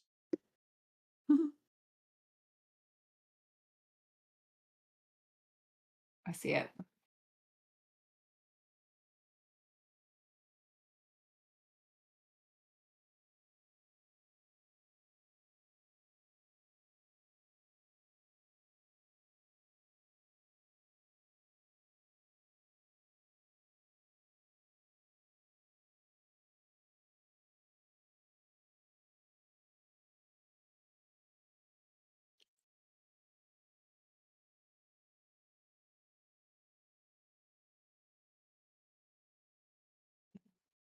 Put it as they're testing lasers. That could be a sign for the lasers to take off.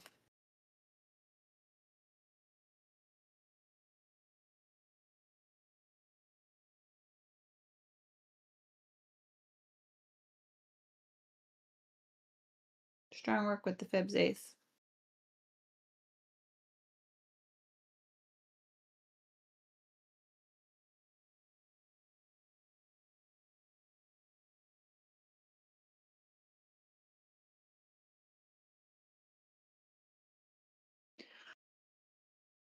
Tomorrow we have no news, right?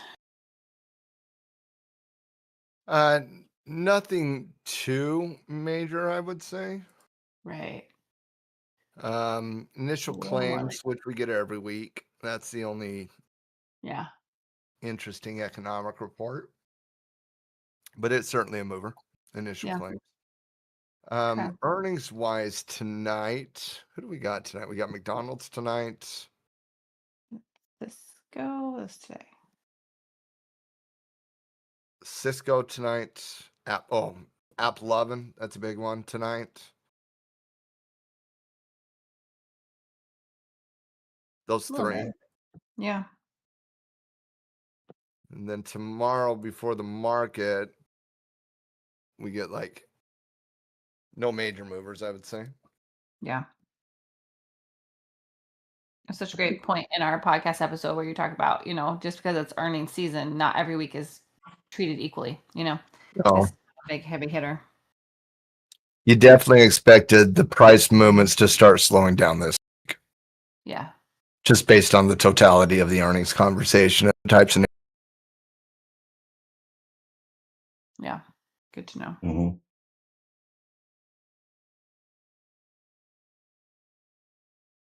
Oh, we got a little bit of earnings and then CPI on Friday.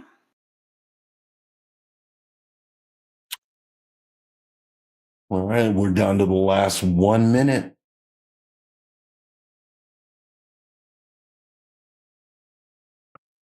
Stay a nothing burger till the end. You know, what a great day. The morning had nice. The McDonald's logo pattern.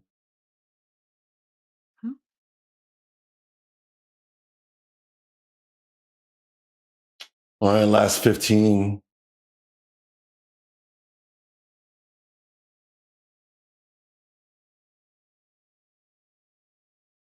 Four, three, two, one. Ding, ding, ding. There's your bell team. Wow. Calling it a day. All right. See what she's got tomorrow. Today was nice hanging out with you guys. Definitely. As always, team, have a wonderful rest of your day. And don't forget, tomorrow we got my lab right after the market. So definitely come join me then. Outside of that, guys, have a wonderful rest of your day. Becky and Riz, always fantastic hanging out with navigating the market with you guys as well. Yes, agreed. See you all later. Definitely. Later, team. You'll have a great day.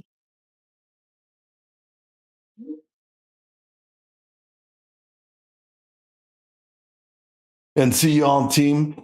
Thank you all for hanging with us today. Don't forget to turn your like, subscribe, and those notifications on, because if you guys want to be inside the Discord and you do not want to miss my great call outs that are happening each and every single day. So please make sure that you guys are following us within our socials.